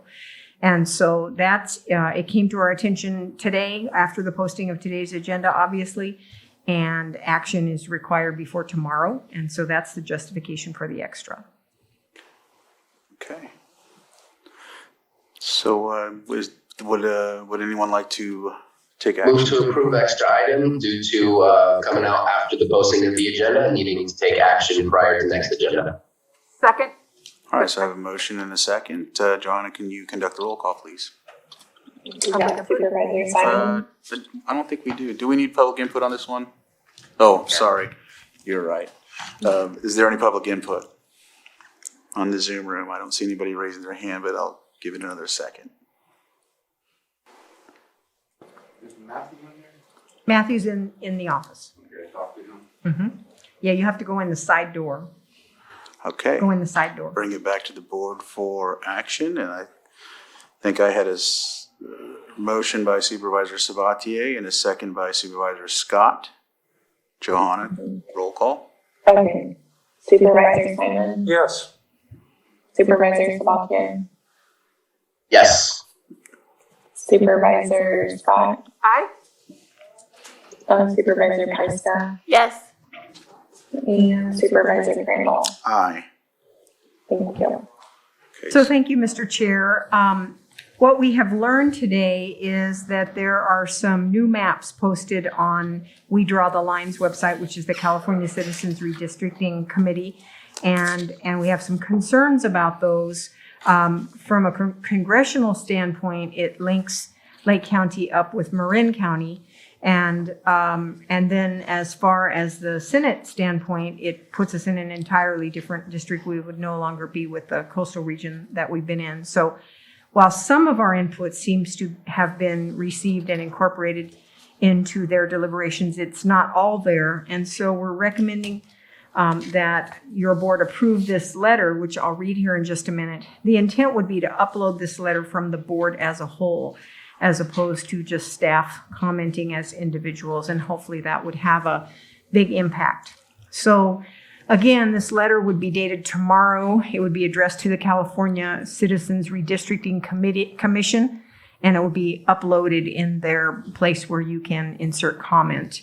And so it would say this, the subject is opposed placement of Lake County in a federal congressional district with Napa, but not Sonoma County, and change state Senate district alignments with the November 2 visualizations. Dear Commissioners, first, we want to thank you for honoring Lake County's request to be wholly represented in a single federal congressional district. This is broadly reflective of recent feedback submitted by the County of Lake and other Lake County-based governments. We also very much appreciate being grouped with Napa County for federal representation, continuing a long-standing representational alignment. However, our board was disappointed to learn your commissioners' November 2nd congressional district visualizations now align Lake County with Marin County and portions of Solano County, and not our critical disaster and energy resiliency and economic partner, Sonoma County. Our board finds Lake County has historically shared relatively little in common with Marin County.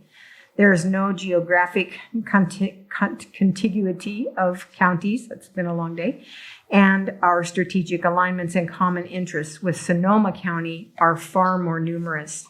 Alignment with Marin County for purposes of state Senate representation has been a great positive, but Lake County's federal interests can be better served by continued alignment with Sonoma County. As you will recall, our board previously submitted a resolution filed September 28th, impressing on your commission of the vital import of rejoining all of Lake County in the same United States congressional district with both of our neighboring counties to the south, Napa and Sonoma. We reiterated the import of maintaining both of these alignments in our October 26th letter. Your commission will also be aware boundaries depicted in the November 2 visualizations would dramatically alter Lake County's state Senate representation. Presently, Lake County is grouped with adjacent counties of Mendocino and Sonoma, as well as Humboldt, Del Norte, and Marin. These partnerships have brought many great benefits to Lake County, including meaningful economic change through growth of the cannabis industry and a new program that will give many Lake County children a stronger, earlier education foundation. Sharing state and federal level representation with both Napa and Sonoma counties has been of great benefit to Lake County. The agriculture and tourism industries are key facets of the Lake County economy. Lake County offers natural extensions of the cultural and agritourism-focused opportunities of Sonoma County and the Napa Valley. Wineries and wine-adjacent businesses and other agricultural business needs are found throughout our county. Workforce-engaged Lake County residents also frequently travel to Napa and Sonoma counties for work. At this critical juncture in our county's history, we want to continue to build on synergies with all of our key regional partners, and opportunities for economic development are enhanced by our sharing common representation. Respectfully, County of Lake, and it would be intended that each member of your board sign.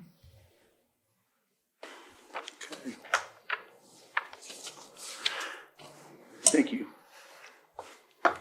Supervisor Sabatier? Did you have I listened in to quite a lot of the conversation on, I forget when it was, last Wednesday, I think it was, that they were speaking specifically about the north area. I spoke about this a little bit on Tuesday, or last, when was it that we got together? I don't even remember. Thursday, I think we were together for a moment. I know I spoke with Matthew Rothstein about it, and it was exciting. They talked about Lake County quite a bit, and they listened to us in the sense that we asked them to stay whole. So at least that's one part.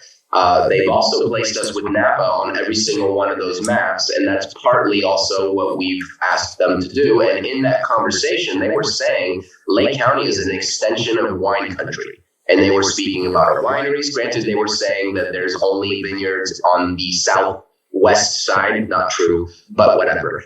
Maybe we can bring them over and educate them and share a little bit of our wine. But the fact is, it was a very healthy conversation, a very positive conversation about Lake County. And I think so. There's two things. Well, one thing that they were talking about consistently: do not cross the Golden Gate Bridge with a district. And I think maybe we need to add that in there, that by restricting yourself, such as rules to not cross the Golden Gate Bridge, limits what you can and can't do with these districts, because we should be able to identify with Eastern Sonoma County, which is also wine country, but not Western Sonoma County. And I think that's maybe where we can get some of that switch. And they were talking about that. They were talking about how the coastal Sonoma is not the wine country Sonoma of Healdsburg and Sonoma Valley. Things like that. And so I think we need to use some of their words that they were speaking about. I think maybe saying we are closer than we were before. I don't know if that was necessarily said. I know there was some positives in the letter, but I think we need to be more positive, because they definitely are listening to us. They're giving us Napa. And I think that in the long run, and just a thought process I had when listening to this conversation, we have built strong relationships with the people we have, and those people may or may not remain in those seats forever. But the fact is, we get to build new relationships, including keeping the same relationships that we've already built. And that can mean more people who have an interest in what Lake County needs at the state level, at the congressional level, and so on. And so I think there's really, we're getting close to what we've been asking for. I see Marin County as a huge leverage to get things we need within a district, because Marin County absolutely has a large weight to swing around. And again, these are all hypothesis of what could be in the future based on what we see. But I think we need to utilize some of their language, expand more into wine country on all of them, and don't use the Golden Gate Bridge as a limiting factor to districting.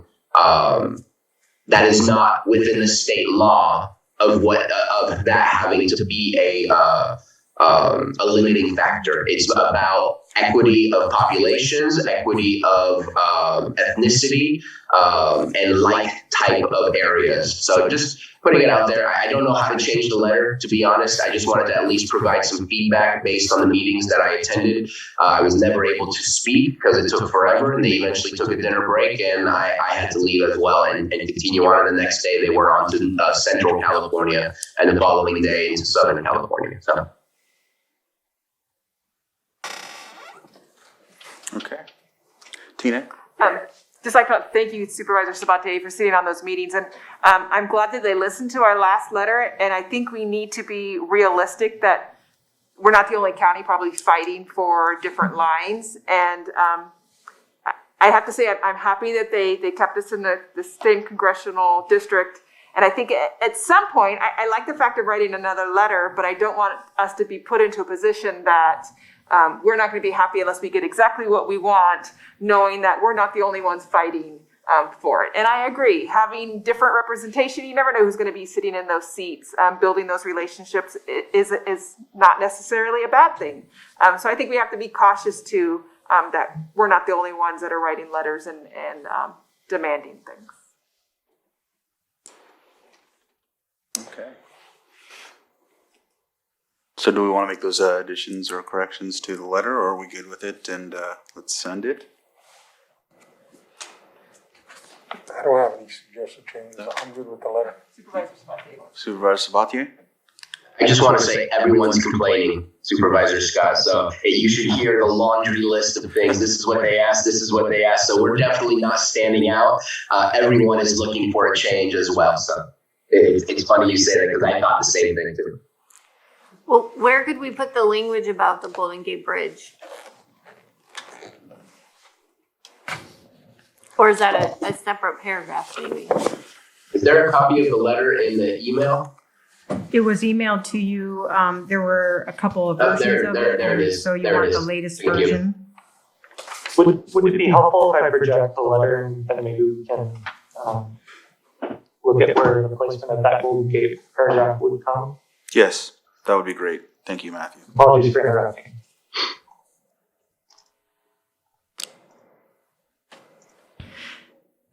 So I might offer that unless you find the letter is deficient, that maybe it works as it is. I mean, it's been a long day for everybody. And so do we want to wordsmith a letter, or do we trust that this meets the basic need? Sounds like they turned the lights out. No, you can't I'm read good it. with the letter. I think it meets the basic need. As you said, we have been heard. We're not, we may not get everything we want, but I'm good with moving forward with the letter as presented. I think you guys have done a great job. We've made our position known, and hey, here in Lake County, we'll work with anybody. We would like to have what we've asked for, but as we said, we'll continue to build those relationships and represent our people no matter where we end up at. So those are my thoughts. So then my recommendation would be that you consider approving the letter as is and let me obtain your signature so staff can work on uploading it fairly immediately, rather than extend our evening even later, working on revisions to it, because it's already a long day. Sure. So unless it's inadequate, that would be my recommendation. May I offer one suggestion? On the second to last paragraph where it talks about wine and grapes, where it says natural extensions of the cultural and agritourism wine country opportunities. Is that possible? I think the word wine country, because they used it again and again and again.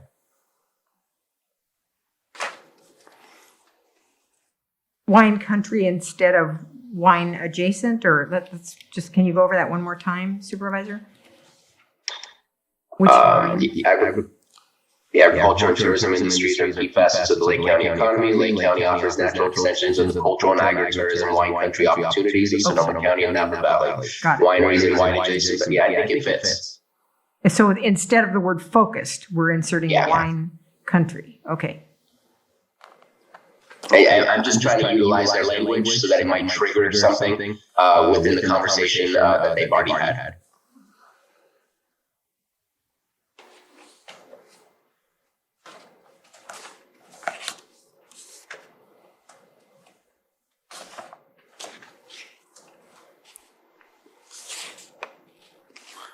Okay. You're okay with that? All right, I Yep. think we're okay. We'll add that in, and I think that's the only change we'll make. Yeah, the public comment. Is there anyone on public that wants to speak about this? Is anybody watching? No, I don't think I see anybody's hands up. Ms. Grant, did you have something you wanted to add? No? Okay. Just sorry, you were looking at me and I didn't want to make the mistake of not calling you on.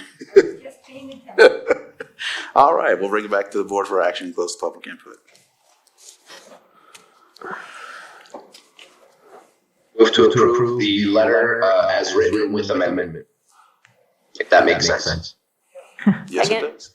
So I have a motion by Supervisor Sabatier, second by Supervisor Pyska. Johanna, would you please conduct the roll call? Yeah. Supervisor Simon. Yes. Supervisor Sabatier. Aye. Supervisor Scott. Aye. Supervisor Pyska. Yes. And Supervisor Randall. Yes. Thank you. So thank you, supervisors. While you're here this evening, we will get your inked signatures for the 4 of you, and then we will shoot it off to Supervisor Sabatier via Adobe Sign and hopefully have it all ready to go in the morning. Excellent. All right. Not last, but 7.2, consideration of establishment of financial oversight committee.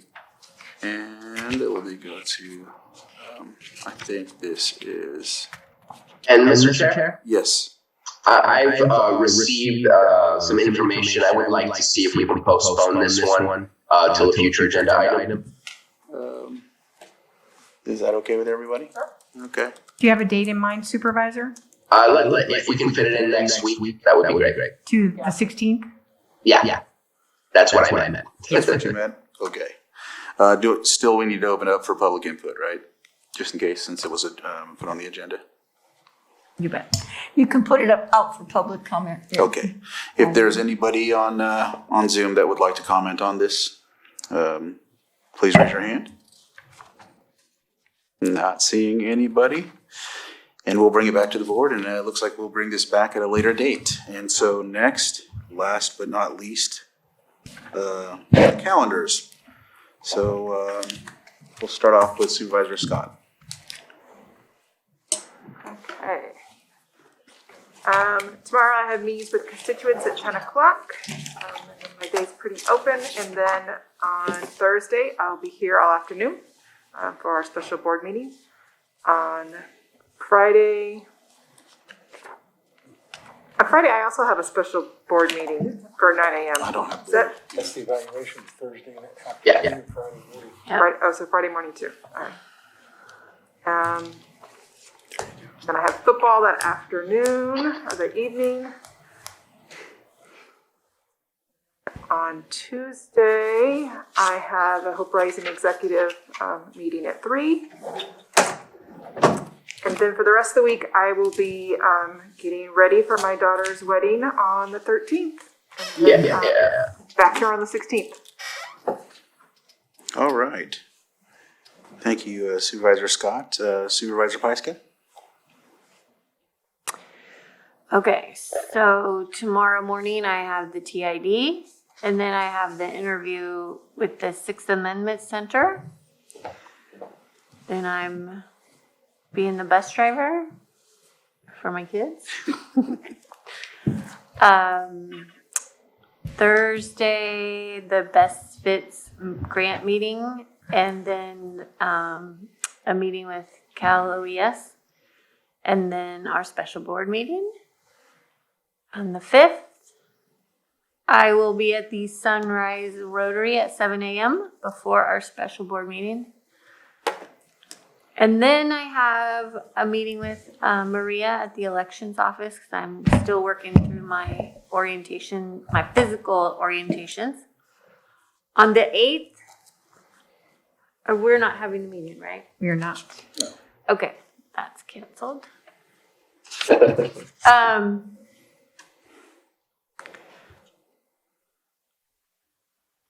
I have a meeting with Kelseyville Unified School District, and then a CMAT reporting committee meeting.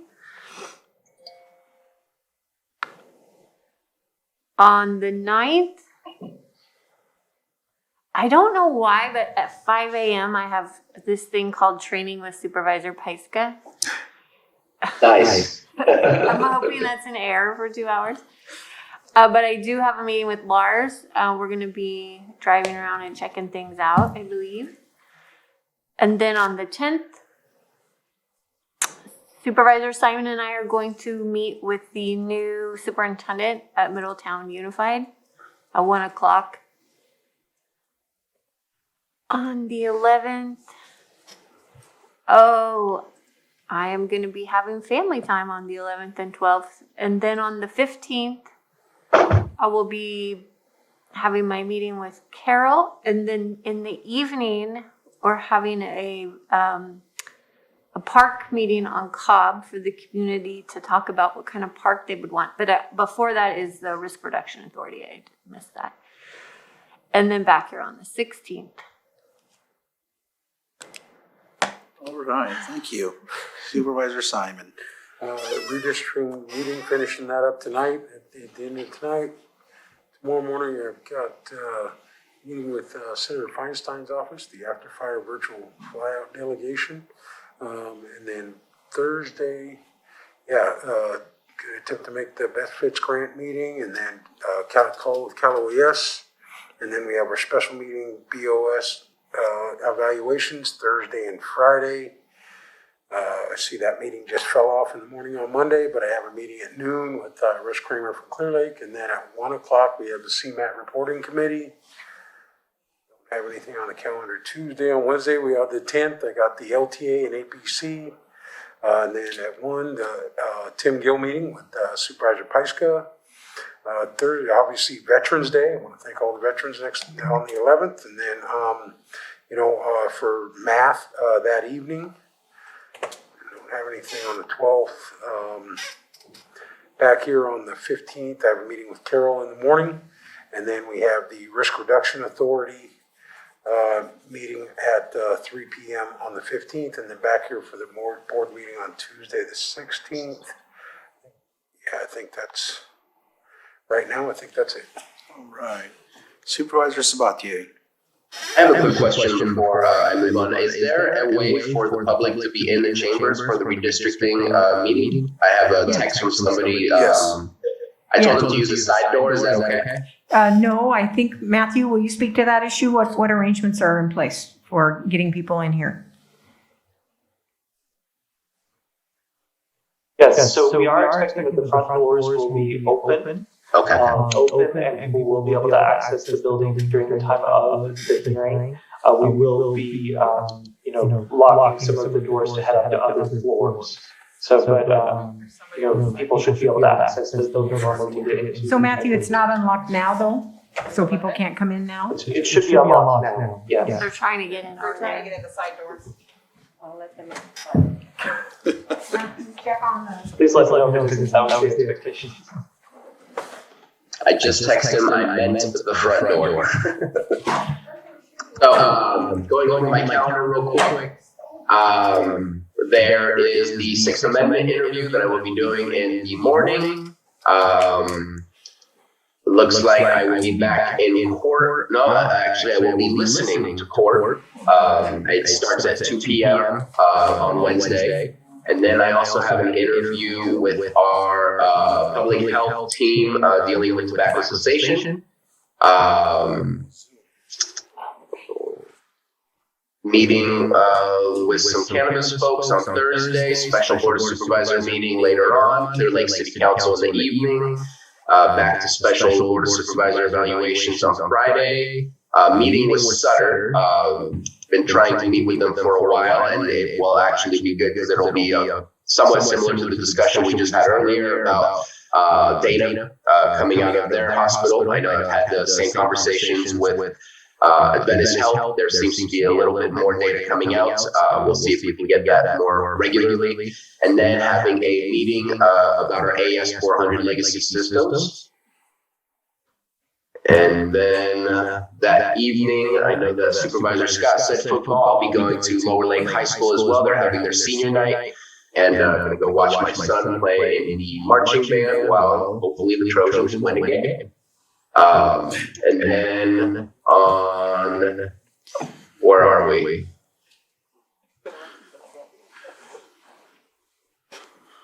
I will be joining the Latinos United of Lake County for their monthly meeting, and then have a pegboard later on that evening on Monday.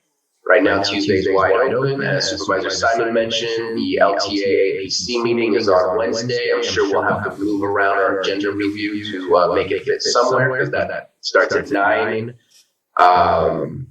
Then,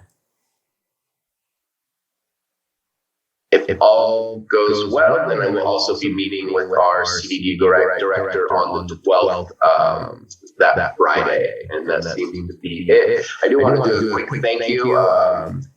Trunk or Treat just occurred October 31st. A lot of people did Halloween events. I just wanted to thank Joyce Overton and the Highlands Senior Center for putting together this year's Trunk or Treat. I want to thank Foods Etc., Walmart, Grocery Outlet, and also the Lake County Cannabis Alliance for all donating and pitching in so that all the children went home. And eventually we'll probably have to have a dentist appointment to deal with the fact that they brought home way too much candy. But that is the kind of fun that those kids are looking for on a Halloween night, and happy that there was the ability to provide such an event for our community. So I'm very thankful for that. And with that, that's the end of my calendar. Thank you, Supervisor. All right. Is that me? Okay, we're good. Yep, that's me. So first I'll start off with something, because we haven't heard about the Potter Valley Ad Hoc for quite some time. And so we had a meeting Friday, and it was a Zoom meeting, and we discussed how the situation with FERC has postponed the relicensing till around April next year. And so we were going into a discussion about Congressman Huffman had discussed how he was looking into some funding and asked for support into the group, and I had objected to that support because of the constant, the constant justification as to the removal of Scott Dam is for fish passage. And in my opinion, I don't agree with that, and I know Lake County doesn't agree with that, because we don't want the dam to come down, and we don't feel like it was done properly when it came to the studies. When asked, I just gave that specific no, and it turned into a, well, why not? And then when I gave my reason why, they attacked. It just became, why are we pretending like the Scott Dam's not coming down? And you asked for my opinion, I gave it. We're still going to continue to object to fish passage, and we know that that's not the real problem, is kind of what we put it to. But either way, they're still inviting us to come forward, and we'll go to the next one when it's scheduled. So Potter Valley Ad Hoc Committee for Scott Dam continued on. So let's see. In about 5 minutes, we'll finish with the redistricting item. Tomorrow, TID in the morning, East Region Town Hall. Thursday, I have the Ad Hoc Advisory Committee on Wildfire and Forest Stewardship with RCRC. And then our special meeting for evaluations, and then Friday evaluations at 9. Next week's pretty open for me. Monday the 15th, meeting with the CAO, and back here on the 16th for the Board of Supervisors meeting. And I think that's it. Mr. Chair, I just wanted to add something that I noticed. Yeah. In the new map for the congressional district, Huffman and Thompson are in the same exact district. So something will occur, because I was trying to figure out where Huffman will stand on that project once the lines are redrawn, because all the lines we've seen so far has taken Huffman out of the district that he's working on that project for. So just some food for thought. Yeah, I didn't bring that up either when we were in that. So yeah, okay. We have about 3 minutes till 6 p.m. Should we take a short break? Yes. Let's take a short break, and I think we have 2 minutes, but can we do 5 minutes and start at 6:05 or something like that, or? We can? Okay, we're gonna start at 6:05 as opposed to 6 and take a short break. We've been going consistently, and I think everybody needs a comfort break. All right, welcome back, everyone. We are right in time for our item 6.7, or 6 p.m. item, redistricting, public hearing number 3. Draft maps will be presented.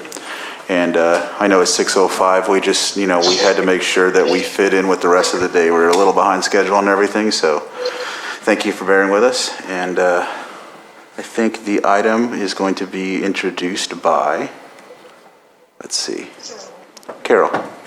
Actually, Matthew Rostein is going Oh, okay. This has been his project, anchoring our consultant, Margaret Long. So go ahead, Matthew. Okay, sorry about that. Matthew, the ball is yours. Okay. Good evening, board. As you're aware, census data is updated every 10 years. And in the year following, supervisorial districts are adjusted to ensure the fairest possible representation for all residents. Today is the third of 4 public redistricting hearings to include presentation of draft maps. Margaret Long and Carolyn Walker of Prentice Law are here to facilitate this evening's hearing with your board. Welcome, Margaret and Carolyn. Thank you. Thank you for having us. Today is the third, as Matthew said, the third of our 4 public hearings that are required by code. This is the one where we were going to get our hands dirty and dig into what the maps are and what the maps show. One of the things I want to start off by saying is you as County Lake County are incredibly lucky to not only have Matthew, but to have Lon on staff. They have really been incredibly helpful in this process, as we would not have been able to get here without them. And it's very unusual to have such high quality people right at your fingertips. So I really appreciate having the access to them and being able to use them. What we're going to do is start out first is I just go through a quick PowerPoint and kind of talk about the process, and then again we'll dig into the proposed maps that we have.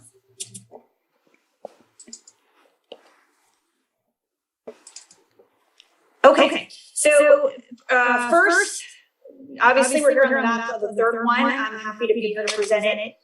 We always go over at the beginning of every one, just kind of a recap of what we're here to talk about. Matthew did a good job of explaining that we're here to draw the supervisorial districts based on the 2020 census numbers that have been provided to us. When we are looking at this and how we draw lines, we do look at in order of priority these items. We want the property, the area to be geographically contiguous. We want to keep as best possible the integrity of neighborhoods, the integrities of cities and towns.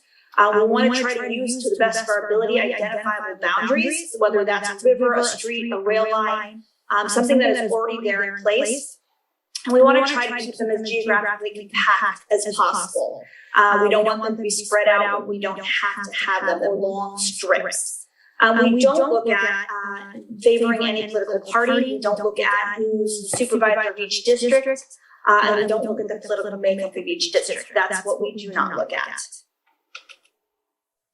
When we look at 2010, these are the numbers that you came up with. And I am incredibly impressed that your percentage of deviation is so low.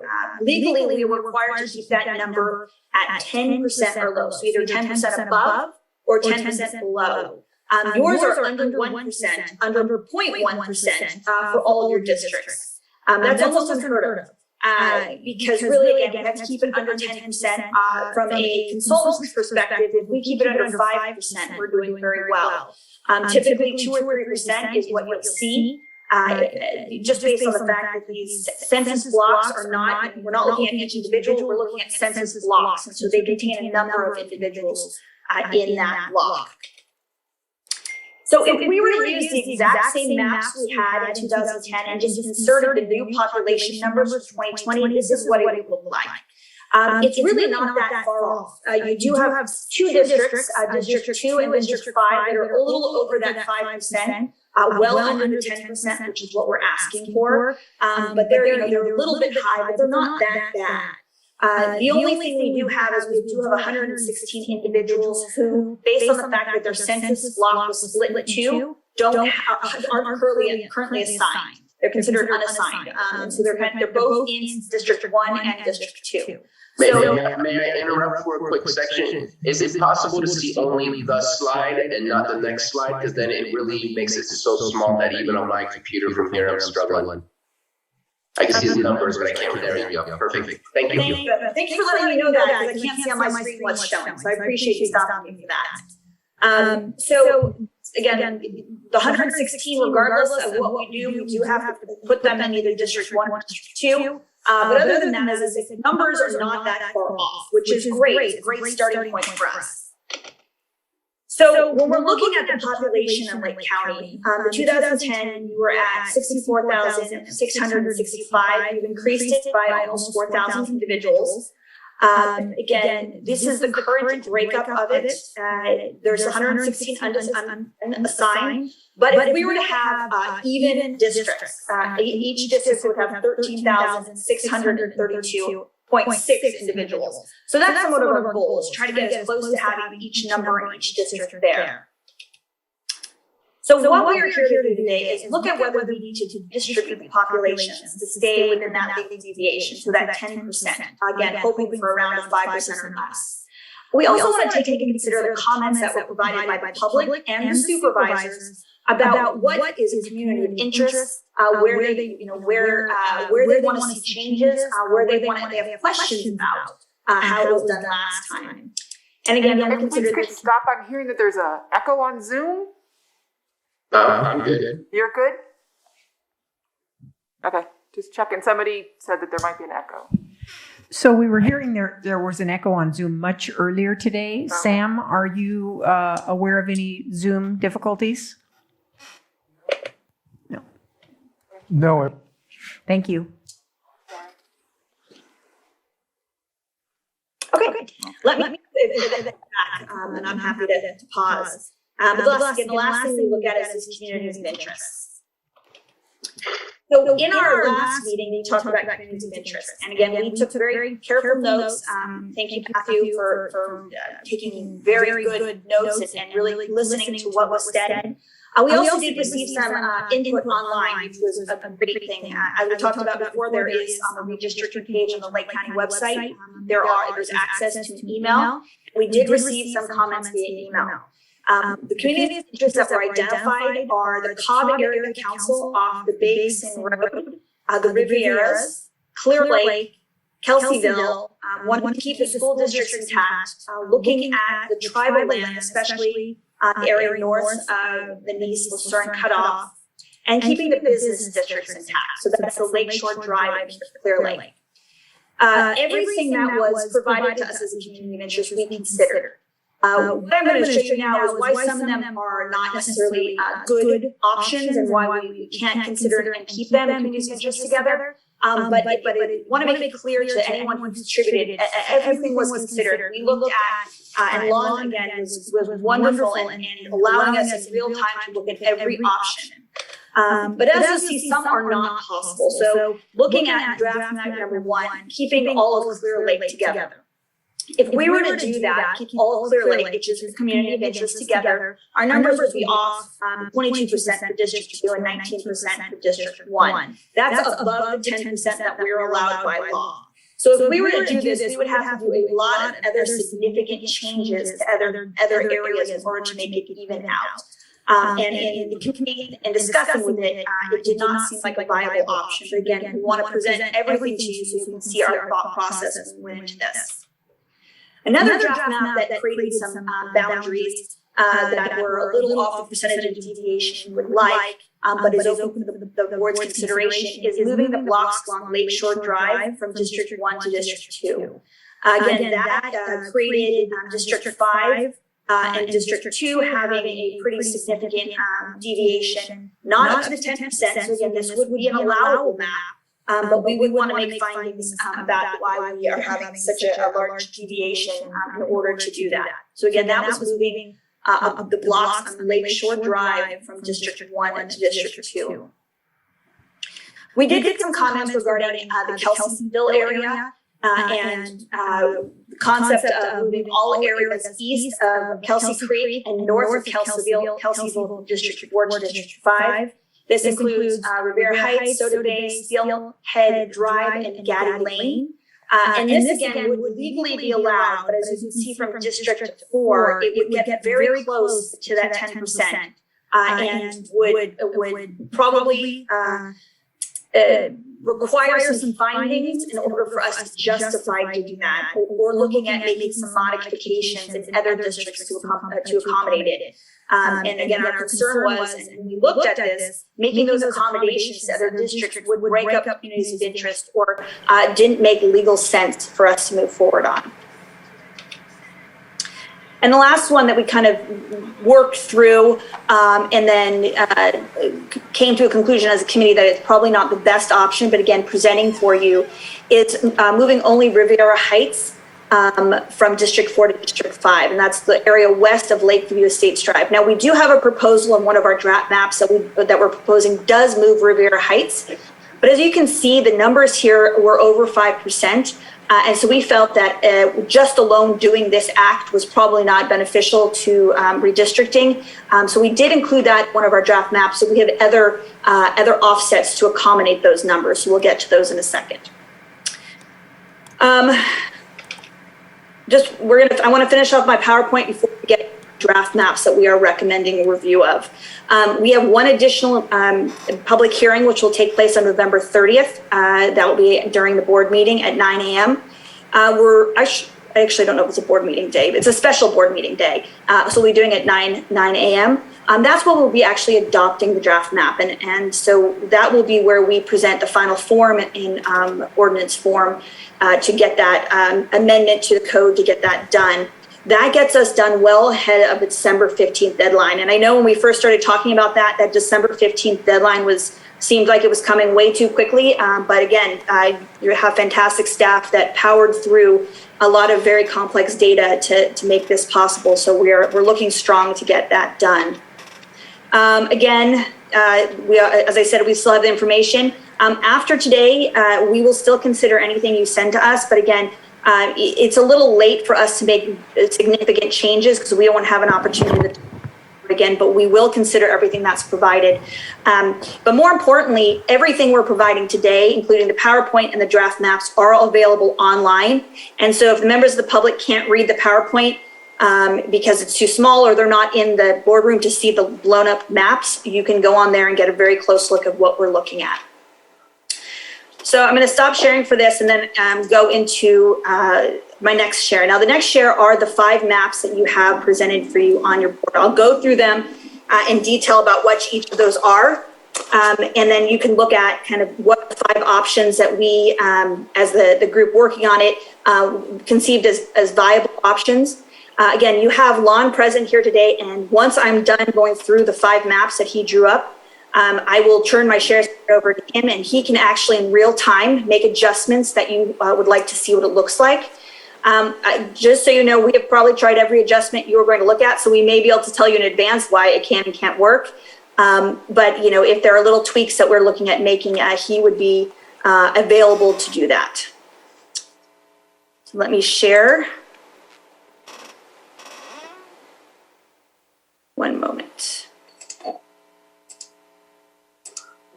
Okay.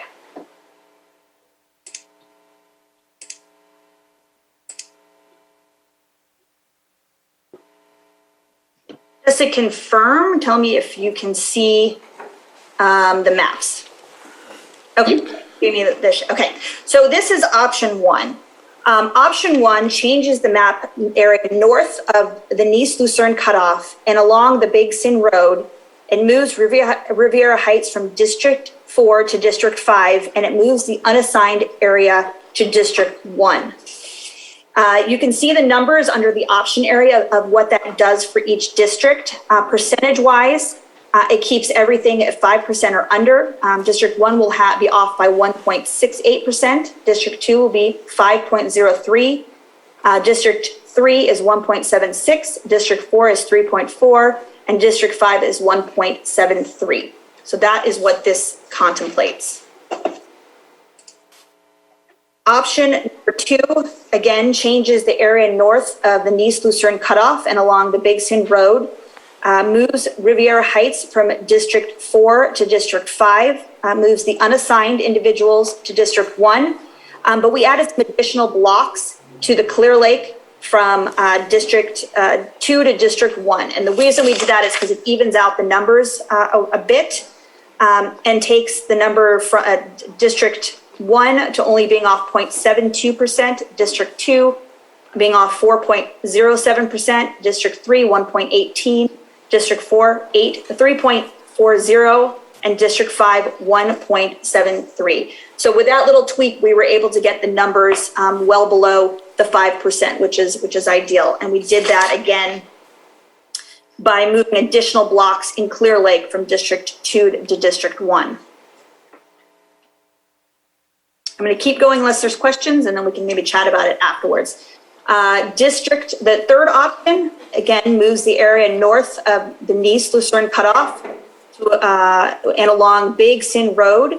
It moves the Riviera Heights from District 4 to District 5, moves unassigned to District 1, and moves Clear Lake area south of 18 and east of Highway 53 from District 2 to District 1. And again, this gets our numbers incredibly close. District 1 is 1.78%, District 2 is 0.87%, District 3 is 3.40%, District 4 is 2.56%, and District 5 is 1.73%. So again, from a consultant perspective, those numbers are very solid in terms of their deviation and are very supportable in terms of moving forward. Option 4 changes the area north of the Nice Lucerne cutoff and along the Big Sin Road. It divides the Riviera Heights, as discussed, from District 4 to District 5, and it moves the blocks south of Lakeshore Drive in Clear Lake from District 1 to District 2. It also does the unassigned individuals, moves them to District 2.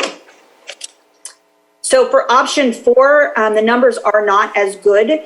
Most specifically, District 2 is now 5.91 above the deviation. District 1 is 2.57, District 3 is 1.78, District 4 is 3.40, and District 5 is 1.73. Now, I'm saying all these numbers, and I know you probably can't keep track of them. They are on the maps that are provided, so you can look at them if you have any questions or would like to go back and review them. I just want to make sure that they're on the record for moving forward on this. And the last one is the option 5 that's being presented. 1 second, we just lost the projector. It went to sleep, it's done. Don't blame it. You guys have had a long day.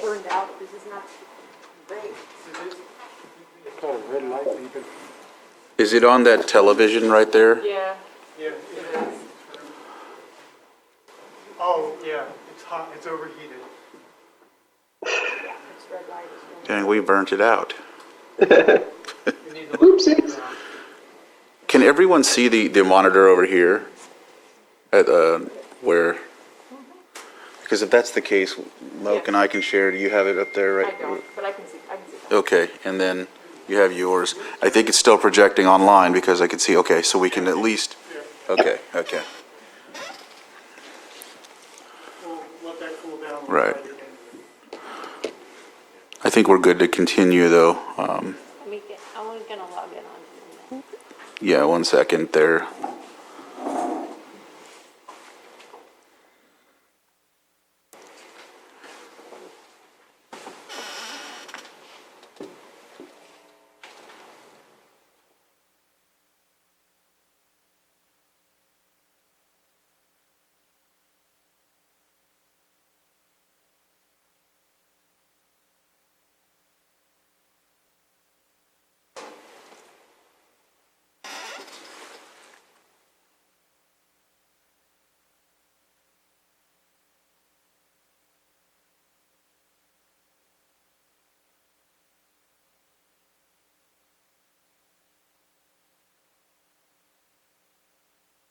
Good.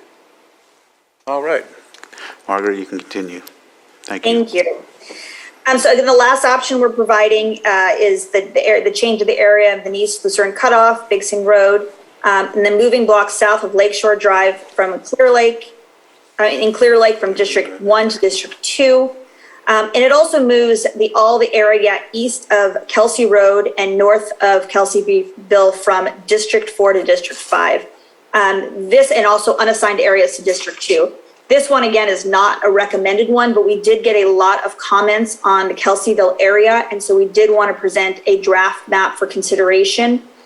This one has a pretty substantial deviation in District 4, which goes down to 9.53%, and it's legally acceptable, but it's a very large deviation. It also has District 2 at 5.9, District 5 at 4.59, District 1 at 2.57, and District 3 at 1.76. So while this one's legally allowable and we did get a lot of comments on it, it is not one that we are recommending, but we are offering it for consideration. And with that, I will stop sharing my screen. And if allow Lon to share if it comes up, but we're open for questions. Excellent, thank you. Jessica? So thanks, Margaret. I'm curious as to why, I know that there was some input for the Riviera Heights to be included in District 5, but I'm curious why only option 5 has the areas close to Kelseyville town. That's specifically important to me because that is a community of interest that doesn't have representation as an unincorporated town. While the HOA has very strong leadership, it's very cohesive, it does align with the other HOAs, but I feel like keeping the town of Kelseyville together is much more appropriate for their representation. And I'm happy to respond to that. And we did get comments on that, which is again why we presented option 5. The question as to why we didn't include in the other options, we tried to include it in every option. That was part of kind of the process we went through. But in doing so, and I will kind of ask Alon to speak to this as well, it broke up other districts in a way that we couldn't do either through census blocks or other communities of interest that, because again, the districts, the way they aligned, it took areas that we couldn't break up. We can, if it's the board's pleasure, start using option 5 and again, have Lon make some of those adjustments to see if we can get those numbers to be more coherent with what we're looking at. And we're happy to do that at your pleasure. But again, we did try. We did look at all those options to try to keep that because we did receive several comments regarding that as a community of interest. It would qualify as a community of interest, and so it needs to be considered as a community of interest. But at your pleasure, we can pull up option 5 on a map and look at, have Lon walk through what can be done to make that a viable option. I just didn't see an option where Riviera Heights wasn't moved to District 5. Correct, that is correct. And the reason is we did determine that to be a community of interest, and moving it did not significantly change the numbers to where it made anything, any of the other options not viable. So again, that's your pleasure. We're happy to look at an option that's not included, but it didn't change the numbers so significantly that it was appropriate to divide it up after it was established as a community of interest.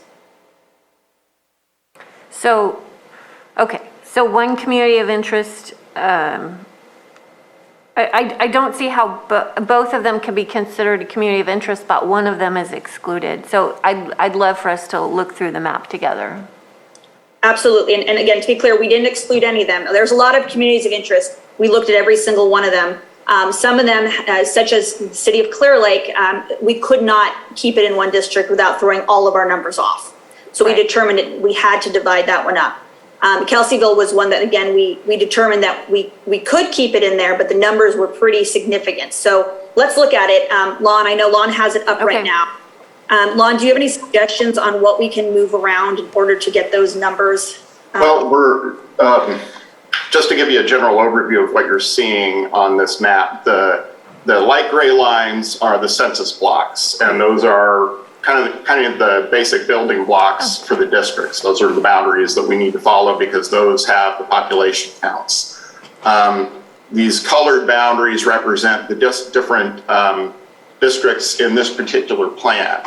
The one I have pulled up is sort of a compilation of the ones that Margaret already went over and covers most of those areas. And I'll just give a quick overview before we get into that.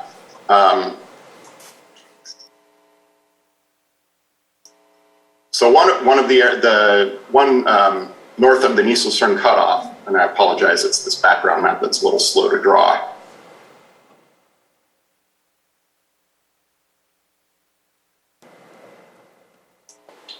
it's this area here between Highway 29, East Lucerne Cutoff, and Rodman Slough.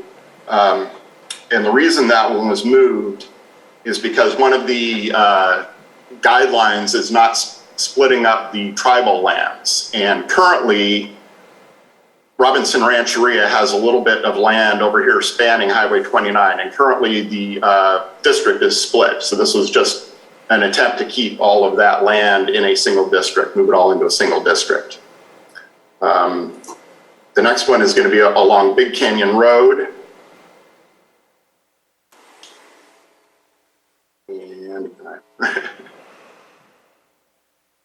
going to turn off this background here. It's thinking really hard. There. Okay. So where you're looking at here is, and this one was the Cobb Area Council. The boundary kind of clips off this corner. This is, if you're familiar with the area, this is where Big Canyon Road makes a hard bend and Etowah Springs Road heads off to the west. And the Cobb Area Council kind of cuts off that corner. So we were trying to pick up just these couple of blocks. It's only 3 people, but move these blocks over into District 5 to cover that area. And those are the 2 that are included on every one of the plans.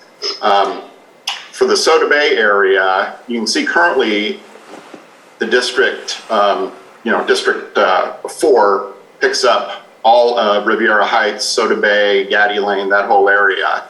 And if we include everything east of Kelsey Creek, so we use this as the boundary, the problem is, as we had said, it throws these numbers way off. And these right here are the key numbers you want to be looking at. And keeping these under 10%, plus or minus. The problem with including this in every plan is that District 4 then has to pick up population somewhere else to make up for that. And the only place where there's any real significant population, because you're looking at probably about 1,000 people in here, I believe, is going to be south of Highway 29 in Kelseyville. So Crookshank, Live Oak, Kelsey Creek Drive, all of those areas would then have, either those areas would have to be moved into District 4, or you have to go all the way up to the north end and then start getting into Blue Lakes, Witter Springs, Bachelor Valley, and possibly even Upper Lake, and moving those into District 4. So it's just a matter of where, if we want to keep this area and balance it out, then we have to pick up population somewhere else for District 4. Can I offer a suggestion for District 4? We can do that. We can do it live right here and see what the numbers do. So by the way, I want to say I've been looking at this mapping software or system. Really appreciate the work that's been done. I don't know if it's automatic, what was shipped to us, or if you had to put a lot of work. But getting that level, that level of detail with the numbers for each census tract is really useful to be able to kind of look around and see what can be changed, what can't be changed. So really appreciate what we're looking at here. It is automatic, and you'll see that in just a second. It all does it on the fly. I love it. I was thinking in district, so I'm looking at the area versus people as well. And I'm looking at District 3, which is such a huge area to travel. And so in my opinion, I think that the larger your area is to travel, then it's probably a good idea to see if we can reduce the number of population, obviously trying to stay within that 5%, if that's possible. Is it possible to go 29 all the way to 20 and all the way east to the border? And what would that do? Because District 4 is missing 1,200 people in comparison, and District 3 has 242 more. Just a thought to try and see if we can alleviate the traveling time for a supervisor to have to travel that entire distance in District 3. This may take a couple of steps to get it, but let's see. It's not a huge amount, I know that. But it looks like a good geographical barrier. Yeah. So right now I'm gonna go up and use 20 and 29 as a boundary for these and see what that does to our numbers.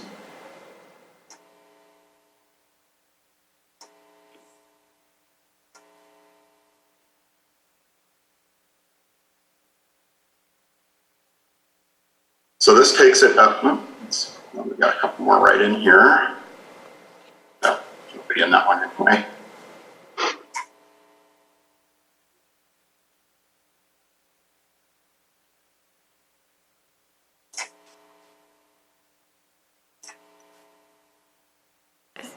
Okay, so you can see by moving that that boundary all the way up to Highway 20 and to 29, that brings you down to from 9 point, I think this was negative 9.5, now it's 7.3.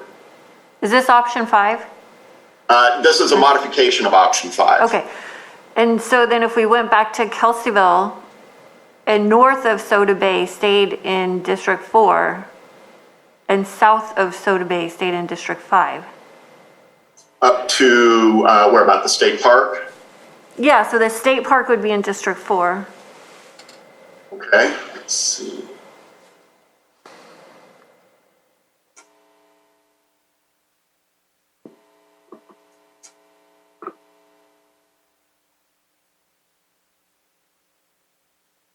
So that this a little difficult to see. I've looked at these so much I can tell where these the block boundaries are even without roads drawn on there. So it's I apologize if it's a little confusing, but okay, so here's the state park. If we follow Soda Bay Road and then use the state park, the eastern edge of the state park as a boundary, that does this to our numbers.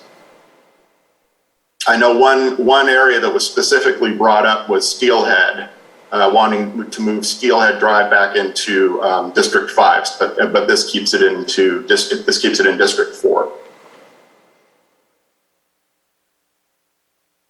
So this is a viable option. The numbers are still off more than, again, as from a consultant's perspective, we would like. If this is what, if this is where the board would like to lean, I mean, we would make some findings on, and make sure it's very clear as part of the resolution why this is being done. But keeping Kelseyville together is an appropriate reason and rationale to do that based on the fact that it is an identifiable community of interest. So we can make those findings.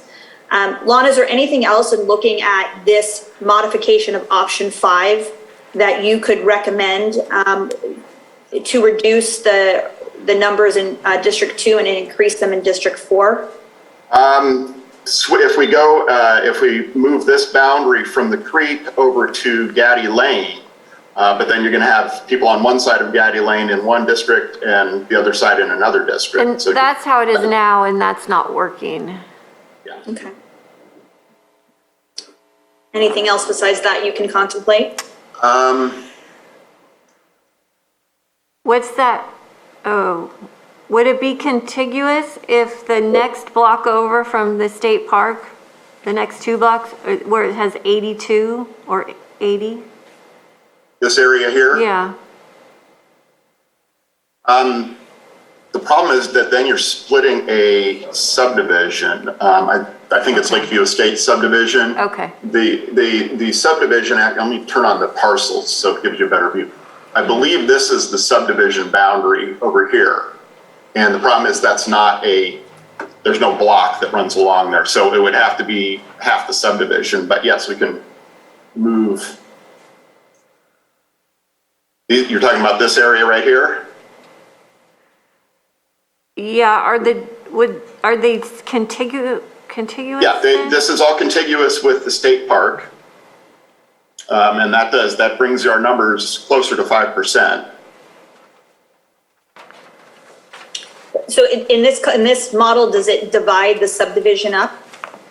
It does, yes. Okay. What about doing the whole subdivision?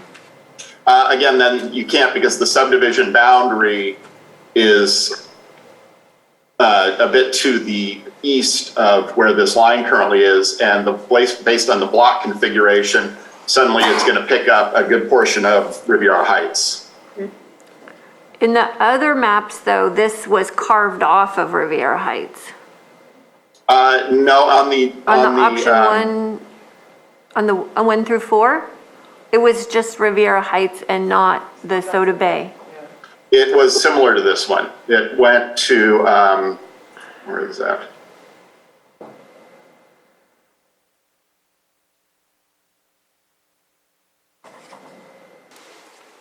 it used that same block boundary, it just went the other way with it. It picked up a lot of the actual Soda Bay subdivision along the lake shore. Yeah. So what if we did that whole Soda Bay subdivision? Picked up all of these, move them in, yeah. So basically go back to it, but back to what it currently is, or back, keep the boundary closer to where it currently is. Hang on, sorry.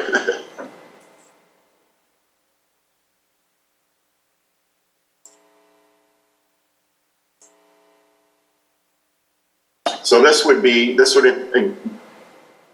involve moving Riviera Heights and a few houses along the edge of this other subdivision back into District 5. And then keeping the areas along moving the areas along Gaddy Lane into 4, or back from 4 to 5 rather, excuse me. So this way, Kelseyville, Gaddy Lane, and Riviera Heights are in District 5. Correct. It's everything north of Soda Bay Road in the Soda Bay area would remain in District 4. What do you think, Tina?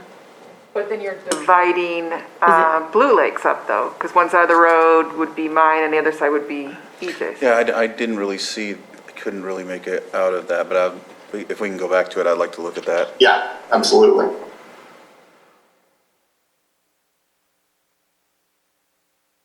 It would make sense for flooding and the issues that we work with flooding, but would it make sense that we're splitting it up? Right.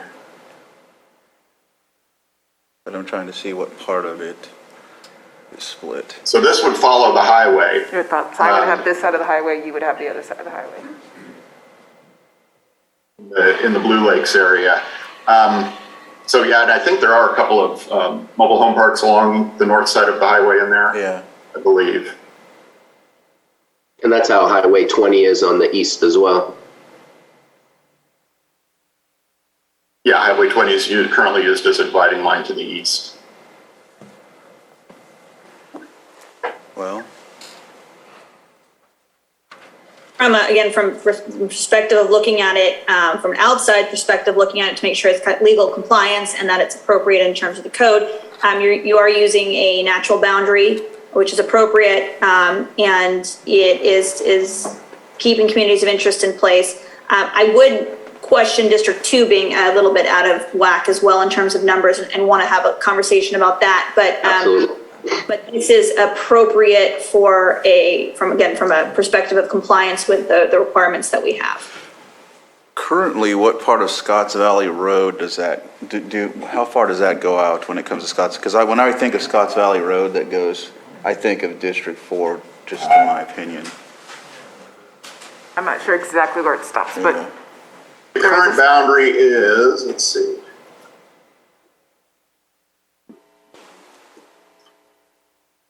I don't have a specific address, but it is. But I know where I kind of have an. I believe it's a bit north of the old campground.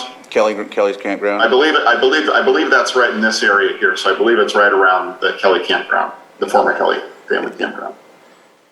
It makes sense, and I think that what we'll do is, if that's what we have to do in order to make the adjustments, I mean, I'll just invite or the Blue Lakes people would have to, they might, just ask. But they're all in the same. They would still be in the same district, right? They would be split. So Blue Lakes, do they go to the Upper Lake Town Hall? Well, we don't have a representative currently, so technically. But that's how they've been going, though? They've been, or not at all involved? There hasn't really been any involvement. We've got one person, but he didn't end up, I think, yeah, I think we could have this open, right? If you would, yeah. I wasn't thinking about the max. Diane Fridley, retired registrar of voters, but I'm representing the registrar. Sam, is the mic on? Oh, Diane, if you can just move a little closer, thank you. Maybe if I take this off. 20 years ago, we divided that area. The 20 Blue Lakes two censuses ago. And it was very, very confusing to the Upper Lake people, and they were very angry. So I just wanted to throw that out there. Okay. Because you have 20, so the creek side would be in District 4, going on 20, and then the other side, Where Springs, Master Valley, would be in District 3. So the same thing at Blue Lakes, you're going to have one side of the road, like you say, District 4, across the street, it's going to be District 3. So just keep that in mind.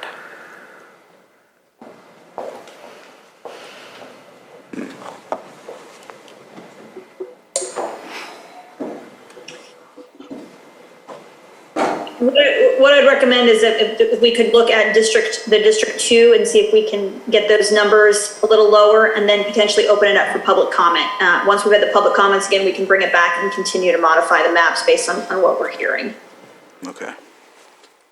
Yeah, because we haven't even looked at the other side of the county yet. Right.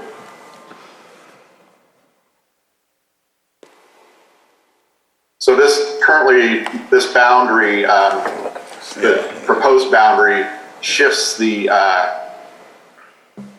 two blocks along. This is Lakeshore Drive right here. So basically what this does is put the business district along Lakeshore Drive all within one district, District 2.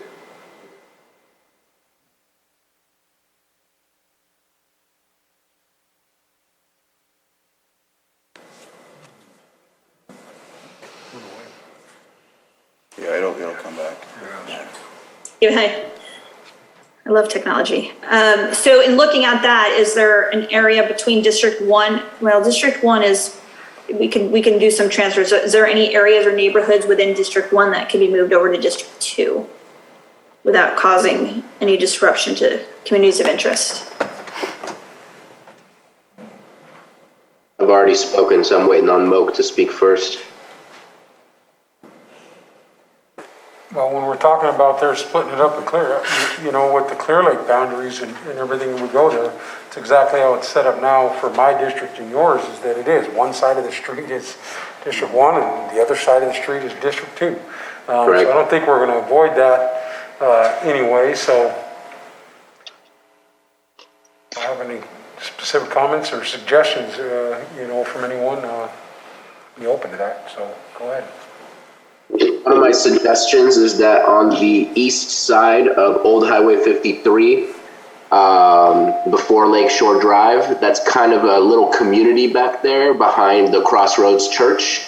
And so let me see, where would that be in comparison to what we're looking at? I think it's, yeah, right where your mouse is, like to where it splits off to the right a little bit. Yeah, I think that community back there is a similar community. And so maybe putting that together will raise District 1's numbers and decrease District 2's numbers. Just the problem that I see with that is if you look, there's one block that's going to be a problem, and that's this one, highlighted in blue. See how it kind of snakes around here? It's unfortunately with these blocks, it's kind of an all or nothing thing. So if you pick this block up, you're picking up everything south of Lakeshore between the highway and Old 53.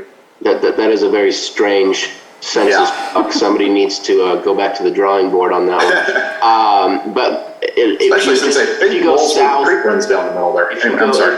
That's right. If you go south of where that finger is coming right through that community, all that section. Pick up these. Start picking up some of these.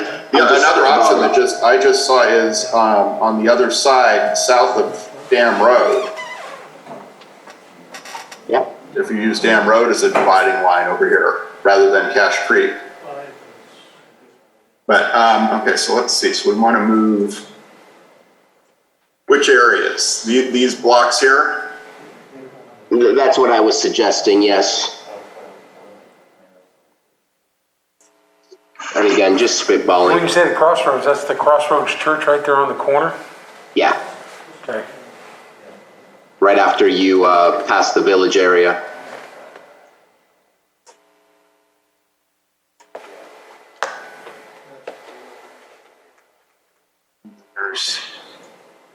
So basically, everything except that one fairly convoluted block does this. I think that's better.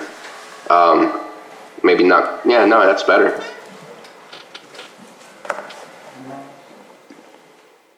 Do you, that, again, from a numbers perspective, that looks good. We can justify it as a community of interest, with shared community interest. Do we want to try it before we kind of lock this in and open to public comment? Do we want to try Lon's suggestion of looking, the south area? Or does this seem appropriate to the supervisors? You mean the Dam Road suggestion? The Dam Road suggestion, thank you. Yeah, I'd definitely like to look at it. Okay. Do you want to include this change I just made with that? No, I would think it'd be instead of. Okay.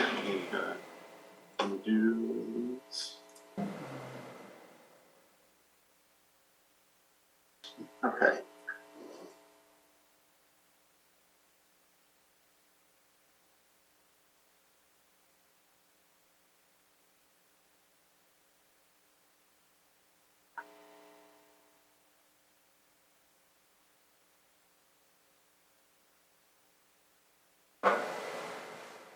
Well, it certainly gets you under the 5%, barely. Yeah, the numbers aren't as good, but we just wanted to, throw it out for discussion. Does that make more sense from a perspective of supervisorial districts having the line, and we can have a creek dividing it off as opposed to kind of a community of interest that's undefined? It may. So again, I think we do want to look at those natural landmarks as a top priority to consider, and this one would do that. It gets the numbers below 5. It keeps Kelseyville together. I think this is an absolute viable map. I'm fine with that, Supervisor Sabatier. I don't mind at all. I think it's got continuity. It's old Highway 53 that hits Dam Road, then continues down Dam Road. So there's a little continuity to the connections. I'm kind of curious, what does it look like if everything from Lakeshore to Old 53 and Highway 53 was implemented? What that would look like? Just because everything in this area here. Yeah, just to kind of see what that looks like. I don't mind what I'm seeing here. I think it makes more sense than a random amount that we just did earlier. But I think that if we use the geographical main streets and highways, that could make sense as well. Yeah, that actually now suddenly District 1 is in the positive instead of being a negative number. But it's still, he took a lot. He took a lot.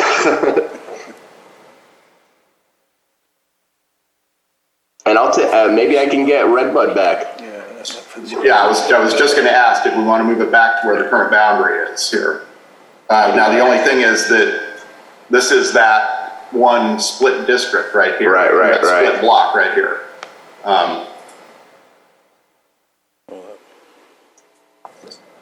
Look a little bit better.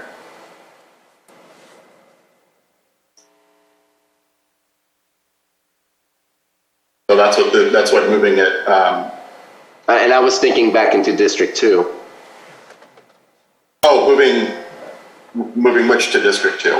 The Lakeshore Drive and Redbud Park. Oh, I'm sorry. I thought you wanted to move those to okay, let's see. No, because now District 1 is getting closer and closer to 5. Yeah. So these were, just because it's a little bit confusing. So move these two back to District 2. Yes. Yeah, that's where we just were. Okay, so this is, yes. Yeah, that was quite a large gain from all those, that little. Yeah, from this area over here. Yeah, I think the Dam Road one is probably a better option.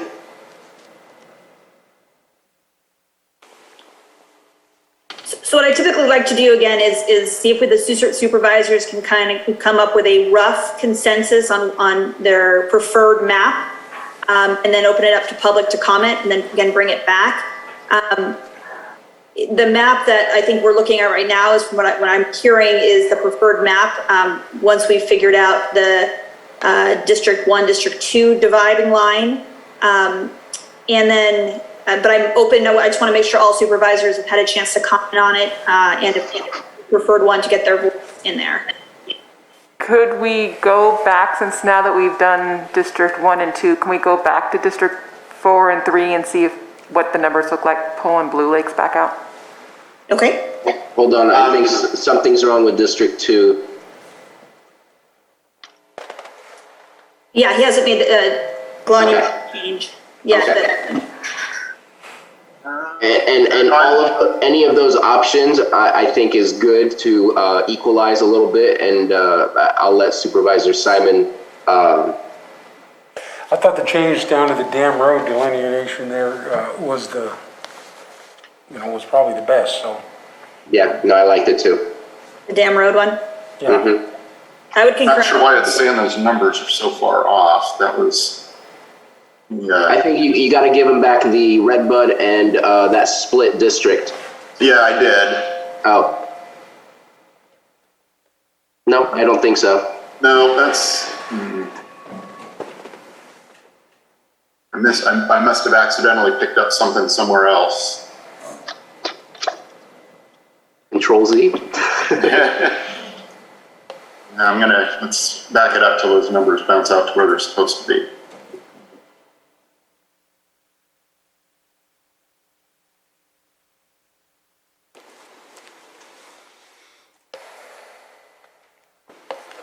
Well, the easiest way is, okay, so let's go back to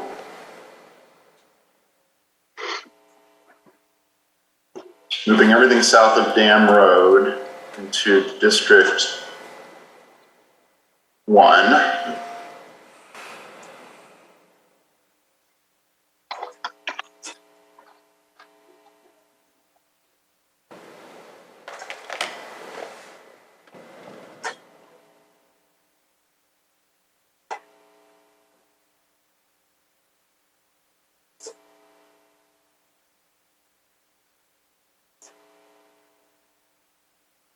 Correct?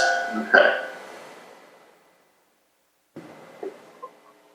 And then that reset this back to where the boundary had been. So this is what we're still looking at on these. It undid that fix to District 4.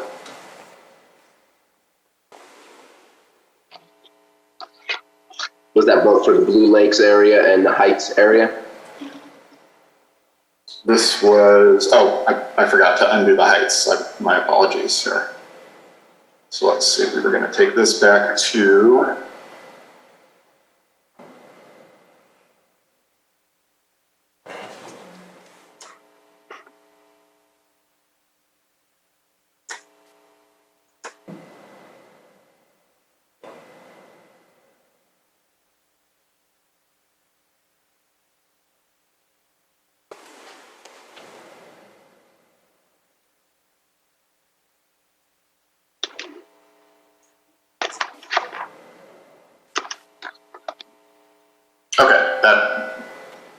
so that leaves the Blue Lakes in District 3 and makes these just suggested changes over here between 4 and 5. And that puts us under 5%.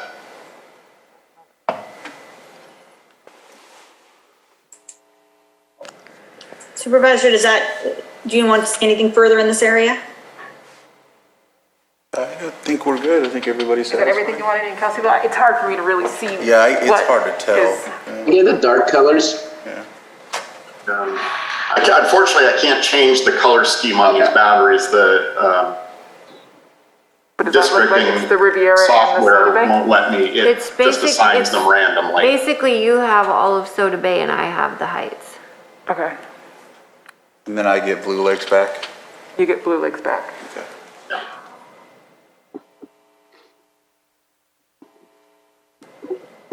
Anything else the supervisors want to see, or is there a consensus that this map is the one we're going to open to public comment? Good. I'm good. Supervisor Sabatier? I'm good, and I want to hear what the public has to say. There's only one other small area. It's just tiny, and it's just that little wedge. There's 40 people and 18 people. It's so close to Kelseyville town, right there. This area here? Yeah, that little. It's just very strange because everybody that lives there goes, is part of the Kelseyville community. So I think that makes more sense. If that doesn't. That's gonna move it up to, I believe, Renfro and Merritt is gonna be where it's gonna change that. Now, it does put District 4 a little bit over the 5%. Okay. I guess we could go back then.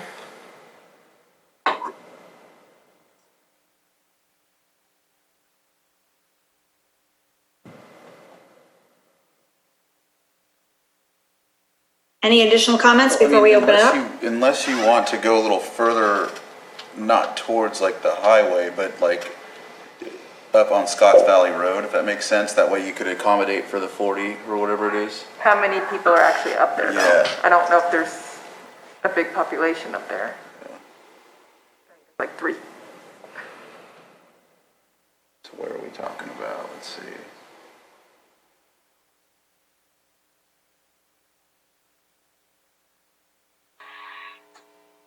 What is that, kind of like that wave form line, Here? is that a creek, up above? I believe that's a Jeep trail coming down off of the hill here. Or coming out of this canyon, out of the White Rock Mountain. It's a Jeep trail coming down this canyon. Gotcha. Yeah, there's not really that much to work with. Yeah, I can't see the difference. Yeah. Yeah. Okay. Well, I tried. I try to save you on gas, EJ. Well, you'd have to go out there anyway, because he has one side of the. Right. I'm out there. It just makes sense to keep the community together. Yeah. No, it does. I agree. Okay. I think we're good. I think we are at a consensus. And so, with that being said, I think we could open it up to the public. All right. Is there anyone here that would like to speak? Diane? Actually, I just have a question. Is there a way to show the current boundaries versus the new proposed on the map there? Yes, right there. Where are they?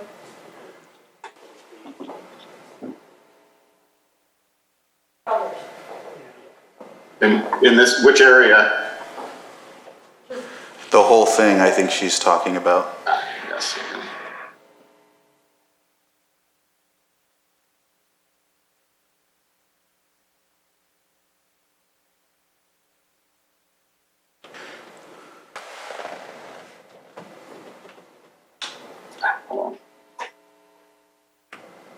There we go.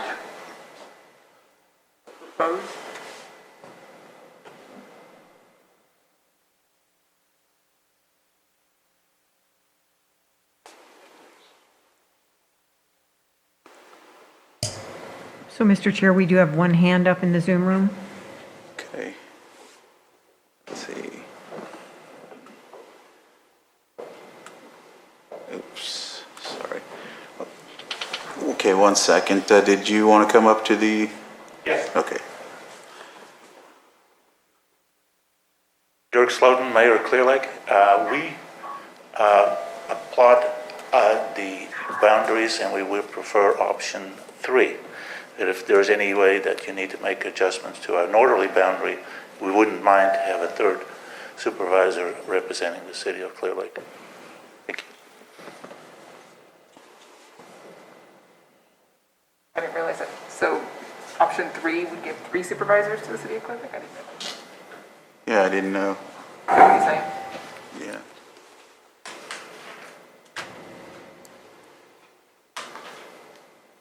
We'll have to look at that one. I just wanted to see.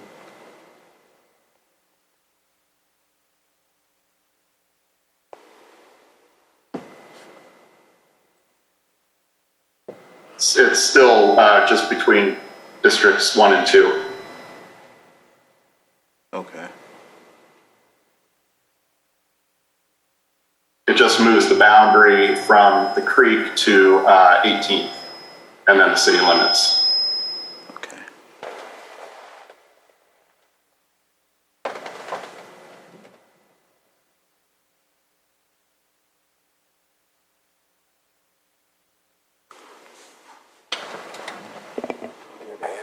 Yeah, I think there is a hand up. Mr. Balestros, you want to unmute and go ahead and give the floor to you. Good evening, supervisors. It's a pleasure, and thank you for all your time and being here so late on such a long day. I just wanted to quickly state my name is John Ballesteros. I'm a resident at 4595 Gaddy Lane. My husband, Brian Fisher, and I submitted a letter on behalf of a number of neighbors in the area advocating exactly the inclusion of the neighborhood that Supervisor Pesca suggested being added to District 5 to maintain the community of interest of Kelseyville. I think most of you have seen the value in keeping that and acknowledged the need to keep that as a community of interest, and we wholly support the steps you've taken and would like to express our appreciation to Supervisor Pesca for advocating on this behalf and your openness to making those changes. So really appreciate that direction that you're pursuing. Happy to answer any questions. Thanks. So is this the map that we're looking at as the best option? Because the Gaddy Lane is still the divide here and not the creek. No, this one, here's Gaddy. This is the current district boundary. Sorry. Okay. There was a request to see those earlier. This line here is the new proposed boundary. Okay, yes, perfect. Okay. And here's Gaddy right here. Okay. I don't see any other hands up in the Zoom room. Anyone else in the, well, actually there is. Betsy Kong, if you can unmute. Thank you, Chairman, and everybody here. I'm going to make 2 brief comments. I think you've done an incredible piece of work. I appreciate all the collaborative effort and the incredibly long day you've put in. And Lon Sharp is absolutely a rock star. Thank you. Wow. Thank you, Betsy. Are there any other comments or concerns, or would anyone like to speak from the chambers? Okay. Hearing none, I guess we'll close the comment and. So we'll put this map out then for the public to comment on till our next meeting. Is that how this is going to work? So what will happen next is we will, if we get consensus from the board, that option 5 as amended during this meeting is the option that is the preferred option. We will put it on the website. We will accept comments on it. We'll also use a surveyor to actually articulate the boundaries and prepare a proposed amendment to the ordinance to approve it. It will come back one more time. Additional comments can be made. However, when it comes back the next time, it's going to be in writing and it's going to be brought as it. So that one is going to be a lot harder to make changes. So again, if there are changes that are contemplated, this meeting is the best place to do it. If we receive comments afterwards, we will consider them. If they're substantial enough, we can bring them back to the board for another meeting to review them. But ultimately, once we start drafting the ordinance, it's going to be very hard to change. So we are really looking for kind of consensus today from the board members about which map you'd like us to finalize. Okay. I know I closed public input, but I'll open it back up because I think there's a concern that. Thank you. Yeah. Yes, when Mayor Slotin indicated that we like the option 3 part as it related to District 2 and District 1, we were assuming that you could apply that to District 5 for the rest of it, not in either order, but to just to adjust 1 and 2, and however Supervisor Pesca wants to do and turn Scott, excuse me, and you would like to do 3, 4, and 5, that's fine, but 2 and 1, our preference would be to use option 3 for District 1 and District 2, just to clarify that. I think, How much different is it? yeah.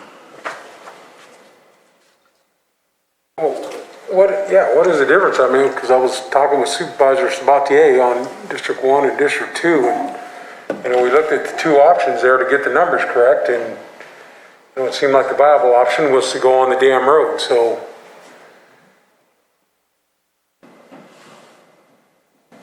The difference that I see in the map that was just shown is District 1 would get the Walmart shopping center, and then the Cache Creek Apartments, and looks like some of those paper parcels in the early numbered avenues is what I seem to have. The hospital and the community college and all of that area as well. Gotcha, yeah.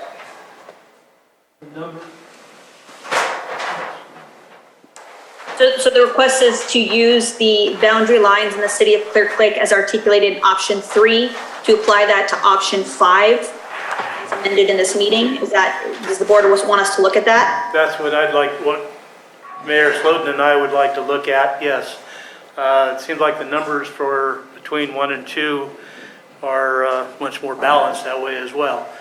And 18th would take in the hospital, Canuck IEF Center, and Woodland College, as well as the Walmart area and areas to the east in the avenues. In fact, doing that, you get Districts 1 and 2 now have the exact same population by making that change. Is it the board's pleasure to see that change? So I'll say that I don't mind if that's the change that occurs. I just think that going back to my original statement that I made about District 3, I know that District 1 does have a large area all the way to the Napa line, going down Butts Canyon Road, and then coming all the way up here, and also going all the way down, the one that goes to the geysers, can't think of it right now.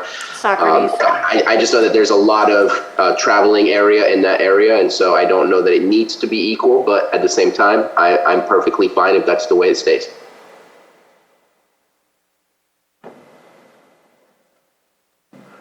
No, I thought we had a consensus on the changes we made.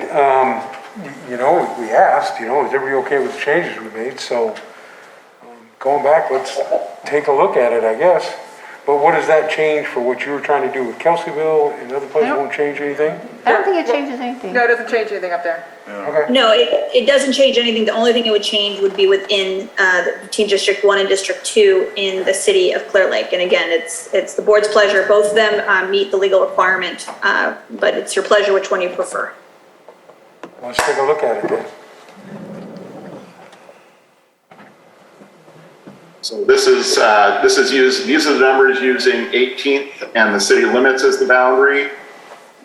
And this is using Dam Road as the boundary.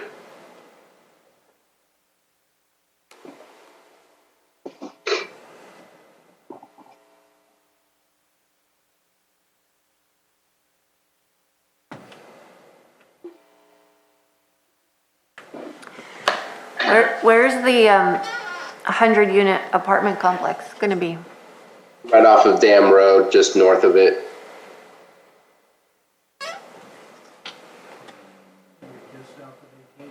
Just south of 18.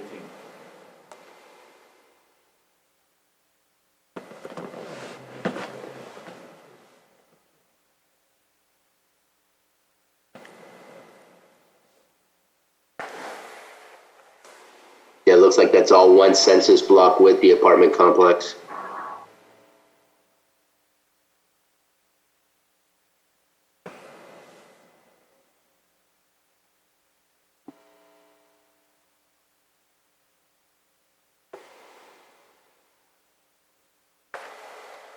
I don't have a preference either way. I'll let Supervisor Sabatier can go either direction, so. Yeah,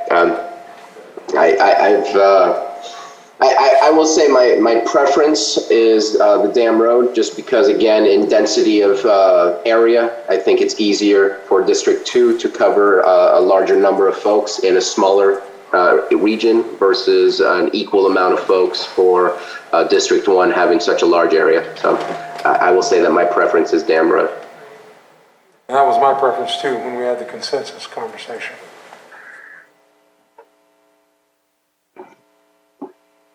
Any of the remaining board members have a preference? I'd have to leave it up to you. No. I'm fine with what you have, and I'll continue with Blue Lakes. I think that'd be a problem if we Well, they separated go, them. yeah, they go, they're all associated with Upper Lake, so it makes sense.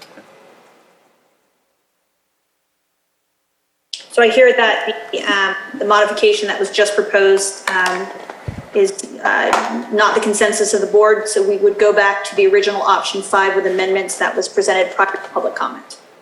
Is that correct? And it looks like that's what we're looking at. Yes. Okay. Is there what's the reason that the city of Clear Lake wants to have the line there? Yeah.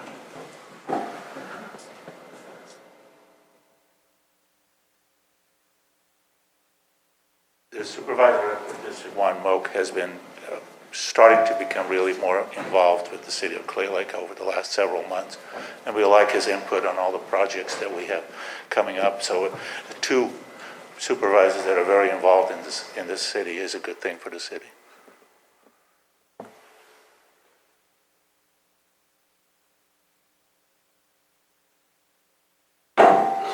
So would one of the options you wouldn't be in the city?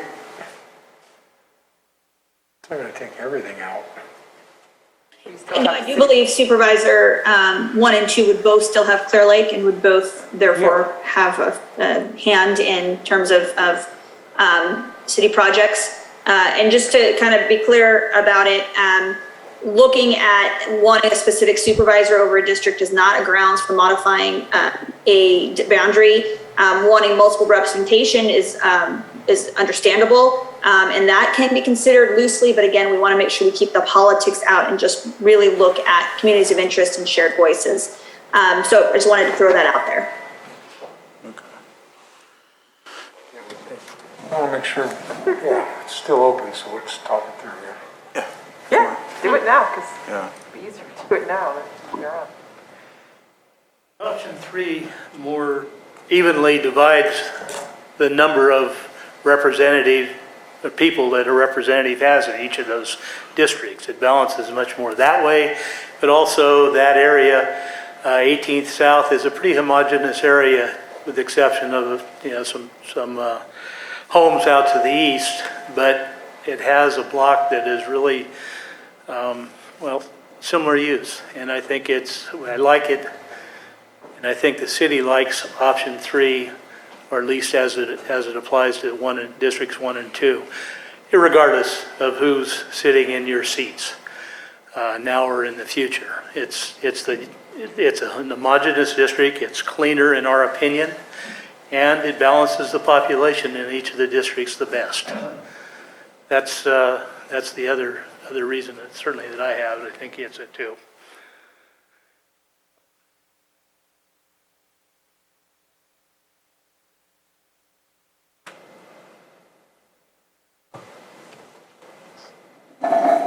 I appreciate the conversation, but I like the dam road option. When we talk about delineating, I think that's a good one. And still, the conversation about, we don't talk about representation, but still part of that, still have the slice of Clear Lake. Supervisor Sabatier? I'm good with as is. And I know that there was talk about representation, and I understand that that's not meant to be, but that there's always invitations that's possible for supervisors to work together, even if it's outside of their specific jurisdictions. And so I think that that's always a possibility as well. Okay. Are there any other comments? All right, so I think we're at the consensus of the Dam Road and everything else that we've worked on? Yeah, all the changes, yeah. Okay. All right. All right. So we'll close public comment. I think where will we go from here? Close public hearing, and thank you for doing so. Again, this matter, the recommendation, the option 3, which I saw Lon just saved, we will prepare that as the proposed map for the final implementation that will take place November 30th at 9 a.m. in a special meeting. We'll prepare it and have it ready for your review and approval at that time. Okay. Thank you. Thank you. I appreciate all the hard work of the board members. And whoever said Lon is a rock star was undervaluing him. And as is Matthew. It's been an absolute pleasure to work with both of them, and you have real stars on your staff. Yes, thank you very much for your hard work. This is Matthew, and I just have to say what a privilege it's been to work with both Margaret and Carolyn Walker of Prentice Long. They've been incredible partners and collaborators. All right. With that, looks like we'll go ahead and adjourn. Yes. All right. Thank you, everybody, for coming. Have a good evening. Drive safe.